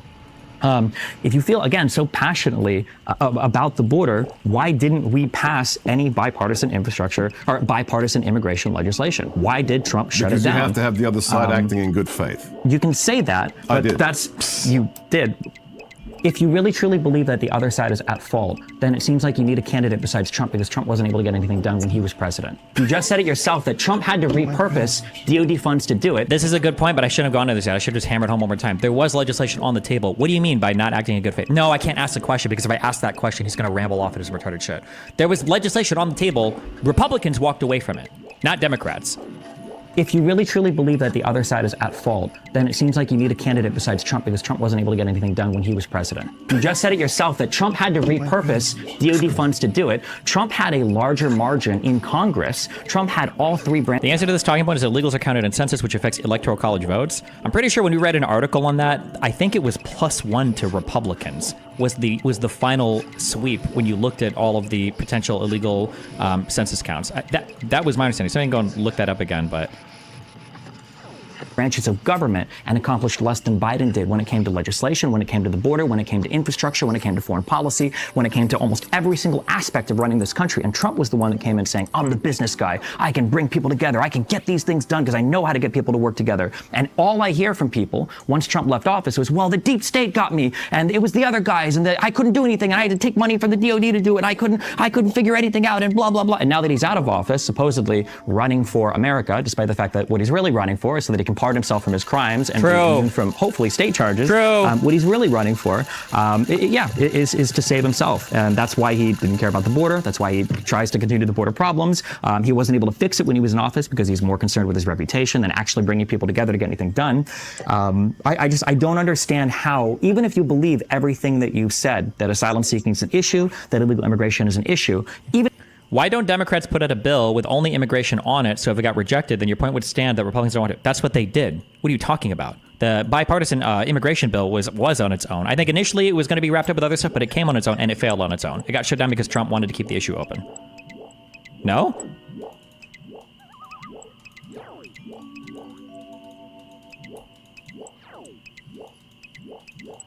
Puggy Gut said no. Actually, no, hold on. I'm sorry. I know that I'm correct. I know that I'm correct. Even if I'm wrong, I'm right. Because if the bill was presented in conjunction with other things, which is, by the way, it's already funding that already got passed. Even if it was in conjunction with other things, it wasn't shut down because it was in conjunction with other things. It was shut down because Donald Trump said, don't vote for immigration. So even if I'm wrong, I'm right. McConnell and Lankford and these other Republicans aren't out here saying like, oh yeah, well, we had to shut it down. And Ted Cruz, they weren't saying we've got to shut it down because it's tied to other legislation. They shut it down because Trump told them to. We already watched the videos of them saying that. So this is an irrelevant talking point. Even if you believe everything that you said, that asylum seeking is an issue, that illegal immigration is an issue, even if you believe that these are issues that are brought by Democrats intentionally and they're destroying the country, which are all ridiculous claims, Donald Trump is not the guy to fix them because he already proved that he couldn't do it once. All right, so we can go back and forth saying... You watched the video of Ted Cruz saying that? You're lying? Wait, hold on, what? Ted Cruz came out and he basically said, I think So they rejected the bill before they saw it, and then I think he said, well, now that we've seen the bill, we know we don't want it because of blah, blah, blah, blah, blah. But I don't think he blames Ukraine or anything here at all. But we can listen if you think I'm lying. I'm pretty sure we already watched this. We have some good news.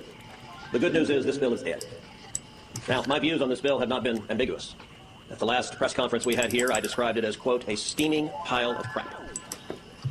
Some people afterwards criticized that characterization. Can't imagine why. And they said, well, you haven't read the text. So how can you say that? You're right. All I knew was what had been described.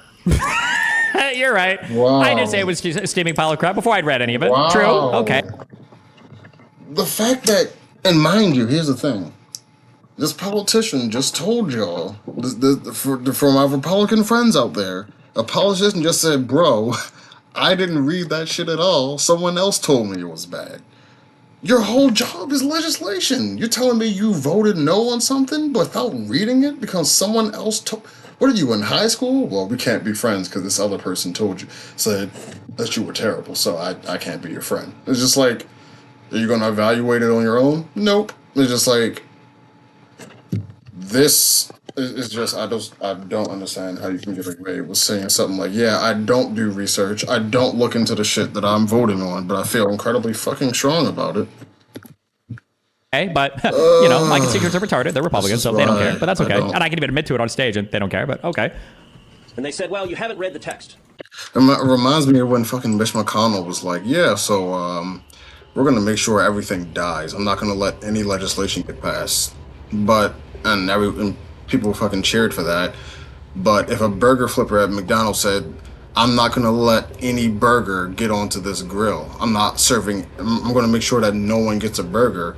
What would you say to that person? You should be fired and you should not be working that job. If you... Okay. Retardation. So how can you say that? You're right. All I knew was what had been described by the bill sponsors. Well, now we've seen the text, and it turned out my assessment was far too kind. This bill is a terrible bill. I'm going to break it down on two metrics. Number one, policy, and number two, politics. On policy, why is this bill a terrible bill? Because it does not solve the problem. We have the worst rate of illegal immigration in our nation's history. People are dying. Children are being brutalized. Women are being sexually assaulted. Over 100,000 people died of overdoses last year. This bill doesn't fix it. Understand, this border crisis is deliberate. Joe Biden caused it. He caused it by his own unilateral decisions. 3 decisions caused this crisis, all made the first week of his presidency.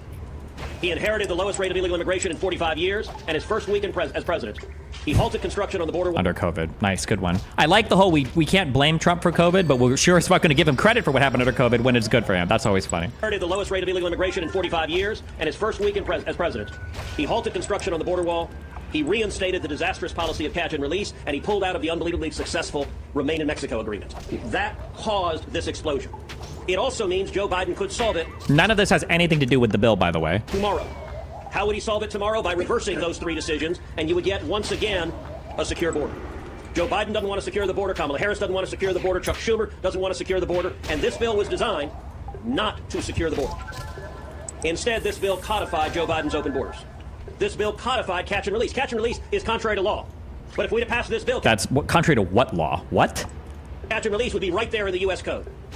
This bill normalized 5,000 illegal immigrants a day. 5,000 illegal immigrants a day works out to roughly 1.8 million a This is the 5,000 a day talking point. Normalizes it instead of caps it. year. We've seen 9.6 million illegal immigrants under Joe Biden. Apparently, the Republican position was going to be, we don't like your 9.6, but we're okay with 2/3 of that illegal immigration. That was ridiculous. This bill gave work permits to illegal immigrants. This bill gave government-funded lawyers to illegal immigrants. You know, one of the provisions that I personally find most noxious. This bill goes directly after the state of Texas. And it says all litigation about immigration, you can't sue in Texas anymore. You got to come to Washington, D.C., to one of the most liberal courts in the country.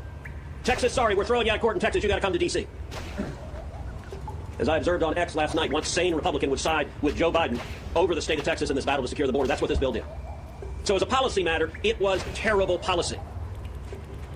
And as a matter of politics, it was even dumb. It was obvious from day one this bill would never pass into law. Speaker of the House said it was dead on arrival. House leadership all said it had 0 chance of passage. So if it wasn't going to pass into law, you knew that, and we did know that. What was the purpose of it? The entire purpose of this bill is to give political camouflage for Democrats running in November. The objective of this bill was, number one, to do nothing, so to do 0 to secure the border, but to let every Democrat running for office say, gosh, I wanted to secure the border. But those mean Republicans wouldn't let us. This is all about talking points to deceive the voters. We're already seeing Democrat candidates across the country are repeating that I was ready to secure the border, but the Republicans didn't. It's an utter lie. Remember again, Joe Biden can secure the border any day he wants. He doesn't want to. And by the way, we could have passed legislation that every one of us would have supported. H.R. 2 that passed the House of Representatives. I've introduced H.R. 2 in the Senate. Chuck Schumer wants a bill that I'll vote for Ukraine aid on it. Give me Ukraine aid and H.R. 2 and I'll vote for that.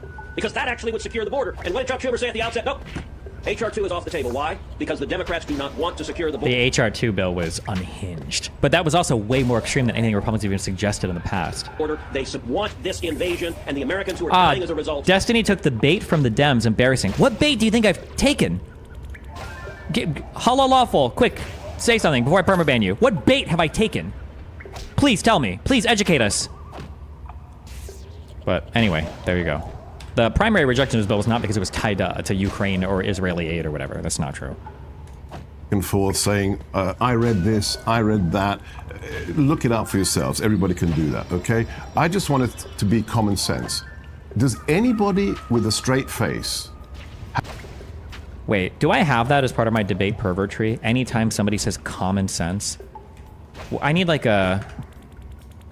What would we call that? Anytime you appeal to common sense, you're almost always like on some retarded shit. Is there a good name for that? Retard's Gambit. Common sense ain't so common. The forehead fallacy.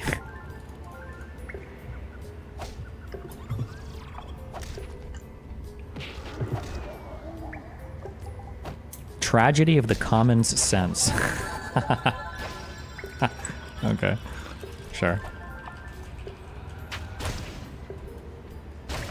Yes, it's common sense to say Biden doesn't want to secure the border when he says surge the border and stops border wall construction, you clown. Yeah, that never happened. We've looked at these quotes before. Like, yeah, you guys are fucking retarded. I'm sorry, but that's okay. It's okay. I love you all. have the capacity to say, yeah, the Democrats are strong on the border and immigration, and Trump isn't. I mean, it beggars belief. It's risible. It's risible. That's one of the weaker points. Does he not respond to a single thing I say? Was that really it? Just emotional appeals? Do I point this out? Are we drawing on the tablet? I'm not, I'm erasing. They're destroying the country, which are all ridiculous claims. Donald Trump is not the guy to fix them because he already proved that he couldn't do it once. All right, so we can go back and forth saying, I read this, I read that. Look it up for yourselves. Everybody can do that, okay? I just want it to be common sense.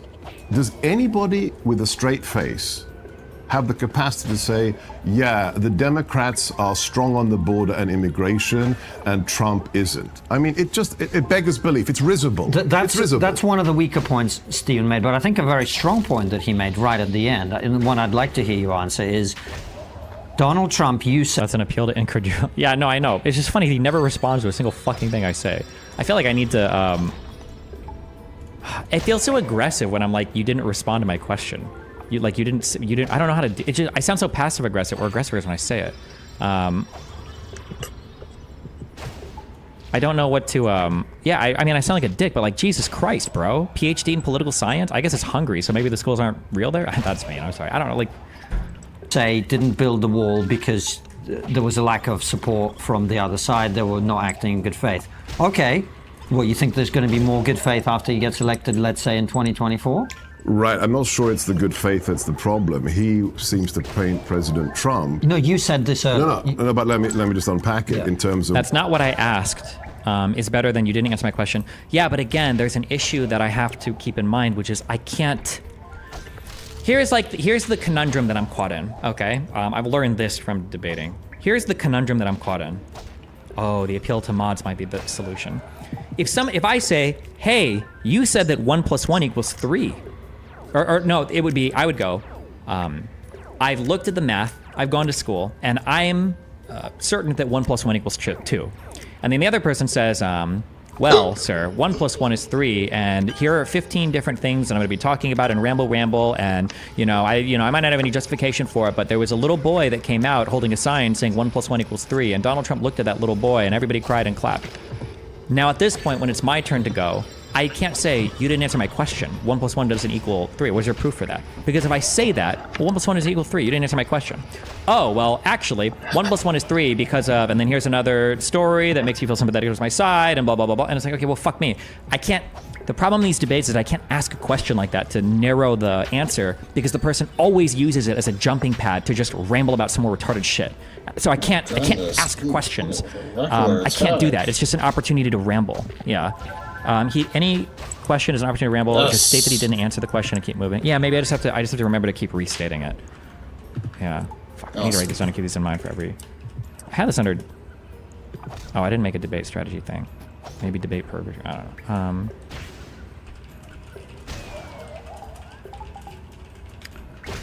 Yeah. I just have to restate it and move on, I guess, yeah.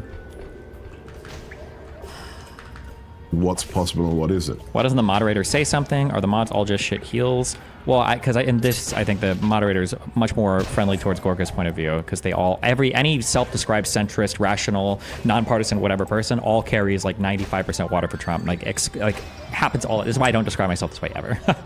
No, you said this. No, but let me just unpack it in terms of what's possible and what isn't. I said this when I was in the White House. I said it after I left the White House. Donald Trump won the election despite the GOP, not thanks to the GOP. I mean, this is the oddity. I mean, this is what Americans forget, and I find it funny that I have to, remind. He won despite the GOP, not thanks to the GOP. This fits into the. This is one of like the hypothetical things that I put up here that. Oh fuck! What is it an example of?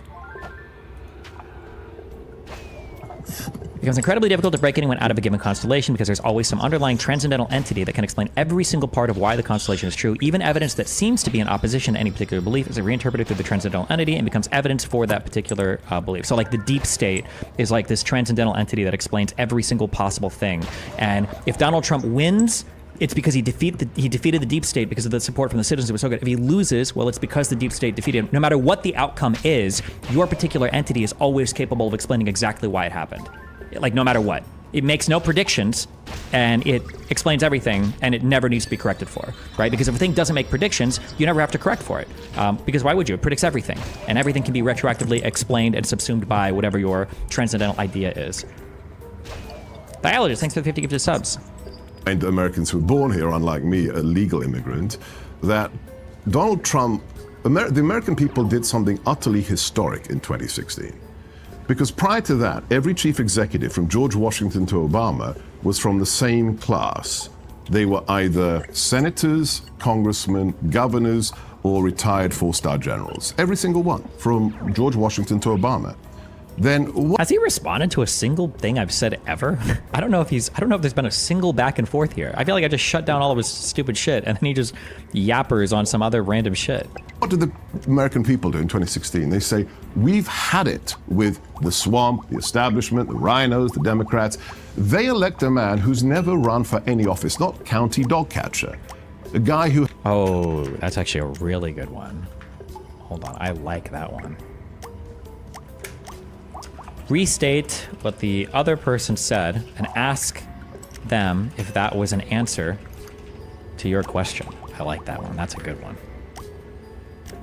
Who has no political background, and they say, F you to the establishment, we want him. That's actually historic. Now, that's what the president had to compete with. When we walked into the White House on January 21st, I said this publicly back then, there were less than 20 of us in senior positions like myself who were actually America First and MAGA, right? Because it was an insurgency, it was a political insurgency. The establishment hated President Trump. We had people inside the building who were actively subverting him, even his former chief of staff. That will not happen in a second Trump administration because the president understands what Reagan taught us. Personnel is policy. We can't have, people betraying the will of the American voter inside the wire, inside the building. It's more than just, oh, well, he didn't pass legislation. He actively had people who believe in the footsie under the table with the other side. I'll get my cushy, lobbyist job after I leave Congress. That's changed in the last 8 years. The Republican Party now is MAGA, is America First. There's a few holdouts and rhinos who are leaving, like Mitt Romney, but the situation for getting even more stuff fixed is much brighter than it was when we walked in 2016. Stephen, anything you want to say?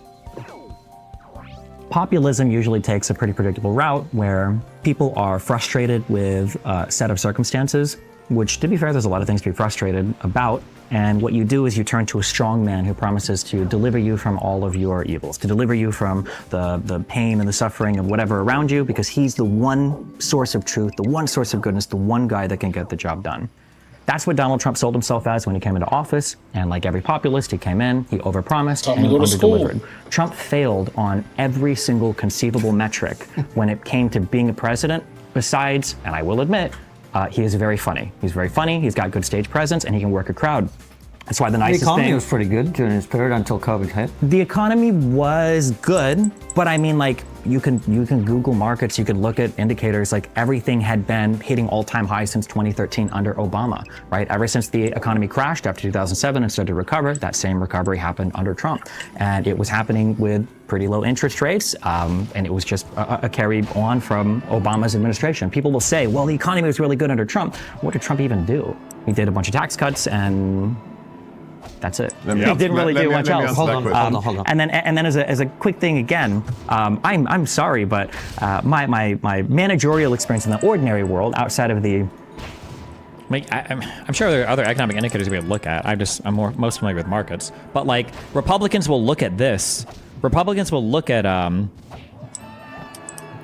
let's see, Obama comes in here like 2007, 2008. Republicans will look at this and we'll see, okay, this is something, we don't know what's happening. I'm not sure what's happening. Markets are increasing. Oh, back to all-time highs around 2012, 2013. Okay, markets, we don't know what's happening. Who knows? We don't know what's... Oh, now they're increasing because of Trump. Oh my God, it's because of Donald Trump. Oh my God, it's because of Donald Trump. And I don't know why they were increasing here. The markets were always increasing. Okay. Oh my God, it's Donald Trump. Like, no, what? What legislation? What did he even do? What did he even do to cause the markets to increase? Like, what are we talking about? Sorry, but my managerial experience in the ordinary world, outside of the, I guess, the YouTube world I live in now, is limited. But I was a supervisor in a restaurant. If I was given a shift and all my tables were dirty, and my manager comes in and she sees my restaurant, it's my ass. I'm in trouble. I can't say, like, well, these employees were working against me and these guys didn't show up and these guys didn't call in. She said, okay, well, you're getting paid the big bucks. It's your responsibility. You're the leader there, right? When Trump was coming into office, because I am an ardent capitalist, the only redeeming quality I saw was, well, okay, he is a business guy, so at the very least, maybe he's got some comprehension in terms of how to get people with different opinions to actually work together. And he is the most divisive leader in like all of U.S. history. All the stock market tells us is how well mega corporations are doing. Thank you, Francisco 100. I appreciate that you're 18 years old and that's your opinion on the economy, but when you get a little bit older and you start having things called 401ks or IRAs, you're going to be pretty invested in the stock market too, my friend. But don't worry, you'll get there. As soon as you have a real job that isn't just... I was going to sound like real bad. You'll get there, buddy. Or at least in recent U.S. history. The idea that, even his former chief of staff was against him, like that's a point in favor of Trump. These are your people. You're nominated. How is it that every person that's worked with him, how is it that his former attorney generals, his chiefs of staff, his personal friends, his personal lawyers, when you have this many people around you that are saying to the rest of the world, don't trust this guy. This guy is no good. I don't work with him anymore. I don't trust this guy anymore. Like, at what point do you look at him and you're like, okay, well, maybe it's not actually the deep state, every single institution, all of the media, all of the world, all of academia. Would you then attribute everything happening currently to the prior administration? No, you attribute, you give pros or you give props when people do things, not when things are happening under a person. So I'll give Biden props for the major legislation that he's passed. That's what I'll give him props for. Donald Trump didn't really do much for the economy. We had tax cuts. That was it. The economy continued to grow. They didn't do anything to the economy, to be fair. But like, that's it. Like, what do you want me to say? Like, you have to look to see what people do. Okay? Like, if I go stand outside of my balcony at 5 a.m. and then come back in at 10 a.m., I don't get to take credit for the sun rising. Okay? Like, what? And all of the politicians against him, maybe he's just kind of like a bad person who's not very good at getting his job done. This is, it's like you live in an alternate universe. I know you're on YouTube and that those are your qualifications. We're all on YouTube, Seb. No, I'm not. No, I'm not. I've been banned. He had to restate that twice. I'm not. I was banned. Okay. And I've been banned on YouTube, right? So, I take that as a You're mark on of Rumble. honor. I'm on Rumble. So this idea that he failed at everything. Yeah, that's a great description of Joe Biden, from mortgage rates to inflation to the price of energy to surrendering in Kabul to the invasion of Ukraine to October the 7th. Yeah, massive successes in the last 3.5 years. Let's talk about my bailiwick. Let's talk about national security. There's just... Damn, I don't think I even realized how egregious this was at the time. He just doesn't respond to a single fucking thing I say ever. Good moderation here, okay. I've been told by our predecessor, Obama, that ISIS, quote, is a threat we just have to get to learn to live with. Like, why bro, how old are you? Why are we talking about ISIS in 2020, in current year? What the fuck? Can't be solved, just gonna live with it. When we came into the White House, President Trump got the lawyers out of the way. Destiny manager comparison makes no sense. Managers have greater control over employees. What are you talking about? No, a manager's not supposed to be controlling employees at all. The manager controls the supervisor. It's the supervisors that control the employees. And unleashed JSOC and Delta Force. Within 5 months, the caliphate of ISIS was Almost gone. TM50. Kaput. Almost. China. We initiated a trade war with China. We facilitated the rise of NATO to such an extent that under President Trump's presidency, defense spending shot up by $400 billion inside NATO. The guy who was going to destroy it actually saved it. Then we look at, the Middle East. 5 peace accords. 5 peace accords in less than 4 years. These are meant to be failures for us. Let's look at the international environment. Under Obama, Ukraine, Crimea, taken. Under Biden, again, a second invasion, hundreds of thousands of Ukrainians and Russians dead.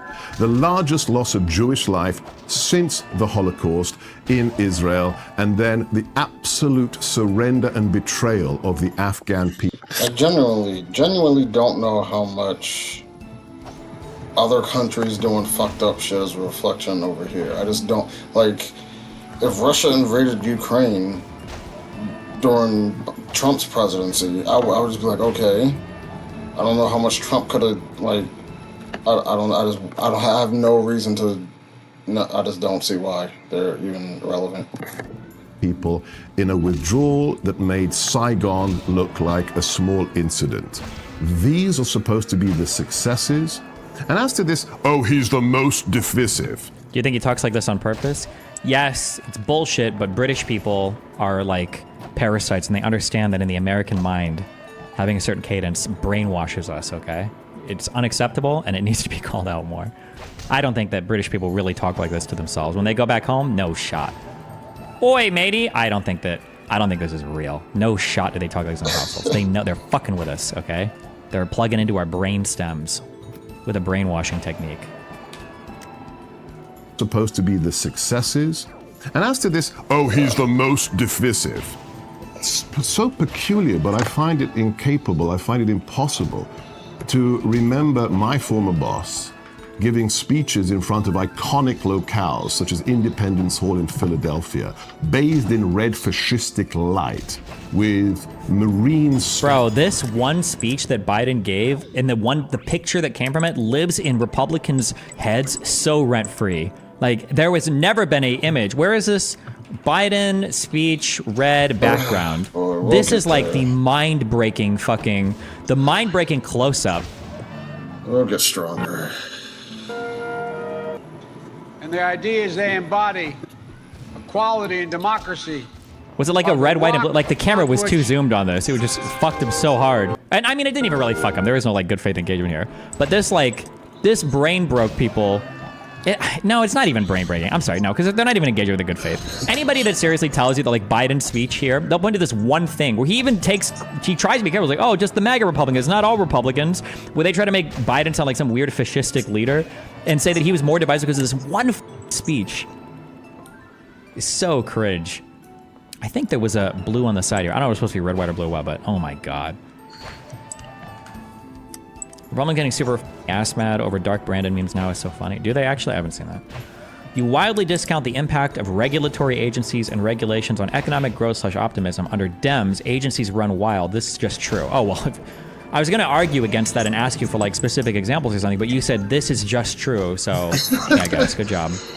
I mean, to be fair, bathed in red Destiny fascistic it's just light, true. You're just wrong. with Marines standing flanking him, labeling half of America extremists and fascists, and preaching to us about white supremacy in his State of the Union address. That really brings us together. This is the man who told us, Biden said on his inauguration, I'm going to bring you together by calling half the nation white supremacists. When the real racist problem in America are the Democrats on the campuses. Critical race theory.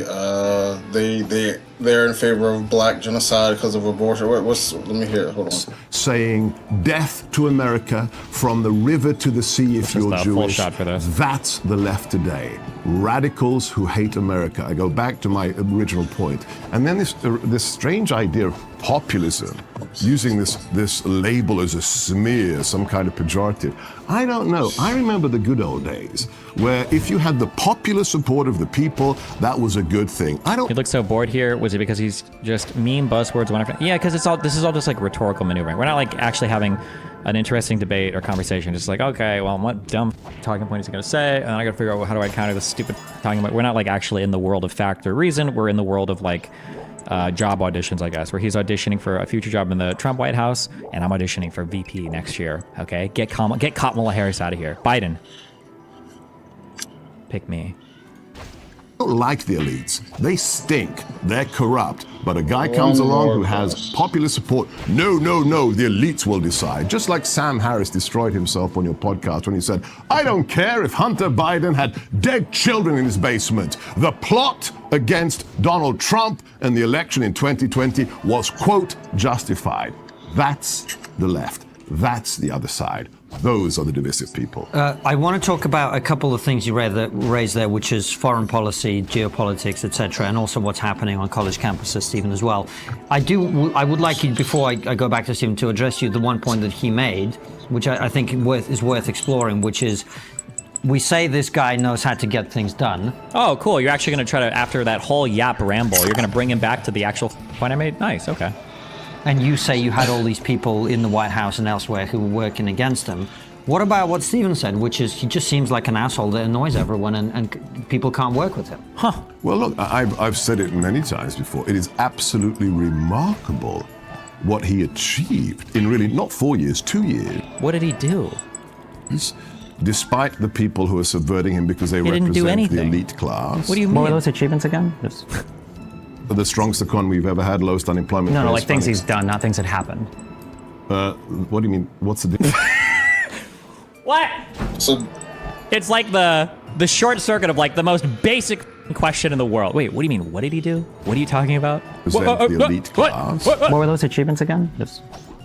The strongest economy we've ever had, lowest unemployment. No, like things he's done, not things that happened.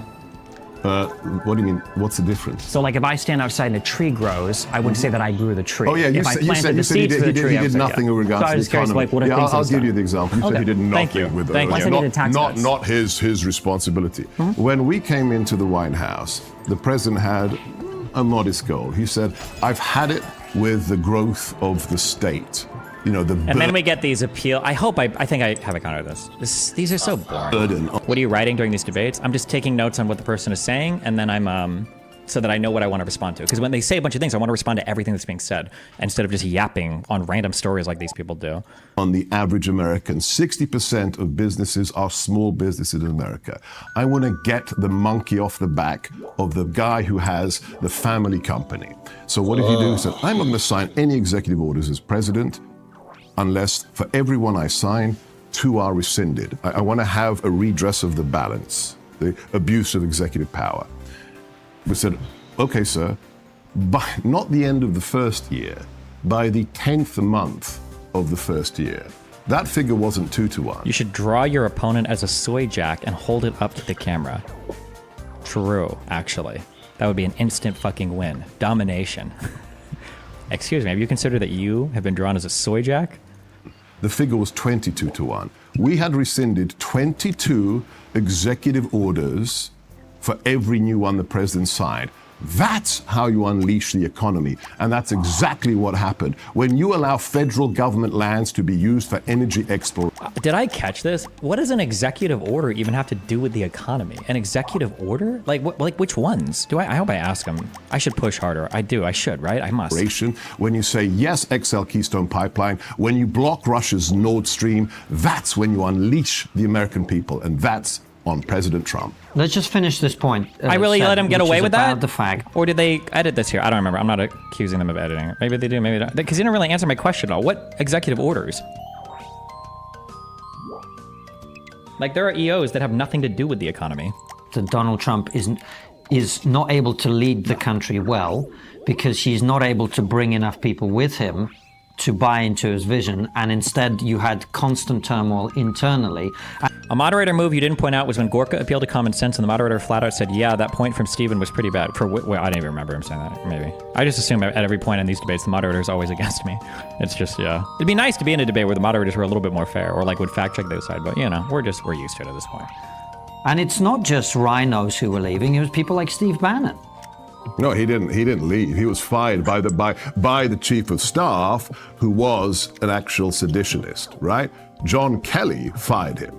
Steve didn't want to go. So why didn't Donald Trump overrule him and say, this is my guy? Because he trusted Kelly. This is a 4-star general, right? This is a guy who was in the Marine Corps. Sadly, he didn't know. He didn't have buddies in the swamp. But now, after the last 7 years, let me assure you, because this is my #1 concern, and I've discussed it with the president, he knows who to trust, and he knows who not to trust. Therefore, he will achieve even more, God willing. Wow, Lonerbox, thanks for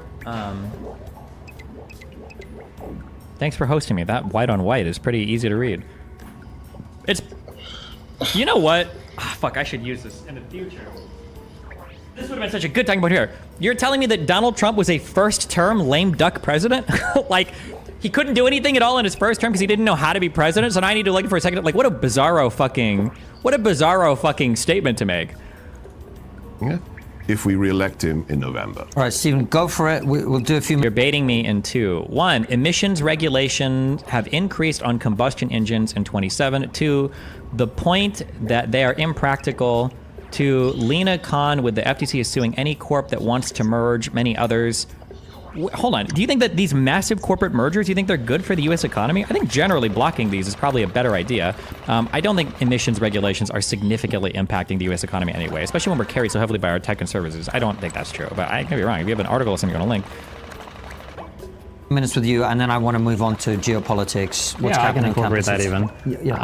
The idea that Trump, a billionaire real estate developer from New York, didn't have friends in the swamp, which is very funny to me. In the political wasn't this swamp. guy? Wasn't he literally in pictures of Hillary and Bill Clinton's wedding? I mean, like the idea that you're living in the Manhattan. idea that doesn't mean you're running a political campaign. No, but you have the He's a connections. realtor. Yeah, he's a billionaire realtor who has never run anything in government. How would you know who the good bureaucrat is and the crappy? No connections to anything, by the way.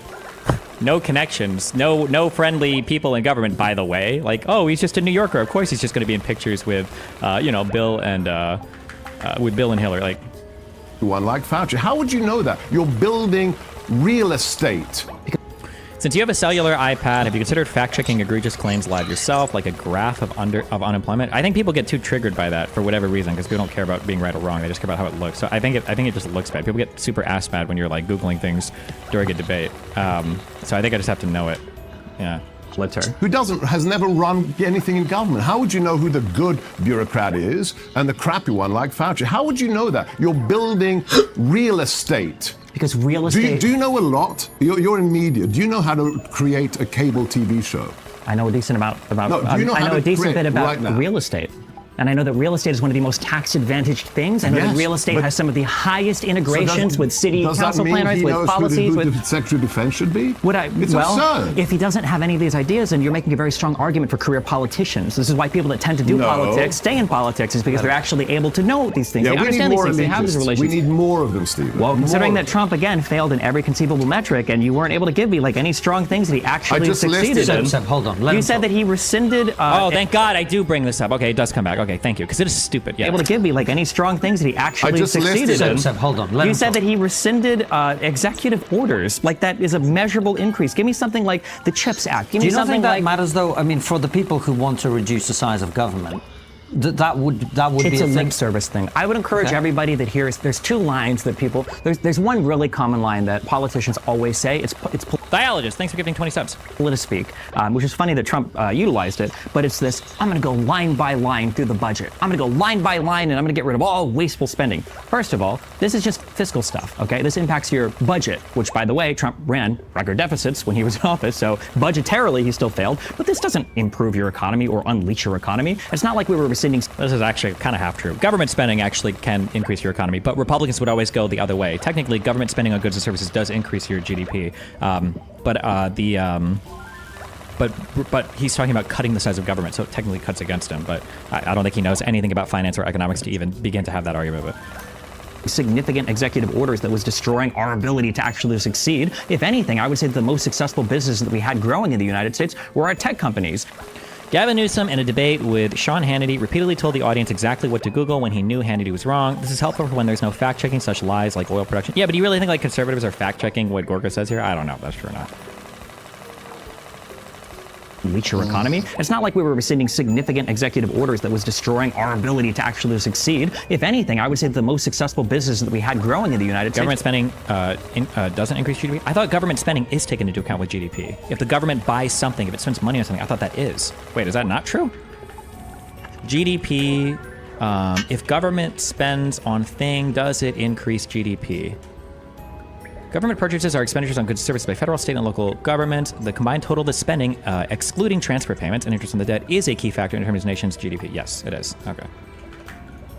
Were our tech companies that Republicans are constantly trying to undermine and destroy by getting rid of Section 230, which would make it so you could sue Twitter when somebody posts something on Twitter that I don't like. So no, the idea that Trump was unleashing the economy by rescinding some irrelevant executive orders that... You have private spending that gets crowded out. It's not necessarily positive. You're dead wrong. What do you mean? What private spending is getting cut out when the government is buying missiles from Raytheon? Are there a bunch of private bidders for that? No. The government can invest and buy unique things that other private companies or other private individuals wouldn't necessarily be spending money on. Just because the government's spending money doesn't mean you're destroying other people spending money on shit.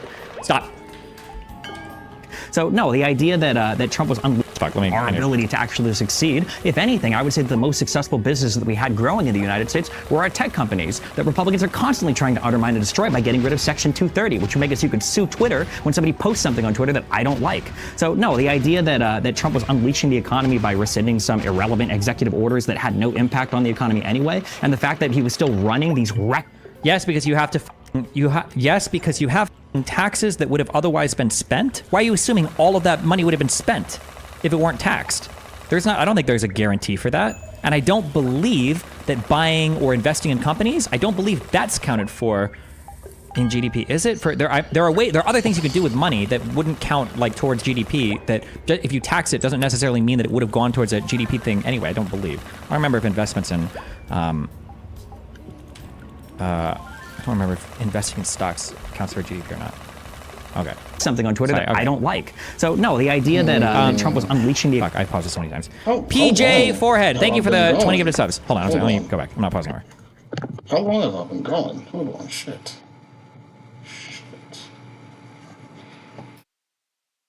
4 hours. Oh, okay. 4 hours. Yeah, we are gonna cut this. It's like 11:40. Okay. Okay, we're gonna cut it here. Thank you for watching. I need to prepare for sleep because Jesus Christ. So thank you for watching. I don't know the next time I'll be streaming, but I'll be here.